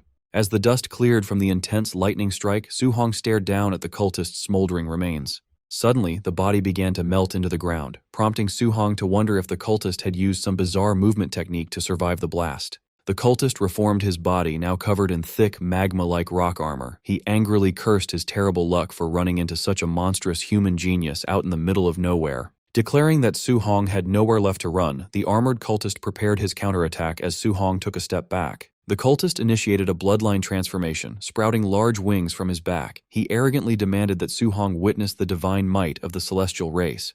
Disgusted, Su Hong thrust his spear forward. He mocked the cultist for mutating into a freakish monster and called the entire demonic cult completely insane. The cultist easily caught the spear tip with his bare, armored hand, bragging that once his bloodline transformation was complete, he would become a true celestial being. Still gripping Su Hong's spear, he declared that the boy had to die for interrupting their sacrificial ritual. Su Hong immediately retaliated, unleashing a fierce blast of fire that pierced straight through the cultist's new wing and left the fanatic in shock. Capitalizing on the opening, Su Hong instantly activated his flame cage technique, trapping the cultist inside a blazing prison. He then channeled pure lightning into his weapon and executed the ultimate heaven-breaking stance of his A-rank spear art. The crackling spear violently pierced straight through the cultist's hardened rock armor, delivering a devastating, explosive blow right through his chest. The hardened rock armor crumbled away as the cultist gasped in sheer disbelief, his mutated body completely shattering into pieces just moments later. Checking his system, Su Hong was shocked to see a massive reward of 212 martial value points for the kill. He realized that hunting these fanatics was incredibly lucrative, noting that he normally had to fight beasts for a long time just to scrape together 500 points. Remembering the dead cultists' mention of a sacrificial ritual, Su Hong quickly deduced that they must have captured human victims.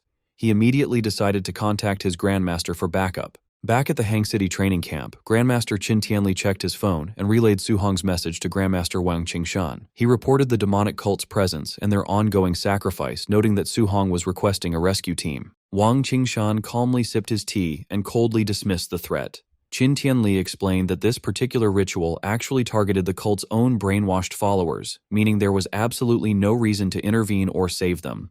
Questioning his rival's relaxed attitude, Qingshan asked Qin Tianli why he was still sitting around drinking tea instead of rushing to save his student. Qin Tianli casually replied that there was no need, as Su Hong had already killed the early-stage Tier 3 cultist. Qingshan scoffed, flatly refusing to believe that a mere Tier 1 trainee could defeat a Tier 3 cultist, and accused Qin Tianli's student of blatantly bragging. Unbothered, Qin Tianli casually told him to believe whatever he wanted. 3 days later, deep in the wilderness, Su Hong stood over the freshly severed head of a massive multi-eyed snake beast. Leaning against the creature's corpse, he reviewed his system stats and sighed in disappointment. Despite hunting numerous Tier 3 beasts over the past 3 days, his martial value had only reached 832 points. He complained that all this grueling effort had yielded less value than killing just 4 cultists.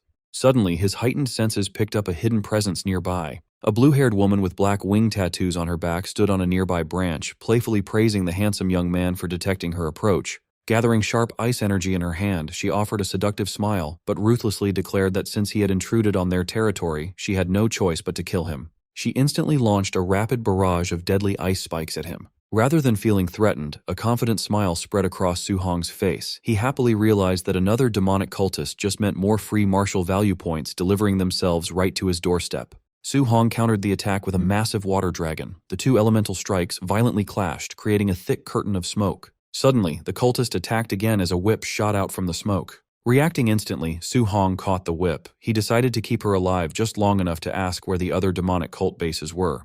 He yanked the whip with immense force, pulling the panicked woman through the air straight toward him. As she flew into range, Su Hong delivered a brutal punch to her stomach with his cold fist technique, instantly defeating her. Standing over her, he pointed his glowing spear at her neck and demanded to know where their base was. Terrified and bleeding, she begged for her life and revealed that the base was 10 kilometers to the north. Su Hong pressed further, asking how many Tier 3 fighters were there. She confessed they had 3 Tier 3 and 3 Tier 2 fighters. Calculating his progress, Su Hong realized only 1 Tier 3 cultist was left. Wiping out the rest would give him over 1,000 points, enough to upgrade his telekinesis to Tier 2. Refusing to stay down, the female cultist lashed out with her whip to create distance. She furiously yelled that Su Hong had underestimated her. She triggered a blood transformation, sprouting large wings as she turned into a heavenly god race member. Hovering in the air, she arrogantly boasted her strength had doubled and she could easily kill him. Su Hong didn't give her the chance.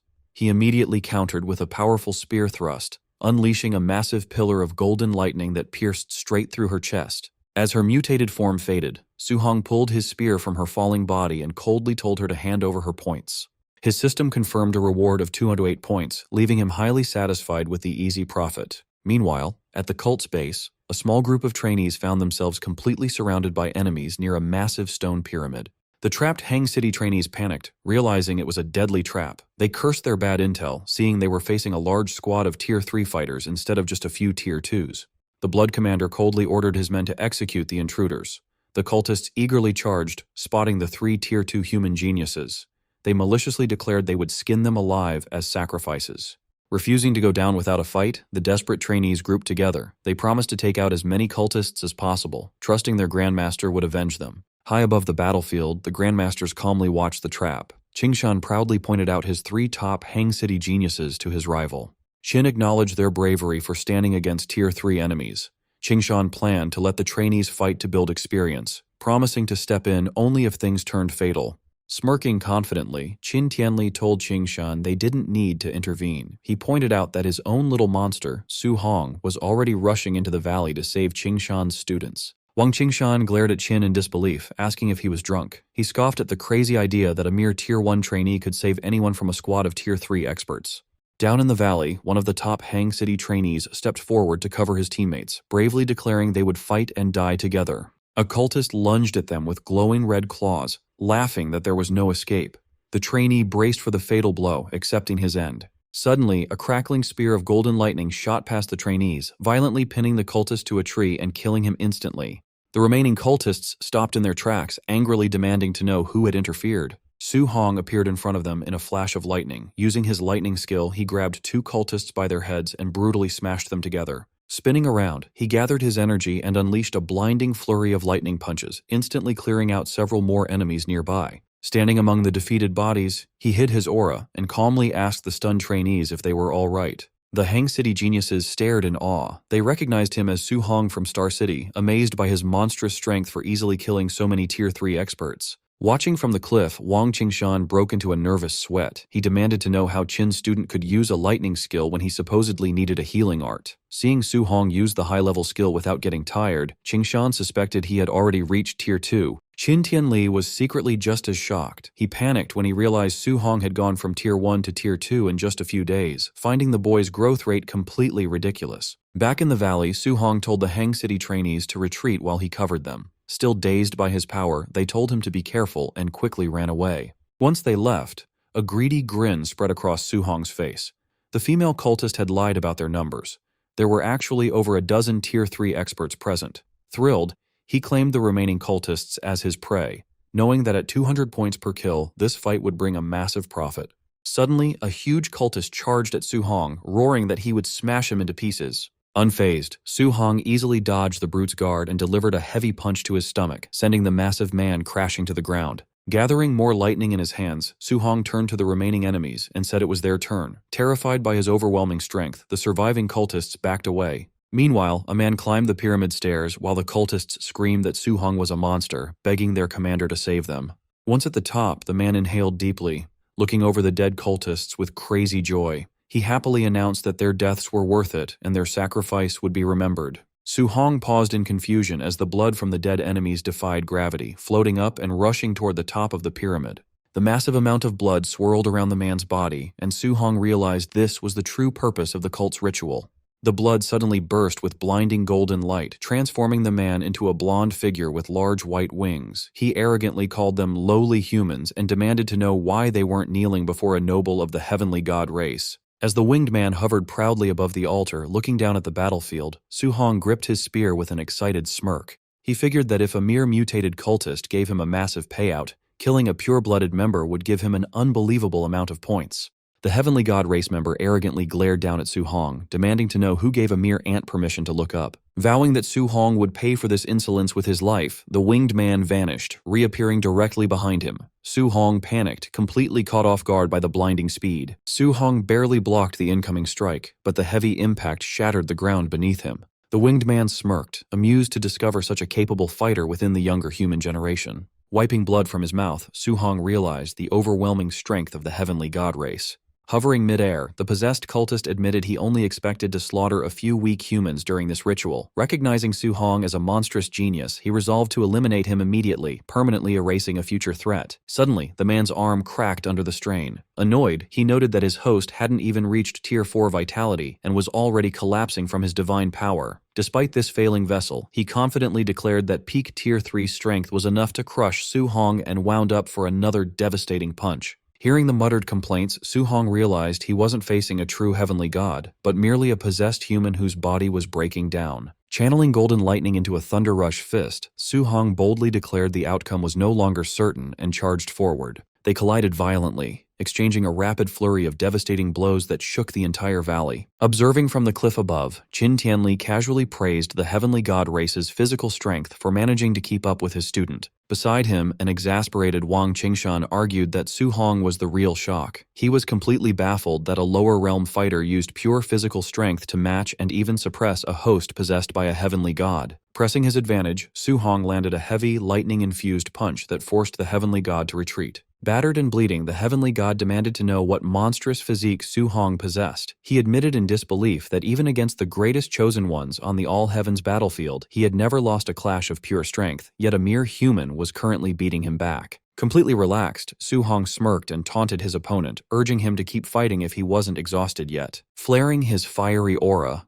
Su Hong reveled in the fight. Ever since awakening his overlord body, he had been terrified of accidentally beating people to death. Now he was exhilarated to finally unleash his full strength with the sole intention of killing his opponent. Su Hong openly wished the heavenly god's true body was present, disappointed that the frail human host prevented a truly satisfying battle. Enraged and humiliated at being looked down upon, the heavenly god screamed at the human ant and initiated his ultimate technique, opening a massive golden portal to summon his divine arsenal. Countless glowing spears emerged from the portals. Hovering above, he declared Su Hong was the first person to ever force him to use this move. Sensing that each golden spear carried enough destructive power to obliterate a Tier 3 martial artist, Su Hong wondered about the technique. His system suddenly chimed, notifying him that this specific martial art could not be learned, leaving him surprised that uncopyable skills existed. Watching from the cliff, Qingshan recognized the attack as Divine Arsenal, an innate martial art exclusive to heavenly gods with extremely pure bloodlines. Realizing the implications, Tianli wondered if the entity possessing the cultist was actually a high-ranking alien noble.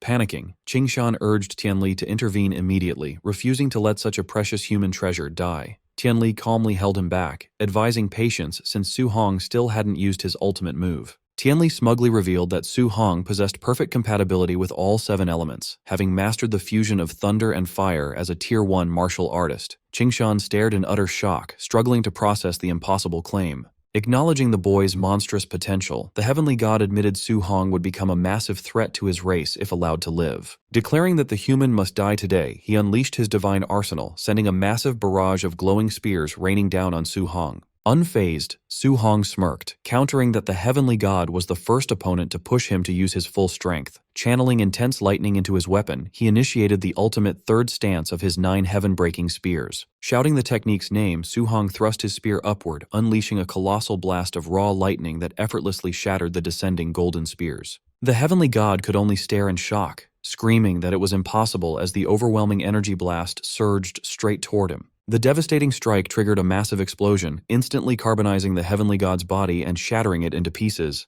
The sheer force of Su Hong's attack didn't stop there, completely cleaving the cult's massive stone pyramid in half. Standing before the ruined base, a trembling and exhausted Su Hong grinned as his system confirmed a massive reward of 843 martial value points, concluding the grueling fight was completely worth it. Grandmaster Qingshan landed next to Su Hong, excitedly praising him as a precious treasure and a great genius. Grabbing the bewildered boy's face, Qingshan admitted he never would have believed a Tier 2 martial artist could defeat a heavenly god had he not seen it himself. Despite the high praise, Su Hong remained grounded. He realized that if an ordinary member of a top 10 ranked race forced him to use his ultimate move, Their true geniuses must be terrifying. Qingshan then concluded that defeating a mere small fry wasn't something to get overly excited about. 4 days later, the wilderness survival training officially ended at the Hang City camp. The final scoreboard placed Su Hong first with a staggering 17,210 points, completely eclipsing the second-place score of 4,700. Some trainees immediately accused him of cheating, refusing to believe a lower-tier fighter could earn so much. The Hang City geniuses he saved quickly shut down the rumors, declaring that Su Hong was impossibly strong and had easily one-shotted Tier 3 demonic cultists.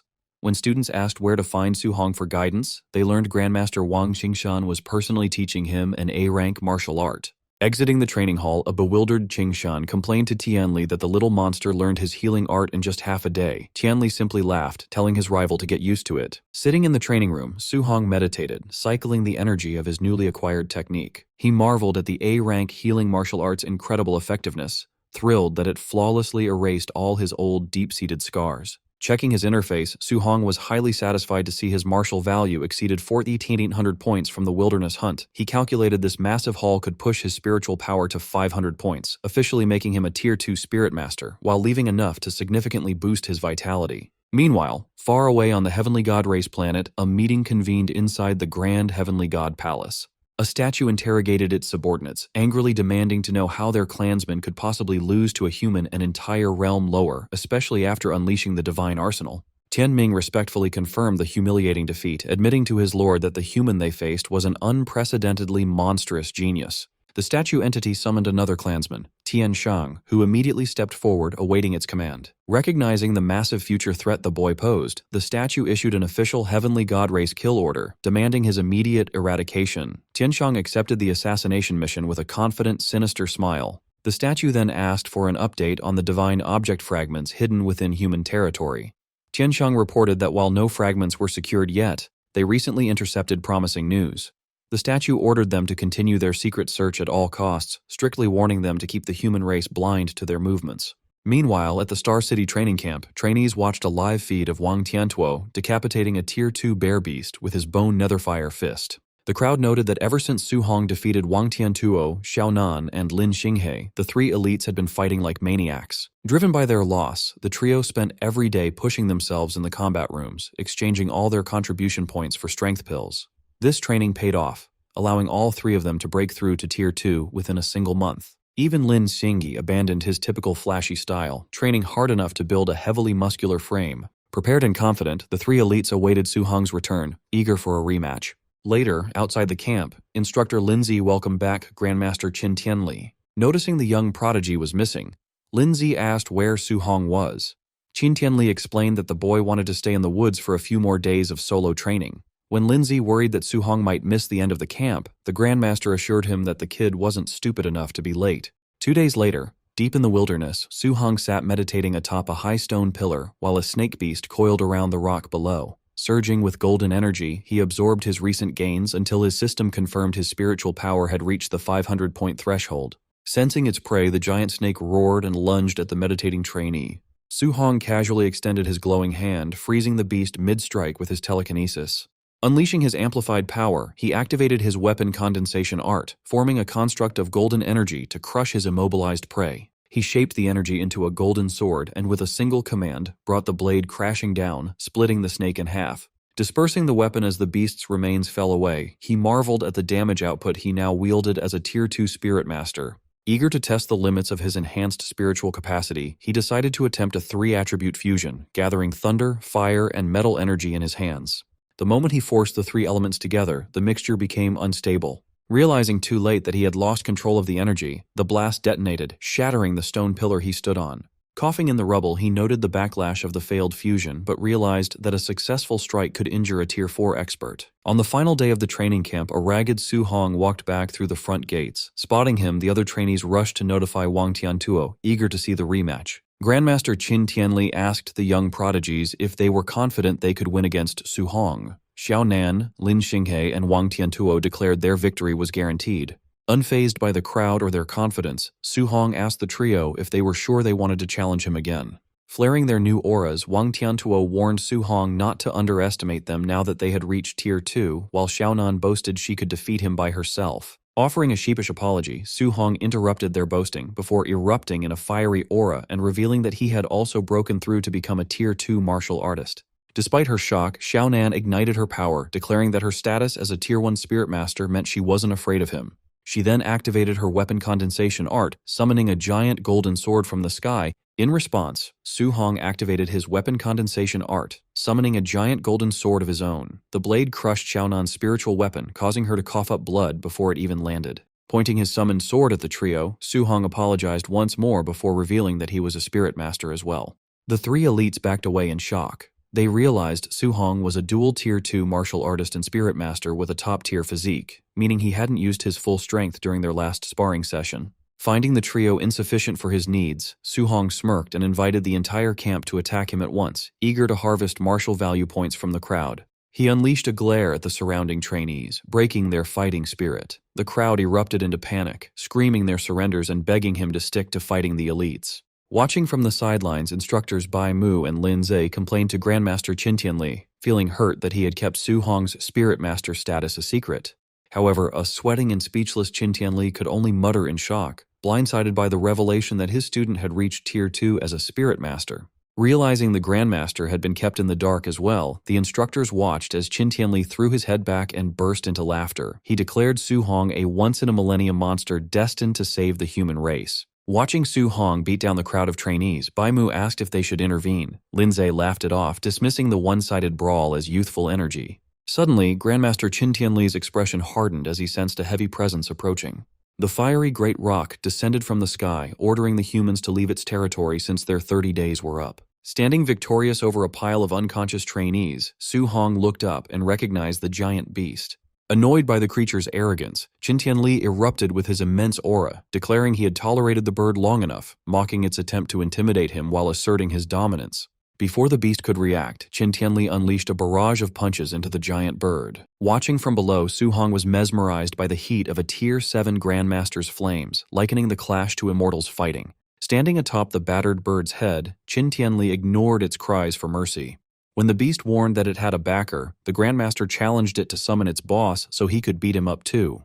The Grandmaster's confidence vanished when a booming voice ordered him to stop. The sky darkened as a shadowy entity with glowing red eyes materialized behind the clouds, casting a glare over the region. Lin Zhe and Bai Mu stared in horror, realizing the great rock was connected to the legendary Lord of 10,000 Monsters. Gripping his fist, Su Hong broke into a cold sweat as he recognized the entity as one of the supreme rulers of the mountain range, a being guaranteed to be at least Tier 9, or possibly a king-level existence. Staring up at the huge, shadowy Lord of 10,000 Monsters, Su Hong felt the heavy weight of its gaze. The meeting made him realize how weak he was. Compared to experts at Tier 9, his current Tier 2 strength was nothing. A deep sense of fear washed over him as he thought of his family. He knew that if a being that strong ever attacked Star City, he would be helpless to protect his aunt and uncle. Looking at the sky, Su Hong decided to push past his limits, vowing to break through the tiers until he reached the legendary King Realm.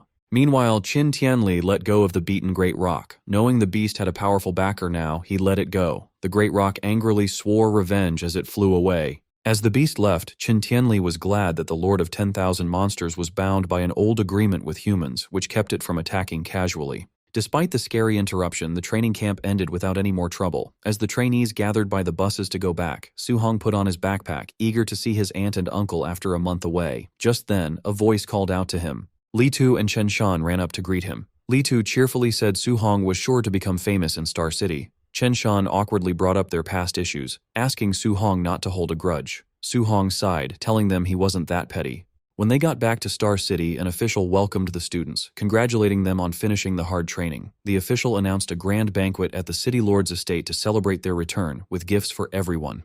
While the other trainees cheered, a tired Su Hong wished he could skip the event and go home. Later, guests began arriving at the huge City Lord's estate. The fancy banquet hall was soon filled with people. An attendant politely showed two nervous guests to their seats. Su Hong's uncle and auntie sat at a fancy table, looking awkward and out of place. Some wealthy guests noticed them. Judging their simple clothes, they wondered why migrant workers were at the event. Su Hong's auntie worried their clothes would embarrass their nephew. His uncle sighed, saying they were wearing their best clothes, but admitted they shouldn't have come. Their worry was cut short when Principal Lee of No. 1 High School approached, warmly greeting them as Su Hong's relatives. Surprised by the attention from such an important person, the couple nervously returned the greeting. Principal Lee kindly told them to relax. Suddenly, Wu Lingxian, president of the Star City Martial Artist Association, hurried over and enthusiastically shook the uncle's hand. She loudly praised Su Hong as the most promising genius she had ever seen, leaving the uncle even more overwhelmed. The wealthy guests watched in shock as the city officials greeted the seemingly ordinary couple, wondering who Su Hong was. Meanwhile, at the center table, the most powerful leaders of Star City were gathered. Lin Xinghe's father politely complimented the city lord, assuming his son, Wang Tiantuo, easily took first place. The city lord humbly brushed off the praise, complimenting the other family's children. Xiaonan's father confidently argued that his spirit master was stronger, predicting his daughter would win first place. Lin Xinghe's father scoffed, saying his son's speed would beat both of their children. This started a heated argument among the three fathers. Wang Ni angrily slammed the table, insisting his son's attack power guaranteed him first place. As the other two patriarchs fired back, they continued to stubbornly brag that their own child was invincible. Watching from a distance, Principal Li asked Wu Lingxian if she planned to step in. She refused, joking that she might beat them up if she had to listen to them brag anymore. She confidently added that there was no need to stop the argument, because once Su Hong arrived, the fathers would be silenced. Principal Li was doubtful, but Wu Lingxian just smirked, saying it was a woman's intuition. Suddenly, a guard urgently announced that the trainee's bus had arrived. Eager to see his son's return, the city lord proudly invited everyone outside to welcome the pride of Star City. The three fathers confidently waited by the red carpet, but their smiles disappeared when their children stepped off the bus. Instead of looking like champions, the three elites were covered in bandages and bruises. The horrified fathers rushed to their children. As the city lord panicked over his son's face, Lin Xinghe dryly said Wang Tiantuo got the worst of it by refusing to surrender.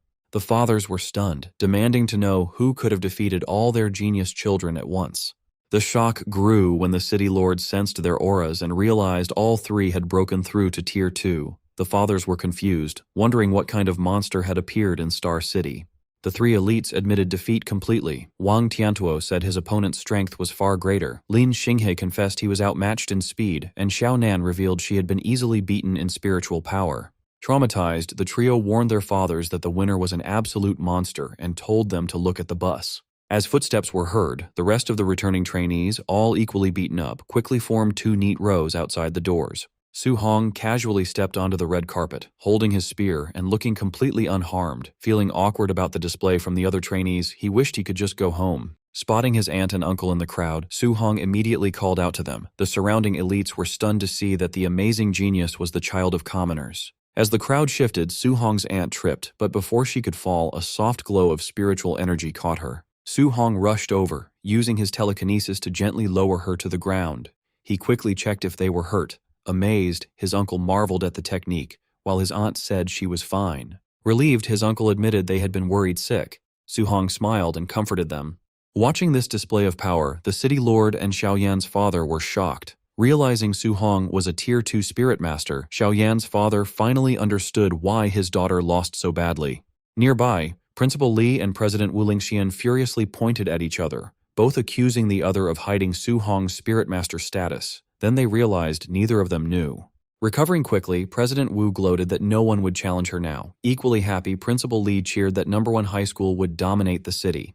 The news of Su Hong's true power caused a frenzy among the wealthy guests. Desperate to get on his good side, they scrambled on their phones to gather his information, order gifts, and call their daughters to the estate, hoping to secure him as a son-in-law. Seizing the moment, the city lord quickly had an attendant bring out a premium bank card and property deeds. Approaching Su Hong, he loudly praised him as a dragon among men and offered him a luxury villa and $3 million in cash, claiming it was the official reward for first place. The other fathers silently cursed the city lord for being a sly old fox, knowing he had just made up the reward to buy the boy's loyalty. Extending his hand, the city lord promised to fully support Su Hong in the future. Su Hong quickly thought about his options. He knew the city lord was trying to win him over in public. Refusing the gift would offend the powerful man, but accepting meant he would owe him and couldn't refuse his future requests. Su Hong decided that he could not afford to offend the city lord. He realized that accepting his protection would keep his family safe, letting him train in the wild without worry. With powerful allies like Grandmaster Qin, President Wu, and Principal Li backing him up, he knew the city lord could not force him into unfair situations in the future. Su Hong politely accepted the offer, shaking Wang Ni's hand and thanking him. Pleased by his acceptance, the city lord told Su Hong to speak up if he had other requests. Su Hong asked if the city lord could help find a cure for his aunt's rare illness. His aunt and uncle were moved to tears by their nephew's immediate selflessness and care for them. Wang Ni turned to his helper and ordered him to handle the matter personally, demanding that the best medical resources be secured to treat Su Hong's aunt. Eager to please the young genius, the city lord asked Su Hong to ask for anything else he wanted. Su Hong admitted that he could use a better, high-quality weapon. Laughing, Wang Ni invited Su Hong to follow him to his personal armory to choose any weapon he liked. While Su Hong thanked him, the city lord secretly gloated, knowing that accepting favors would make Su Hong more loyal to the Wang family. Before leaving, Su Hong asked his aunt and uncle to wait for him. At the same time, the city lord told his son, Wang Tiantuo, to host the banquet while they went to the armory. Wang Tiantuo politely led Su Hong's aunt and uncle to a comfortable area, while the crowd whispered in awe, amazed at how quickly Su Hong's humble family had gained high status. Wang Ni led Su Hong into the massive armory, explaining that weapons were sorted from C grade to B grade, with the best A-grade alloy weapons stored at the very back. He told Su Hong to pick any A-grade weapon that matched his element. Su Hong was amazed, knowing an A-grade weapon was worth hundreds of millions. Instead of a normal weapon, Su Hong asked if the armory had any multi-attribute alloy weapons. This caught Wang Ni off guard, and he asked if Su Hong was actually a multi-attribute martial artist. Su Hong explained that because he trained in multiple elements, Grandmaster Qin valued him and advised him to look for a multi-attribute weapon. To prove it, Su Hong released his energy, creating 7 different elemental orbs of light around his body, leaving Wang Ni shocked. Since Su Hong had already accepted the city lord's backing, showing his huge talent would make the city lord value and protect him even more. Wang Ni asked how Su Hong's training speed could be so fast, since multi-attribute users usually progress slowly, with 7 elements making it hard to even reach Tier 2. Excited, the city lord realized he was looking at a rare genius, a Tier 2 7-element artist, a Tier 2 spirit master, and owner of a unique body better than the barbarian god body. Overjoyed, he felt a legendary star had truly come to Star City. With a sigh, Wang Ni said he felt useless as Su Hong's Uncle Wang. Su Hong asked the city lord what was wrong. Wang Ni explained that multi-attribute weapons were very rare and his armory only had a few dual-attribute pieces. He showed the only 3-attribute weapon in his collection, a B-grade dark gold meteorite iron spearhead. The city lord offered to break down an A-grade alloy shaft so Su Hong could temporarily make a whole weapon, but Su Hong declined, explaining that he could just attach the new spearhead to his Thunderfire spear. He noted that a 3-element spearhead was plenty for now.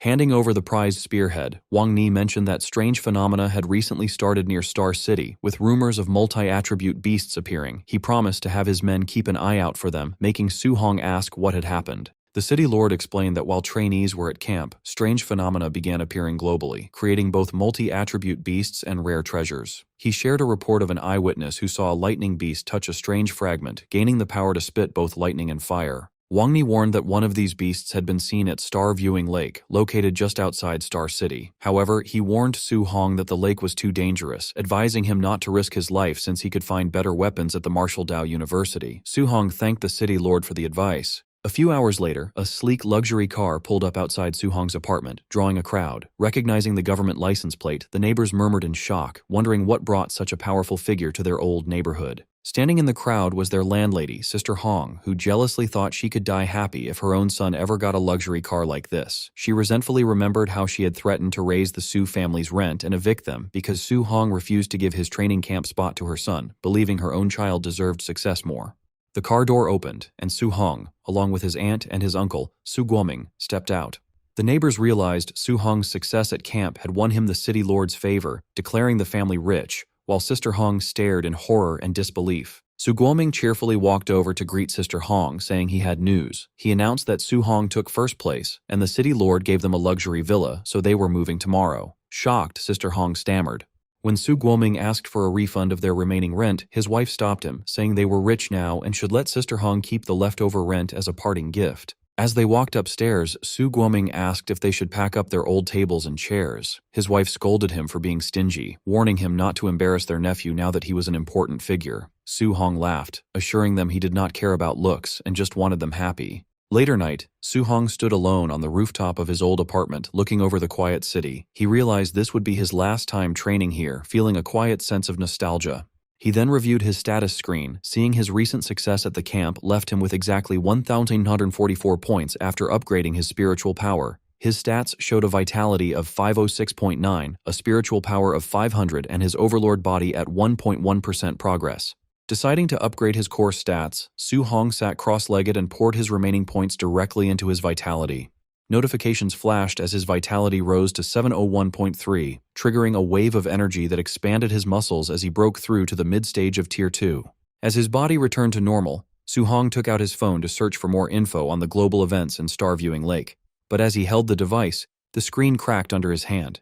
He realized his body had not yet adapted to his mid-stage Tier 2 strength, but felt glad he did not break the phone completely. Sitting on the roof, Su Hong scrolled through global news, finding that a rare spiritual medicine found abroad had caused a bloody fight among Grandmaster-level experts. He also read about a flame beast that touched a strange fragment to gain thunder and earth attributes, noting with concern that every martial artist who saw it had died under mysterious circumstances. Locally, the Tier 2 multi-attribute beast at Star Viewing Lake had attracted many Tier 3 and Tier 4 hunters. Though he could not beat a Tier 4 fighter in a direct fight, he felt sure his speed would let him escape easily, resolving to head to the lake right after moving tomorrow. The next day, Su Hong and his family moved into their massive new villa in the prestigious Star City area. Their new home was already filled with luxury gifts from wealthy neighbors. Overwhelmed by this high society lifestyle, Su Guoming and his wife promised never to embarrass their genius nephew. At the same time, a crowd of wealthy socialites eagerly invited Su Hong to their homes, offering rare treasures just to get on his good side.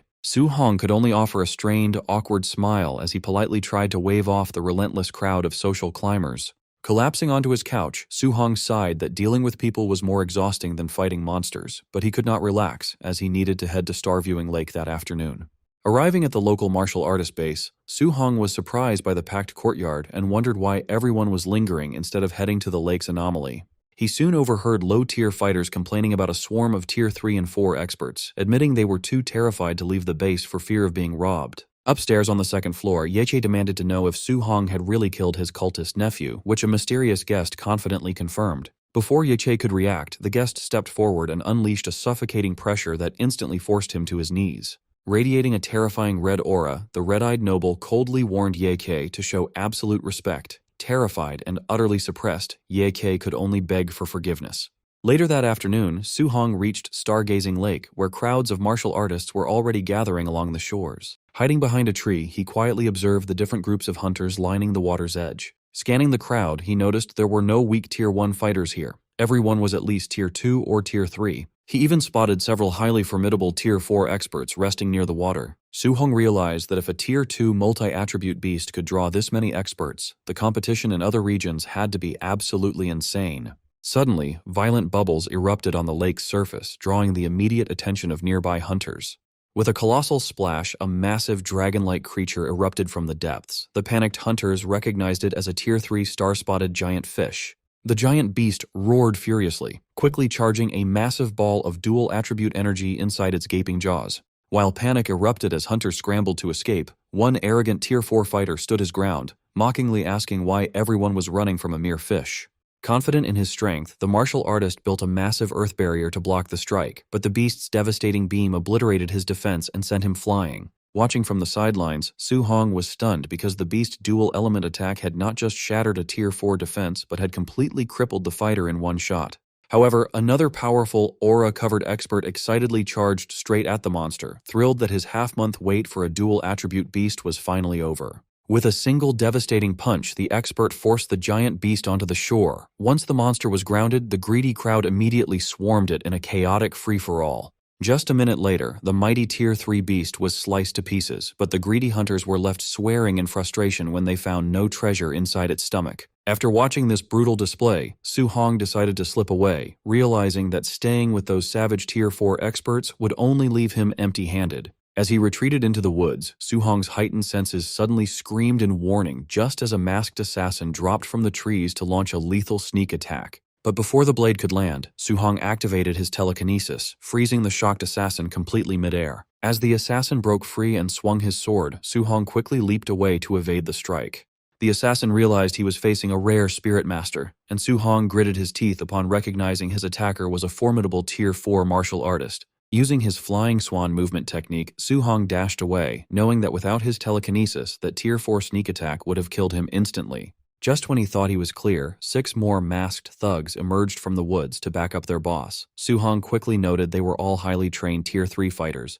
The boss angrily ordered them to be quiet, warning them that their target was a dangerous spirit master. To make matters worse, 7 more Tier 3 fighters closed in, completely surrounding Su Hong. He realized the gravity of his situation. His enemy had deployed over a dozen Tier 3 assassins and a Tier 4 expert just to take down a Tier 2 fighter. Since deploying that level of force was something even the Star City Lord would have struggled to do on short notice, he wondered when he could have offended such a powerful faction. The assassins struggled to keep pace, shocked by his speed before recognizing his A-rank movement technique. The boss ordered them to keep up the chase, confident that Su Hong's Tier 2 stamina would run out first. But Su Hong just smirked, having no intention of playing their game as he readied his telekinetic powers. Combining his movement technique with telekinetic flight, he suddenly launched himself into the sky, soaring high above the forest. Below, the masked assassins were left dumbfounded, muttering in humiliation about how a mere Tier 2 target was somehow capable of actual flight. Dozens of kilometers away, a fatigued Su Hong landed back on the forest floor, his spiritual energy completely drained. He decided to rely on his overlord body's physical stamina to put more distance between them. Piecing the puzzle together, he suspected Ye Kei, the uncle of the cultist he had killed, was behind this. Even though Ye Kei was only Tier 3, his wealthy family had the resources to hire that many elite killers. Su Hong analyzed his combat options, confident he could take out the dozen Tier 3 grunts. The real problem was their formidable Tier 4 leader.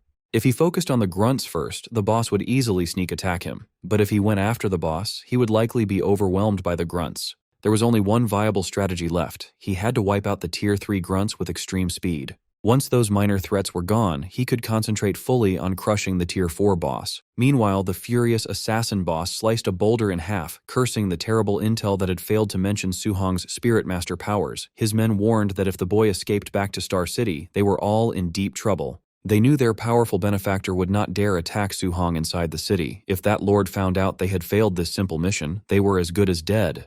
The boss snapped at them to shut up, coldly declaring that escaping to Star City would only make the boy's death faster and more painful.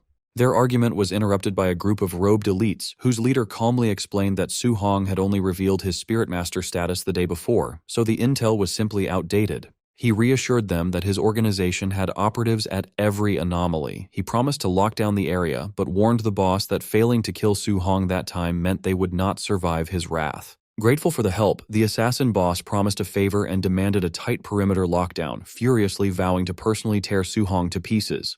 The robed leader looked down at his spinning divination plate and, seeing no response from the device, decided to move on and search the next sector. The next day, the relentless hunt continued. While Su Hong was resting on a slain beast, a group of assassins spotted him and charged forward, demanding that he stop running. By the 4th day, the cat-and-mouse game reached a fever pitch, forcing Su Hong to constantly leap to safety as deadly attacks shattered the terrain around him. By the 7th day of non-stop evasion, Su Hong was running on fumes, yet his pursuers were still hot on his trail, with scouts constantly shouting his location from the cliffs. When one scout tried to call for backup, an annoyed Su Hong shut him down instantly with a flying kick to the face. Standing over the unconscious scout, a drained Su Hong gasped for breath, as 7 straight days of running had pushed even his legendary overlord body to its absolute limits. Desperate for safety, Su Hong decided to head to the Star City official supply stronghold. He figured that despite the risk of exposure, the assassins would not dare attack highly protected government territory. But the moment he stepped inside, the intense glares from the guards confirmed his worst fears. Gritting his teeth, Su Hong realized that the mastermind orchestrating this relentless manhunt was indeed Ye Kei. After his exhausting escape, Su Hong checks into a hotel inside a temporary supply stronghold to recover. Checking his stats, he calculates that his current vitality of 705 is still far below the 900 needed to break through to high stage Tier 2, and the martial value he grinded over the last week won't bridge the gap. Knowing a minor vitality increase won't help much right now, he shifts strategy. Instead, he decides to dump his points into his rare overlord body to instantly boost his raw combat power and endurance. The upgrade triggers a terrifying surge of red aura, flooding his muscles with raw strength as the system registers his rapidly rising stats. Although his overlord body progress only goes from 1.1% to 6.5%, the upgrade still boosts his overall strength by a massive 20%. Thrilled with this power-up, Su Hong decides to cultivate his guidance technique while resting, keeping his eyes on the window just in case his pursuers show up. A few hours later, the quiet night is shattered when the hotel lobby downstairs erupts into chaos as guests shout for everyone to record some local drama. Downstairs, Su Hong instantly loses his appetite when a half-naked man walks right past his dinner table. Forcing down his food, Su Hong notes that his stalkers still haven't found him. He realizes they probably don't dare cause a scene inside the protected stronghold and are likely waiting to ambush him outside. But his thoughts are interrupted when he overhears some nearby hunters complaining about finding a rare 3-star patterned dark purple bamboo, only to get robbed of it by Tier 4 martial artists. Su Hong immediately recognizes the item, recalling that this legendary bamboo is a multi-attribute natural treasure where each star pattern allows it to hold an additional element of spiritual qi. Since a 3-star bamboo can store 4 distinct attributes, he immediately prioritizes obtaining it, knowing it will be the perfect catalyst to master his upcoming 4-element fusion. Striking up a conversation with the hunters, Su Hong points out that snatching natural treasures is never easy due to localized magnetic fields. Impressed by his knowledge, a hunter explains that the bamboo is surrounded by a crushing gravity field that increases pressure based on the tier of the intruder. The hunter gleefully adds that the greedy Tier 4 thieves who robbed them were instantly crushed into meat paste the second they stepped into the field, leaving other patrons shivering in absolute terror. Instead of being intimidated, Su Hong realizes this scaling gravity rule set is actually a massive advantage, wondering if his overlord body is durable enough to withstand the pressure and bypass the Tier 4 experts. But before he can plan his next move, a massive destructive red energy slash shatters the stronghold's walls, catching everyone in the room completely off guard. The attack cleanly slices Su Hong's dining table in half, but he casually leans back with his food in hand, realizing his stalkers have finally arrived. The masked assassin boss and his squad of killers step through the smoking rubble, mockingly asking Su Hong why he has finally stopped running.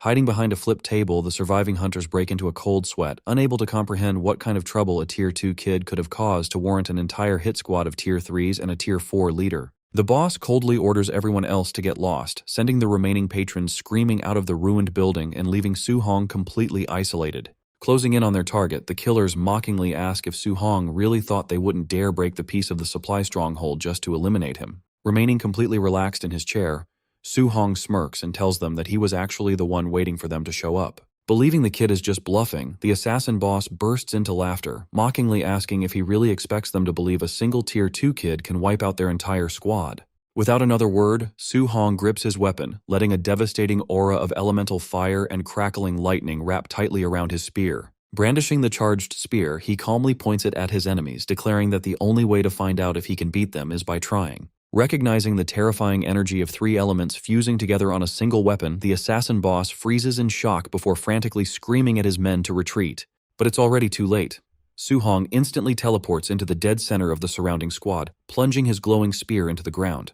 Channeling his rage and raw power, Su Hong commands the unstable energy to explode as the boss watches his life flash before his eyes. The resulting detonation is absolutely colossal, completely vaporizing the hotel and sending a massive shockwave of fire and light tearing through the night sky. Watching the massive explosion, horrified bystanders wonder why anyone would use such an absurd level of destructive power just to eliminate a Tier 2 kid. But as the smoke clears, the onlookers watch in shock as the elite assassins drop dead one by one, realizing with horror that the Tier 2 kid was actually the one who unleashed the blast. The aftermath reveals a massive crater where the hotel once stood, with the lifeless bodies of the entire Tier 3 hit squad scattered across the smoking ruins.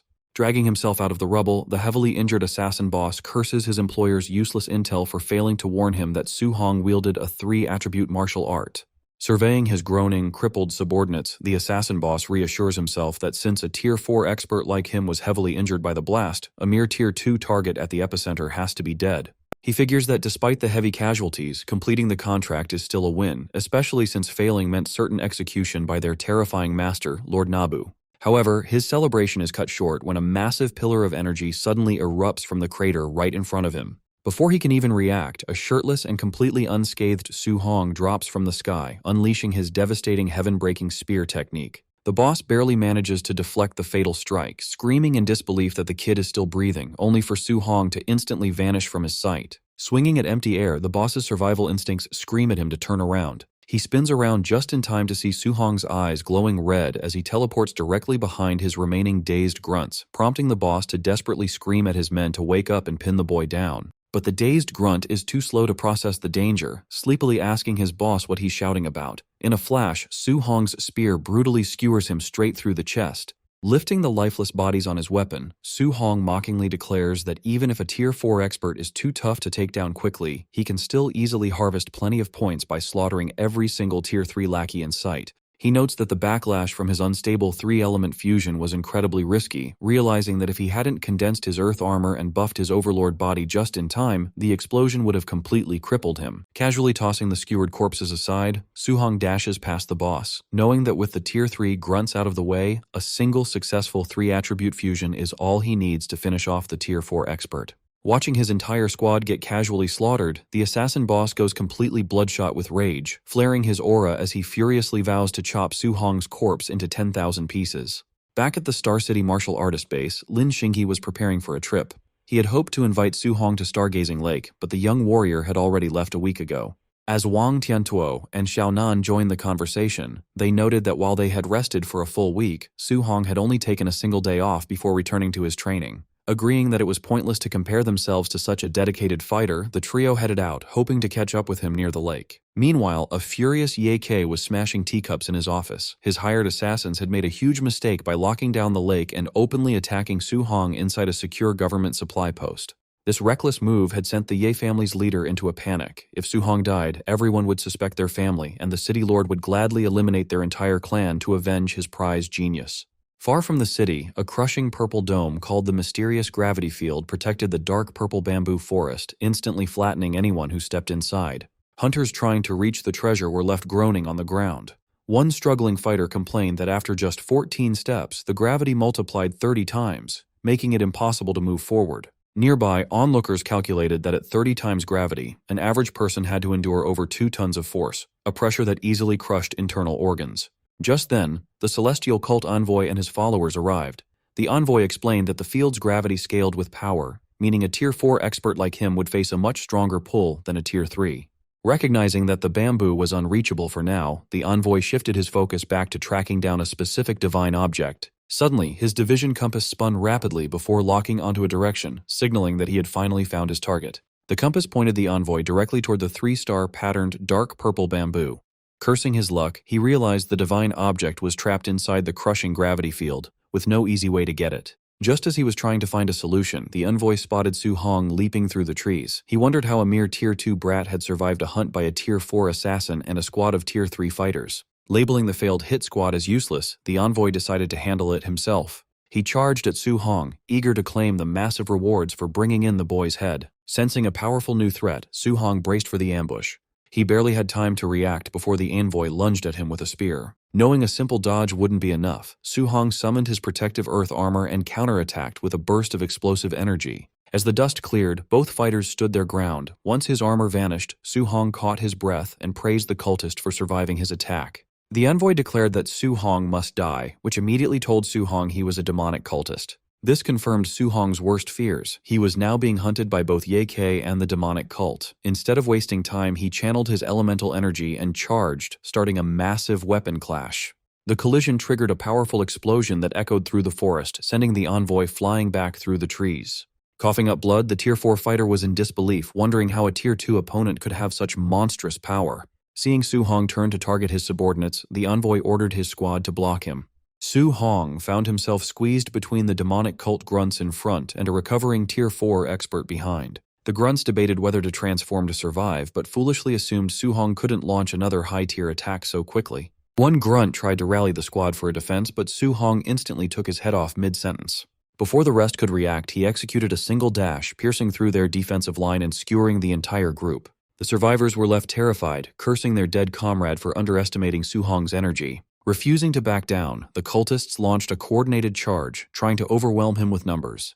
In response, Su Hong unleashed his sweeping treading sea technique, swinging his spear in a massive arc that incinerated the attackers. Seizing the moment, the celestial cult envoy leaped into the air, bringing down a massive strike meant to crush Su Hong. Instead of blocking the attack, Su Hong used his flying swan technique and intentionally leaped into the crushing gravity field to evade the blow. The onlookers were stunned as Su Hong effortlessly covered over 10 paces inside the field.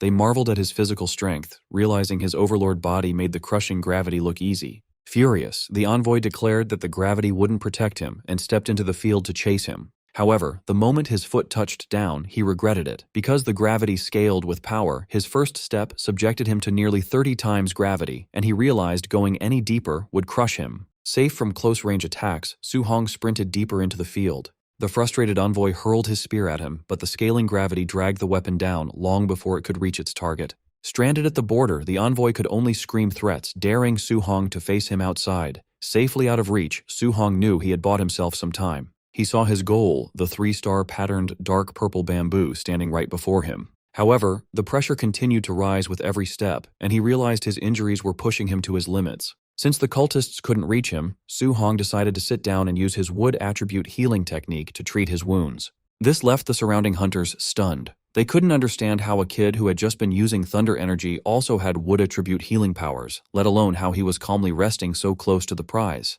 Seeing Su-hong heal himself, the envoy ordered his scouts to call in their elite comrades to secure the kill. He noted that the divine object was likely sealed inside the bamboo and warned his men that if Su-hong got it, none of them would survive. Near Stargazing Lake, the elite trio, Wang Tiantuo, Xiaonan, and Lin Xinghe, stumbled upon a dead demonic cultist.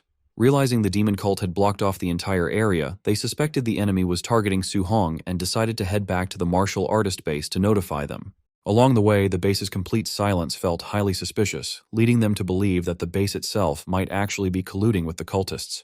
Deciding not to take any chances, Wang Tiantuo quickly called his father, the Star City Lord, urging him to send forces to take control of both the base and the lake immediately. At the City Lord's estate, Wang Ni received the alarming news. Deducing that the cultists were indeed hunting Su-hong, he immediately prepared to lead a rescue team to the lake. Meanwhile, at the edge of the crushing gravity field, the celestial cult envoy and his followers were left waiting when the battered and bruised masked assassin arrived, prompting the envoy to demand to know what had happened to his forces. The assassin explained that Su-hong's tricks had wiped out almost all of his Tier 3 men, but the envoy refused to believe a mere Tier 2 kid could easily wipe out over a dozen superior fighters. The furious assassin explained that Su-hong had unleashed a devastating 3-element fusion technique that hadn't been in their intel, though the envoy remained skeptical, insisting that fusing 3 elements was theoretically impossible. Yet the envoy was forced to reconsider as he remembered that Su-hong actually possessed 3 distinct attributes, making the existence of such a technique a terrifying reality.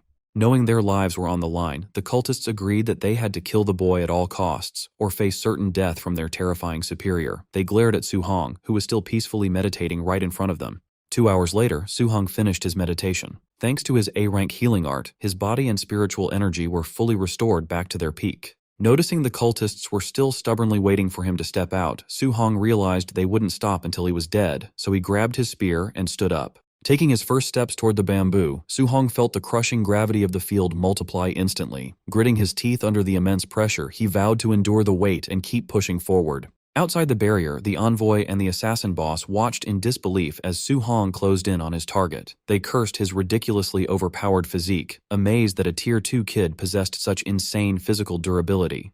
The envoy quickly devised a plan, realizing that the moment Su-hong pulled out the bamboo, the protective gravity field would completely vanish. He ordered his men to prepare to ambush and slaughter Su-hong the second the barrier dropped. Pushing past his absolute physical limits, a panting and exhausted Su-hong finally reached his goal and planted his spear on the ground. But before he could harvest the prize, Su-hong noticed something bizarre.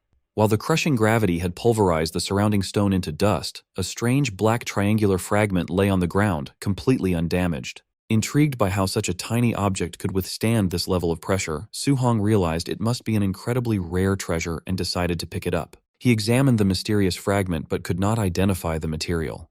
Testing its durability, he tried to bend it with his full physical strength, only to find that it did not budge even a millimeter. In the process, he accidentally cut his hand on the sharp edge. Before he could even process what was happening, the black fragment liquefied and absorbed directly into his body through the open cut.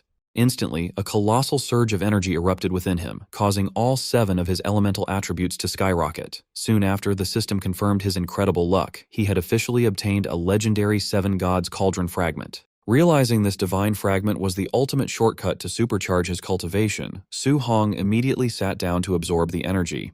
Seeing this, the envoy and the assassin boss were completely baffled by why their target had suddenly started cultivating. The envoy panicked, realizing Su-hong must have picked up a legendary hidden treasure. Once the absorption was complete, Su-hong was stunned to find his 7 attributes had surged tenfold. He realized that instead of running dry after a few A-rank skills, he could now easily spam them dozens of times in a row. On top of that, the 3-attribute fusion that had previously failed was now instantly mastered. Checking his system stats, he saw his vitality and spiritual power had peaked, with the system showing he held 1 out of 107 God's Cauldron fragments. He deduced that if a single fragment could give him such an absurd power boost, gathering all 100 fragments would make him absolutely godlike. Armed with his newly stabilized 3-element fusion and a massive reservoir of spiritual energy, Su-hong realized he had zero reason to flee. Seeing him prepare to make a move, the envoy yelled at his men to get ready, while the bloodthirsty assassin boss vowed to personally shred the kid to pieces the second the barrier dropped. Su-hong gripped and violently pulled out the dark purple bamboo. With the treasure harvested, the crushing gravity field instantly dissolved into thin air. With the protective barrier gone, the cultists launched a coordinated, full-blown charge to slaughter him, but Su-hong merely scoffed as he gripped his spear for the bloodbath. Wanting to test the limits of his newly upgraded power, Su-hong decided to use the oncoming cultists as guinea pigs for his newly perfected 3-element fusion. The charging cultists suddenly froze in absolute terror as a massive, blinding storm of fire, thunder, and metal energy ignited right above their heads. Our boy unleashed the massive energy, sending a colossal, swirling blast of elemental fury sweeping across the entire forest. The cultists screamed in agony as the devastating wave vaporized their defenses, tearing through their ranks like paper. The sheer power of the explosion was so absurd that it completely reshaped the landscape, leaving a massive path of destruction in its wake. As the smoke and dust settled, the area was littered with nothing but charred bones and the dismembered remains of the wiped-out cultist squad. Coughing up blood, the heavily injured masked assassin boss barely managed to pull himself out of the rubble, muttering in shock that such power was ridiculous, while the wounded envoy realized Su-hong must have successfully absorbed the legendary fragment to gain this level of monstrous strength. But before they could even think of escaping, Su-hong dropped right in front of them, radiating a terrifying aura. Smirking at the 2 wounded leaders, he mockingly asked if they had enjoyed their little hunt before declaring that it was now his turn to do the slaughtering. Su-hong wanted straight answers. Standing over the 2 defeated bosses, he gave them a clear choice: reveal the demonic cult's secret stronghold in Star City, or pay with their lives. Since they had quickly gathered a small army with Ye Che's help, Su-hong realized the cult had been hiding in the city's shadows for a very long time. However, the assassin boss refused to talk, determined to drag the young warrior down with him. To save them, the envoy threw a flashbang into the air and suggested a quick retreat. The distraction worked perfectly, allowing the wounded leaders to escape. Once the threat was gone, Su-hong collapsed to the ground in exhaustion. He knew his massive 3-element attack had completely drained his spiritual energy. If those 2 Tier 4 fighters had kept fighting instead of running, he would have been in deep trouble. Running on empty, he quickly activated his healing technique to patch himself up. He wanted to recover fast so he could return and deal with the traitor Ye Che. Farther away, the 2 injured bosses ran through the woods. The assassin boss finally realized Su-hong's attack had been just a bluff to buy time, but the panicked envoy warned him that they could not underestimate such a monster. The assassin tried to make excuses, pointing out they were still Tier 4 experts while the kid was only Tier 2. Still, the traumatized envoy told him to shut up, reminding him that their elite squads had been destroyed in seconds. The embarrassing truth hit them. A Tier 2 teenager had forced 2 powerful Tier 4 commanders to run for their lives. If anyone found out, they would become the laughingstock of the martial arts world. Over at the Star City martial artist base, the mastermind Ye Che paced his office nervously. He feared the city lord would discover his illegal blockade before he got proof of Su-hong's death. A sudden message flashed on his communication crystal, bringing the worst possible news. The expensive assassination plot against Su-hong had completely failed. Ye Che panicked instantly. With Su-hong still alive, it was only a matter of time before his secret alliance with the demonic cult was exposed to everyone.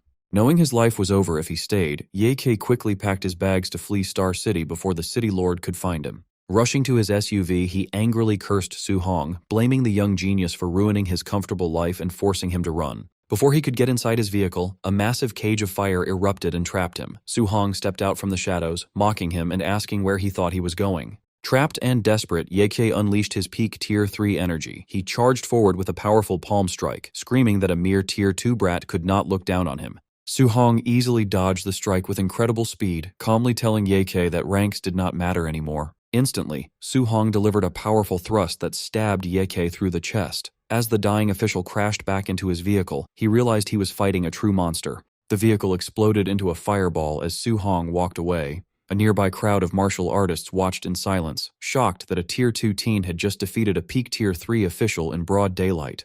Shortly after, a fleet of official luxury cars arrived, and the city lord, Wang Ni, stepped out onto the street. The onlookers began to whisper nervously when they saw him. Knowing Su Hong had just killed an official, they quickly decided to testify for the kid, planning to call it self-defense against the corrupt Ye K. However, the crowd was stunned as the city lord completely ignored the burning car. Instead, he rushed over to Su Hong like an overprotective parent, checking to make sure his favorite prodigy was safe. Sighing with relief, the city lord noticed the rare 3-star purple bamboo in Su Hong's hand and was amazed by the boy's incredible luck, while Su Hong just felt deeply awkward from all the sudden affection. Looking over at the burning wreck nearby, the city lord's face grew serious as he demanded a full explanation of what had happened. Soon, sitting inside the city lord's private limousine, Su Hong finished explaining the crazy events of his chaotic week. The city lord sat in shocked silence, trying to process the unbelievable story of a Tier 2 kid surviving an 8-day hunt by elite Tier 3 and Tier 4 enemies. He counted the impossible feats, like defeating the Tier 3s, injuring both Tier 4 bosses, and claiming a rare treasure, while Su Hong simply shrugged and confirmed it all. Excited to have such an incredible genius on his side, the city lord grabbed Su Hong's shoulders and seriously asked if he wanted to marry his 40 daughters to raise a new generation of powerful warriors.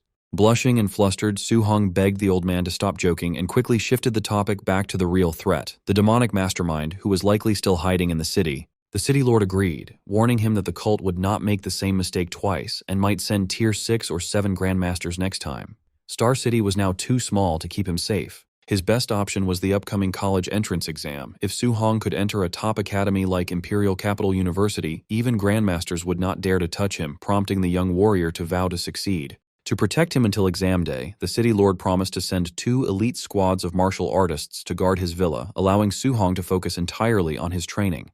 Upon arriving at his new home, his worried aunt and uncle panicked when they saw his bloody clothes. Su Hong quickly laughed it off, assuring them it was only beast blood, and he was perfectly fine.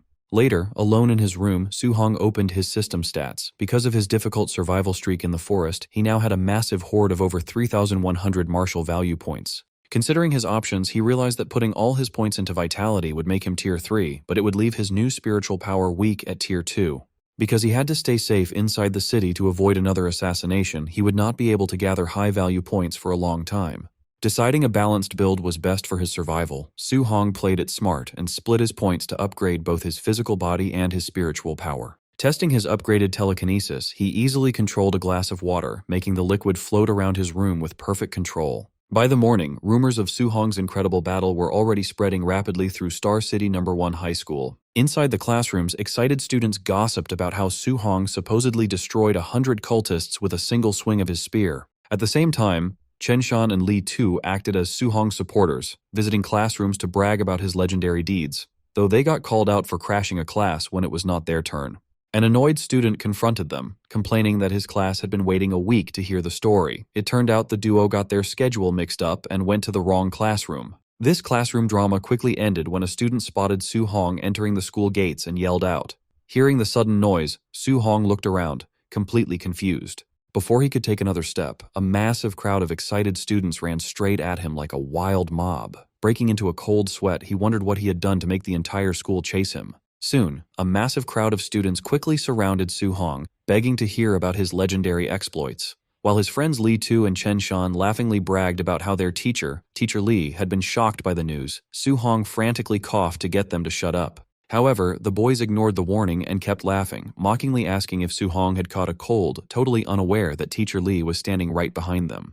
Teacher Li suddenly grabbed Chen Shan by the head, mockingly asking why he wasn't calling him Old Li anymore. After catching the trash talkers, the teacher told Su Hong that the principal wanted to see him, leaving Chen Shan desperately begging for help.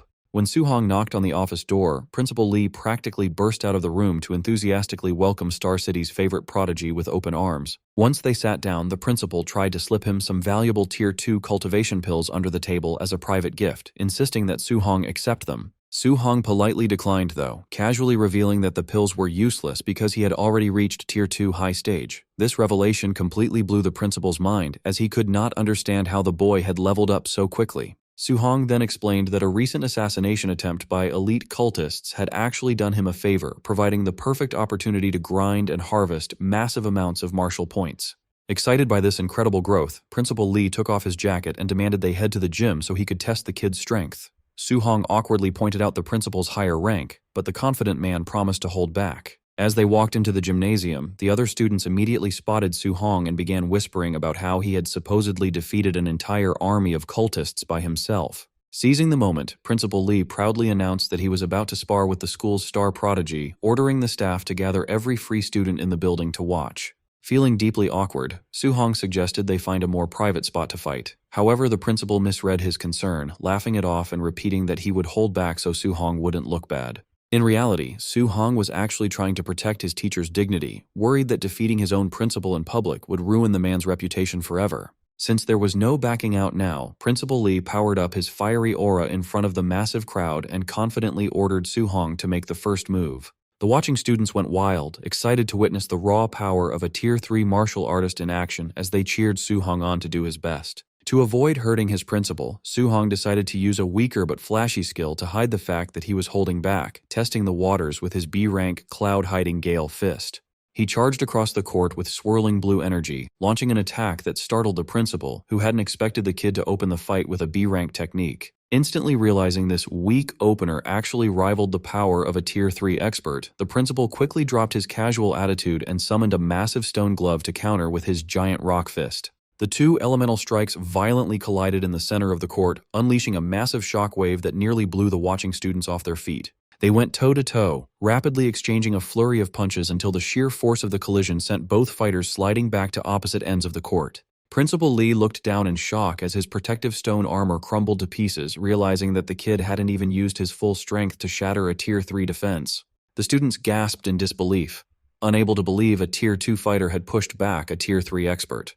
To save face for the school, some assumed the principal was holding back, reasoning that losing to a student was impossible. Behind his calm expression, the principal was having a silent panic attack because he had already used 80% of his power and knew his reputation was dead if he lost. Sensing his mentor's panic, Su Hong suddenly dropped to one knee with a dramatic gasp, loudly admitting defeat while giving the principal a subtle wink to show he was throwing the match. The crowd easily fell for the act, cheering that there was no shame in losing to the principal. Once he recovered from his confusion, the principal realized Su Hong had just saved his career and felt deeply grateful. Playing along perfectly, the principal slapped Su Hong on the back and proudly told the crowd that the boy was a rare genius, even admitting he had to go all out to avoid losing. The gym erupted in cheers as the excited students celebrated Su Hong's impressive strength, convinced that Star City finally had a genius who could enter the legendary Magic Martial University. While helping him up, the principal quietly thanked Su Hong for saving him. Taking advantage of the moment, Su Hong brought up the upcoming college entrance exam, mentioning he needed a strong sparring partner to reach Tier 3. When Su Hong asked with a grin if the principal would help him train, the older man broke into a cold sweat, realizing that being this monster's personal punching bag was a terrible idea. Following their agreement, Su Hong established a brutal daily routine, spending his days training and sparring with the principal to push his limits. Even at night, he did not rest, returning to his room to tirelessly cultivate his techniques and absorb elemental energy. Before long, Su Hong's incredible stamina completely wore out the principal. Shaking with exhaustion, the old man asked his friend, Coach Chen, to take over so he could finally get a single day of rest. Within a few weeks, both the principal and Coach Chen were completely worn out and barely standing. Desperate for relief, they passed Su Hong over to President Wu of the Martial Dao Association, begging her to handle him.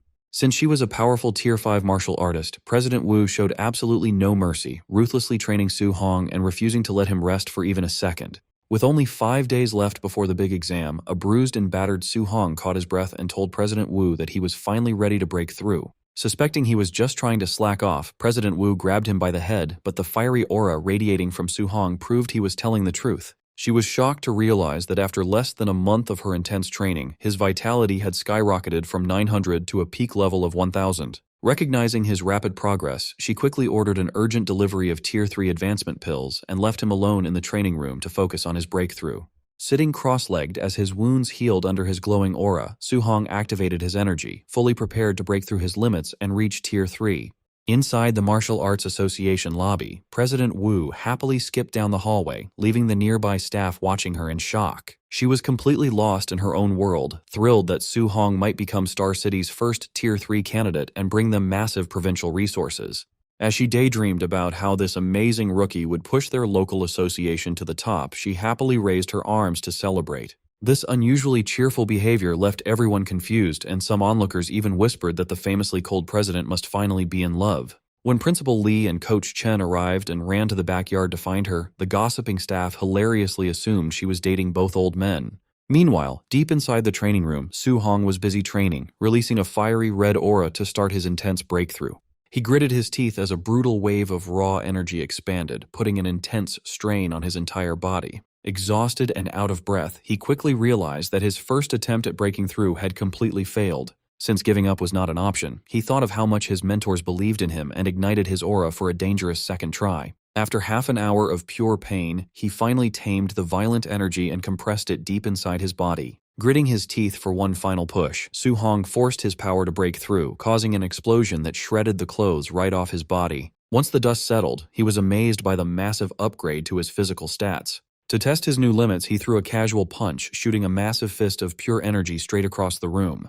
He realized that unlike weaker fighters who needed special techniques, a Tier 3 expert could project energy at will, as his system screen showed his vitality had reached 1,000. Excited by this crazy power-up, Su Hong prepared to leave and share the news with President Wu, completely forgetting that he was currently naked. But before he could even step out, the door opened, and President Wu asked if he was a professional flasher, while his other mentors took embarrassing photos. While a deeply embarrassed Su Hong curled up on the floor, President Wu called the city lord to share the news, joking that they needed a parent-teacher meeting. Meanwhile, over at the city lord's estate, Wang Tiantuo burst into his father's room, proudly bragging that he had reached mid-stage Tier 2. Expecting high praise, the boy was shocked when his father barely reacted, only telling him to keep up the good work. Before the boy could complain about this cold reaction, the city lord grabbed his coat and ran out, explaining that Su Hong had already reached Tier 3. Soon after, the city's top leaders gathered at the association, staring at an awkward Su Hong who was wearing a borrowed, incredibly tight cartoon crop top. Getting straight to business, the city lord handed him a secret folder, warning him to watch out for several dangerous martial artists who had recently snuck into Star City. Looking through the pages, Su Hong frowned as he read nearly 100 strong names from elite cities, realizing he did not recognize a single one.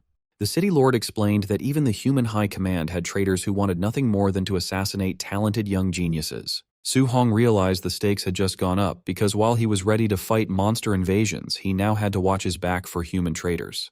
President Wu told him not to panic, explaining that once he joined Magic Capital University, no assassin would dare touch him, though Su Hong wondered if Imperial Capital was unsafe. Wu explained that Imperial Capital was full of rich kids and descendants of powerful leaders, meaning they wouldn't prioritize or protect an ordinary student like him. The city lord and Principal Li agreed, admitting they had not thought things through when they first let him choose between the two schools. Wu added that Magic Capital only cared about raw talent and strength, so Su Hong happily decided to choose Magic Capital where his power could speak for itself. The city lord mentioned that Magic Capital was very chaotic, but their strong principal would protect him from any trouble, though Su Hong claimed he never started fights.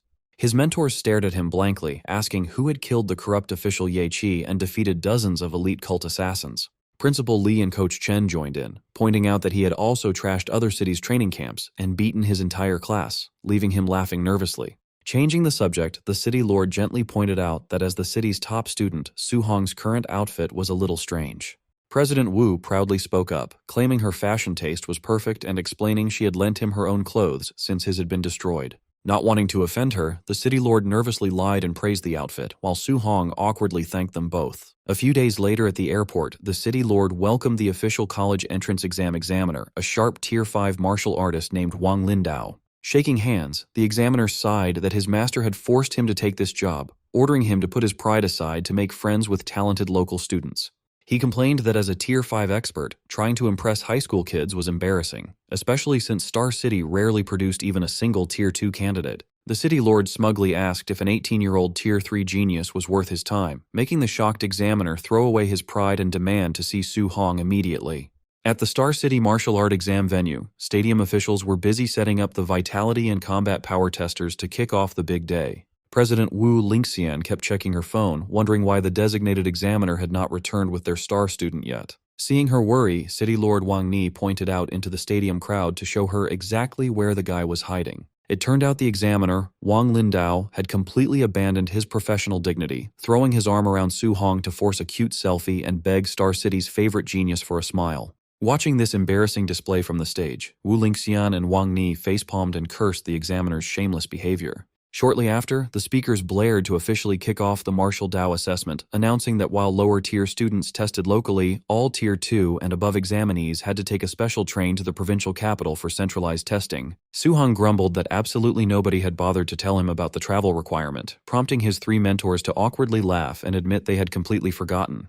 While they chatted, the elite trio of Lin Xinghe, Wang Tiantuo, and Xiaonan caught up, congratulating Wang Tiantuo on hitting Tier 2 middle stage while wondering if he had finally caught up to Su-hong. Soon, a massive crowd gathered around Su-hong's testing pod, gossiping and debating whether the city's legendary genius had managed to reach Tier 2 middle or high stage. Inside the capsule, Su-hong unleashed a massive, terrifying surge of red energy, instantly leaving Lin Xinghe and Xiaonan sweating in shock. The machine rang up a mind-blowing score of 1005, confirming Su-hong had already reached Tier 3. While his panicked rivals screamed in disbelief, Wang Tiantuo could only laugh and admit that they would never surpass him in this lifetime. The entire stadium erupted in chaos over Su-hong's mind-blowing 1005 vitality score, with the crowd gossiping that a Tier 3 examinee had never appeared in Star City's history and comparing his strength directly to the principal. Seizing the spotlight, Li Tu proudly bragged to the crowd that he was Su-hong's good bro and personal sparring partner, leaving the onlookers green with envy. Watching from the VIP room, the rival fathers lost their minds. Lin Xinghe's father hilariously lamented that his son wasn't a girl, while Xiao Nan's father immediately resolved to have his daughter dress up to secure the young monster as his son-in-law. Up on the main stage, City Lord Wang Ni and President Wu Lingxian traded smug congratulations, thrilled that Su-hong's rise would launch both the city and their association to unprecedented heights. Watching the crowd, examiner Wang Lindao noted that as a seasoned coordinator who had overseen exams across the province, he knew a low-ranked city like Star City normally struggled to produce even a single Tier 2 student. He thought about the massive resource gap between small and large cities, concluding that Su-hong reaching Tier 3 under these resource-starved conditions made him an absolutely terrifying anomaly. He realized that if Su-hong had had the elite training conditions of Magic City or the Imperial Capital, he would likely have been Tier 4 already, cementing the teen as the single greatest talent he had ever encountered. Back on the field, rabid fans started screaming their love and begging to have his babies, leaving an embarrassed Su-hong feeling highly uncomfortable under the sudden spotlight. With the local testing finalized, only Star City's top 4 elites, Su-hong and the Tier 2 trio of Wang Tiantuo, Xiaonan, and Lin Xinghe, prepared for the next phase. After packing their bags, the city's 4 qualifying prodigies officially boarded the high-speed special train to head to the provincial capital for the centralized martial art exam. As they walked down the aisle to find their seats, the other candidates tried to stare them down, creating a very tense and hostile atmosphere inside the train. To intimidate the newcomers, the seated candidates flared their aggressive, heavy auras to assert their dominance right off the bat. Lin Xinghe scoffed at their childish posturing, while Xiaonan prepared to unleash her own spiritual telekinesis to push back and defend Star City's reputation. But suddenly, Su-hong's eyes glowed as he prepared to show the arrogant crowd what real power looked like. He erupted with a towering pillar of blue energy, manifesting a colossal, roaring dragon aura that caught the entire train car completely off guard. The dragon's massive spiritual pressure swept through the cabin, completely crushing and neutralizing the offensive auras of the other candidates in a single blow. The once arrogant candidates sweated in terror, horrified to realize that a rural place like Star City had actually produced a Tier 3 monster. Even Wang Tiantuo and his companions were left speechless, realizing Su-hong's raw coercion easily rivaled a Tier 3 middle-stage expert. Walking down the aisle, Su-hong casually mocked the surrounding candidates, noting how pathetic they looked after trying to provoke him and failing so miserably. The cowed candidates trembled in their seats, instantly resolving to run without a second thought if they ever crossed paths with Su-hong during the actual assessment. As the high-speed train raced toward their destination, Lin Xinghe broke the silence to ask Su-hong whether he was targeting Magic City or Imperial Capital Martial University. Su-hong turned the question back on them, prompting Lin Xinghe to proudly declare that all 3 of them were aiming for Magic City Martial University. Su-hong smiled and revealed that he was also heading to Magic City, thrilled at the prospect of fighting alongside them as comrades in arms on the future battlefields.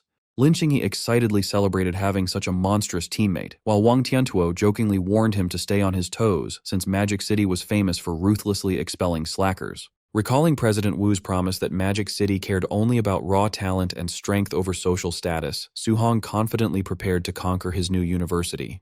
Genius students from other cities soon boarded the bus.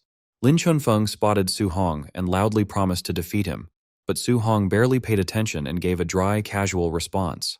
Lin Xingyi asked if Su Hong already knew people from Yang City, prompting Su Hong to casually explain that Grandmaster Qin used to take him there for sparring sessions. Another challenger pointed at Su Hong and confidently boasted that she would win this time, but Su Hong shrugged her off with the same unbothered, dry response. A muscular, red-haired student cracked his knuckles and laughed about finally getting his revenge. However, Su Hong completely deflated his excitement with another lazy nod as other students started screaming his name. Nearby, onlookers gossiped about Su Hong's true identity, completely baffled by rumors that he had defeated every single genius across the major cities. Xiaonan asked if Grandmaster Qin had taken him on a provincial tour just to beat up everyone, but Su Hong quickly downplayed the rumor. The bus arrived at the massive Hang City Plaza, where a giant celestial gate loomed over the crowd. Excited students gossiped about the secret realm, thrilled by rumors of the rare treasures waiting inside. The local Hang City trio that Su Hong had previously saved stood in the crowd. When one complained about waiting for out-of-towners, the axe-wielding giant told him to shut up and show respect for their savior. Another bus pulled up, and Wencheng's top genius, Chen Tianyan, stepped out. The crowd murmured in awe of his talent, recalling his arrogant promise to crush every student from Hang City. Flaunting his high status, Chen Tianyan led his elite squad straight toward the center of the plaza to make a grand entrance. To establish his dominance, Chen Tianyan unleashed a massive, flaming red aura and arrogantly demanded Hang City's top 3 geniuses step forward so he could humiliate them. Feeling this terrifying pressure, the crowd panicked and scrambled back, shocked to realize they were looking at a powerful Tier 3 martial artist. The axe-wielding student from Hang City released his own red aura, mocking Wencheng's genius for showing off when they were both Tier 3. Meanwhile, his companions dismissed Chen Tianyan as a total nobody. Chen Tianyan charged a glowing ball of spiritual energy, secretly planning to eliminate the local squad the moment they entered the secret realm. The local trio laughed in his face, asking if he thought he was Su Hong. They warned him to keep a low profile since the real monster they knew could obliterate Tier 3 cultists with a single punch. Chen Tianyan scoffed at this, confidently dismissing Su Hong as nothing more than Tier 2 trash. The local trio sarcastically agreed with his assessment before pointing out that the very person he was calling trash had just arrived. Su Hong calmly stepped off the bus holding his new spear, with his Star City companions following close behind. Wang Tiantuo noticed the intense glare and warned Su Hong that Wencheng's top genius was already staring him down. Standing in front of his disciplined followers, Chen Tianyan gave the Star City prodigy a smug, challenging smirk. Confused by the hostility, Wang Tiantuo and Lin Xingyi asked Su Hong if he had beaten this guy up too. However, a clueless Su Hong admitted he had no memory of him. Watching from high above, Lin Beiqing, the Tier 7 Grandmaster and Chief Exam Supervisor, peered down at Su Hong and noted that the boy looked completely average. Lin Beiqing complained to Qin Tianli that after all the insane hype, he had expected the kid to look like a legendary, multi-limbed demigod. Qin Tianli smugly fired back, bragging that while Su Hong lacked extra limbs, his 7-element compatibility was real, leaving the supervisor eager to see if the kid could deliver. As Lin Beiqing and Qin Tianli descended from the sky, the crowd murmured in anticipation, with some complaining about Chen Tianyan's arrogance while others just complained about being hungry. Demanding absolute silence, Lin Beiqing unleashed a suffocating wave of Grandmaster-level pressure. The immense spiritual weight instantly crushed the crowd's energy, and even Su Hong struggled to stand. Lin Beiqing announced that the assessment would last 7 days inside the Tianxing secret realm, where students had to hunt down beasts to earn points. Hunting beasts would yield map fragments that revealed high-value targets, including a 10,000-point bounty for anyone who could slay the Tier 4 wild dragon lurking in the center. While Su Hong's eyes lit up at the massive prize, Wang Tiantuo warned that a beast with a dragon bloodline would fight far above its actual rank. Lin Beiqing flashed a savage grin as he delivered the final rule. Defeating fellow candidates allowed students to steal half of their points. Su Hong realized the exam was going to turn into a complete bloodbath. Once the crushing pressure vanished, point-tracking bracelets materialized on every candidate's wrist, allowing them to monitor the live rankings and scores in real time. Holding a glowing green key, the chief examiner officially started the exam and opened the massive portal, ordering the candidates to enter the secret realm. Eager to grab an early lead, Chen Tianyan immediately leaped into the portal. His sudden move triggered a chaotic stampede as the other candidates desperately scrambled to follow him. As the crowd rushed the gate, Lin Xingyi urged Su Hong to move, but he told his squad to head in first without him. Realizing his plan, Xiaonan used her telekinesis to drag Lin Xingyi into the portal. She yelled back that Su Hong was a menace who only wanted to enter late to ambush and rob other candidates. Left alone, Su Hong smugly waved them off, fully planning to let everyone else do the hard work before he casually beat them up to harvest their points. While the other candidates rushed through the portal, Qin Tianli invited Su Hong over for a cup of tea. He politely accepted the offer to relax with the 2 grandmasters.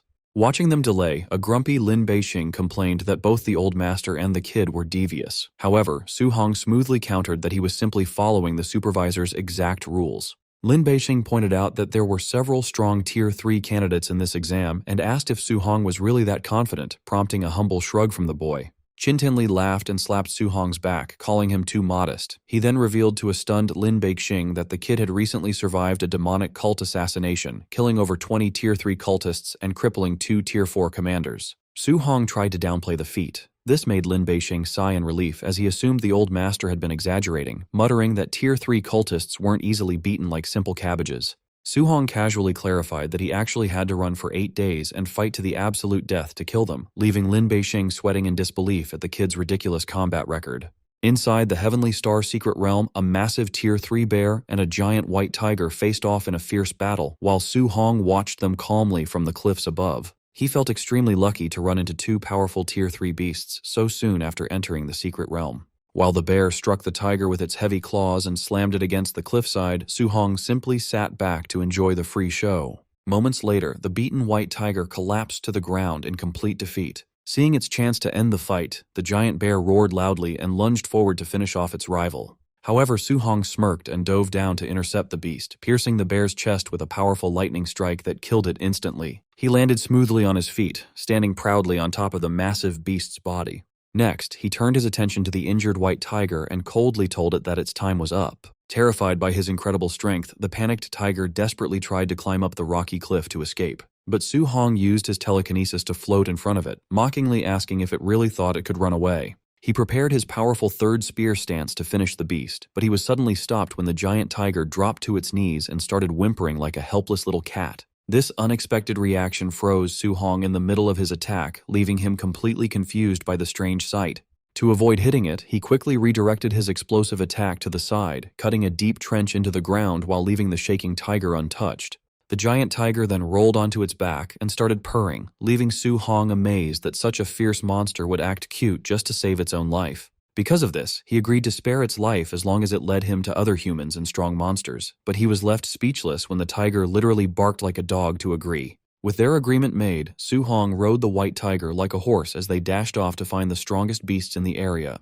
Before long, they spotted a massive giant ape carrying a whole tree trunk, wandering around the nearby forest. Standing on his shaking tiger, Su Hong looked at the threat and realized they had found a 30-meter-tall Tier 3 high-stage giant ape, which was much larger than any monster in the outside world. Suddenly, the giant ape turned around, catching Su Hong off guard with its quick movements. The monster roared and threw the huge tree trunk right at them, but Su Hong remained completely calm as the projectile flew toward them. When the massive log crashed into the ground with explosive force, Su Hong easily jumped into the air to dodge the impact while creating a protective shield around his tiger. While still in mid-air, Su Hong kicked the tiger away and ordered it to run far from the battlefield and wait for him there. He warned the beast that he would kill it if it tried to run away permanently, and the crying tiger fell safely into the forest below. After that, Su Hong ran straight up the massive tree trunk like a ramp, confident that no matter how big this ape was, it was still just a Tier 3 monster. He then launched himself forward, flying directly toward the roaring ape's face.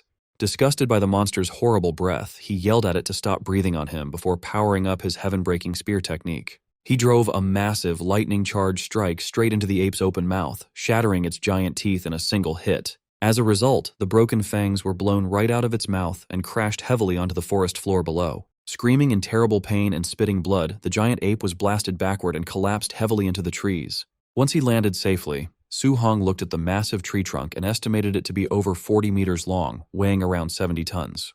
He dug his fingers deep into the wood, confidently saying that his Tier 3 strength made lifting 70 tons absolutely effortless. He then easily lifted the massive log into the air, swinging it around as if it were just a small stick. Next, he wrapped his spiritual power around the entire 40-meter log to make sure it didn't break. Using his telekinesis, he floated the massive log and got ready to swing it like a giant bat at the dazed ape. Su Hong delivered a massive, gravity-defying swing, calling the monster a smelly monkey and telling it to take his giant weapon. The 70-ton log slammed directly into the giant ape's face with massive force, completely shattering its jaw. Meanwhile, outside the secret realm, the crowd of spectators watching the live broadcast completely lost their minds, unable to believe his terrifying power.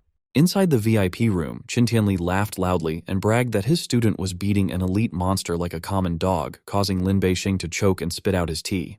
After wiping his chin, Lin Beixing sighed and admitted that with a monster like Su Hong taking part, there was absolutely no suspense left for this year's exam. Su Hong checked his bracelet and confirmed he got the map fragments the Grandmaster mentioned after defeating the giant ape. Swiping his screen, he saw his score had reached 2,100 points. He realized the giant ape alone was worth 2,000 points, which was way more than the 100 points he got from the bear.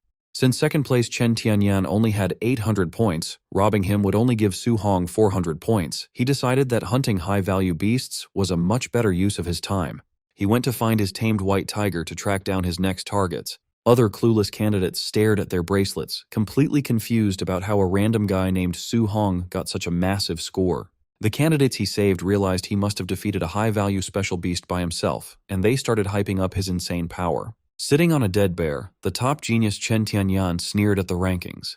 He dismissed Su Hong as Tier 2 trash, confidently assuming these special beasts were actually weak. He found a red dot on his map and decided to hunt a special beast by himself to prove he was the real deal. When he arrived, his jaw dropped. A massive purple serpent coiled around a mountain peak towered over him, and he realized it was a dangerous Tier 3 high-stage monster. A cold sweat broke out on his face. He realized these special beasts were actual nightmares, meaning Su Hong's real strength must have been terrifying. He quickly shook off his fear, clenched his fist, and ignited his fiery red aura. He vowed to kill the beast anyway, refusing to be beaten by Su Hong. The giant serpent let out a loud roar as Chen Tianyan tried to stand his ground. The beast ruthlessly slapped him with its tail, sending the arrogant genius flying straight into a tree. Spitting blood, Chen Tianyan realized this monster was actually close to Tier 4. He was confused about how Su Hong could have defeated such a nightmare alone. He immediately turned and ran to avoid getting killed by the overwhelming beast. Running through the forest, he cursed his retreat. He decided to target weaker candidates for points instead of fighting special beasts. He spotted a group of examinees ahead and prepared to ambush them for their points. But Su Hong instantly appeared behind him holding a massive wooden club and mockingly greeted him. Chen Tianyan spun around in total shock. Su Hong swung his club, slamming it into his face and sending him flying through the air. The nearby candidates screamed and ran away as Chen Tianyan crashed into the dirt. They stared in horror at the bloodied, unconscious fighter, terrified of the strength required to defeat a Tier 3 expert with a simple stick. Su Hong checked his bracelet and happily noted that while he had wanted to hunt beasts, getting 400 points from Chen Tianyan was a great win. He turned to the 5 surrounding candidates and let his massive white tiger step out from the shadows as he asked for their scores. The students begged for mercy, saying their combined scores did not even reach 100 points. Su Hong sighed, disappointed by how low their scores were. Instead of robbing them, Su Hong handed them his wooden club. He suggested they take turns beating up the unconscious Chen Tianyan to get his remaining points. Soon, a completely beaten Chen Tianyan lay in the dirt. However, the disappointed candidates realized that attacking an already defeated target did not give extra points. Su Hong said goodbye and rode away on his giant tiger, leaving the amazed students to realize they had just been saved by the top-ranked genius. Watching the live broadcast, a shocked Lin Beixing wondered what kind of person convinced others to beat up a defeated kid. Qin Tianli laughed, proudly saying his university loved chaotic troublemakers. Guided by his tiger, Su Hong found the massive purple serpent and jumped from his mount to challenge it. The giant snake lunged forward, trying to swallow him whole. Su Hong channeled his elemental energy into his spear and unleashed his heaven-breaking technique straight down the monster's throat. An hour later, Chen Tianyan found the dead serpent. He checked his bracelet and saw Su Hong's score had reached a legendary 4,500 points. He struggled to understand how a Tier 2 student could have such power, wondering if Su Hong was secretly a Tier 4 fighter in disguise. He decided Su Hong must be hiding his real rank, since it should have been impossible for a Tier 2 kid to easily defeat a beast he could not even scratch. Deep in the forest, the 3 geniuses Su Hong had saved recovered next to a dead beast, marveling at how easily he hunted the monsters that had nearly wiped out their entire team. One of the students checked her tracker and yelled in shock as Su Hong's score reached 4,500 points. The exhausted group collapsed in the dirt, agreeing that Su Hong was an anomaly and deciding to focus on beating Chen Tianyan instead. A deeply impressed Lin Beixing admitted he wanted to learn Su Hong's technique and asked Qin Tianli to introduce them so he could ask the kid for guidance. Qin Tianli teased him for wanting to throw away his pride as a Tier 7 grandmaster to beg a teenager, but Lin Beixing argued that mastering the move was worth any embarrassment. Looking at the screens, Lin Beixing pointed out how easily Su Hong defeated high-level candidates, concluding that the exam had become his personal showcase. Believing the exam was over, Qin Tianli prepared to leave, but Lin Beixing stopped him in shock when he noticed Su Hong heading toward the wild dragon's territory. Lin Beixing called the kid insane. He warned that he had personally captured that dragon, which had the power of a high-stage Tier 4 beast thanks to its bloodline. He believed that even Su Hong's element fusion wouldn't scratch the dragon, declaring a beating from the beast would teach the kid some humility. Xin Tianli grew worried but hoped his student would retreat if things got too dangerous, confident that Su Hong's speed was enough to let him escape. Su Hong's white tiger was crying and shaking in terror. Su Hong called it a coward and promised he wouldn't make it fight the dragon as they reached a massive ravine. Telling the tiger to stay behind, Su Hong leaped into the dark abyss. He stabbed his spear into the cliffside to slow his descent and landed safely on the ground. His eyes narrowed as he spotted the powerful Tier 4 wild dragon, surprised to see the beast heavily chained to the cave walls. Sensing the pressure of the sleeping dragon, Su Hong realized its strength was near Tier 4 mid-stage, making a head-on fight very risky. He quickly grinned, deciding that since the beast was sound asleep and chained up, he had no problem pulling off a sneak attack. Su Hong looked at the dragon's backside and noted that no matter the species, the rear end was always the ultimate weak point. He charged his spear with his 3-element fusion of lightning, fire, and metal, preparing to unleash his ultimate sneak attack.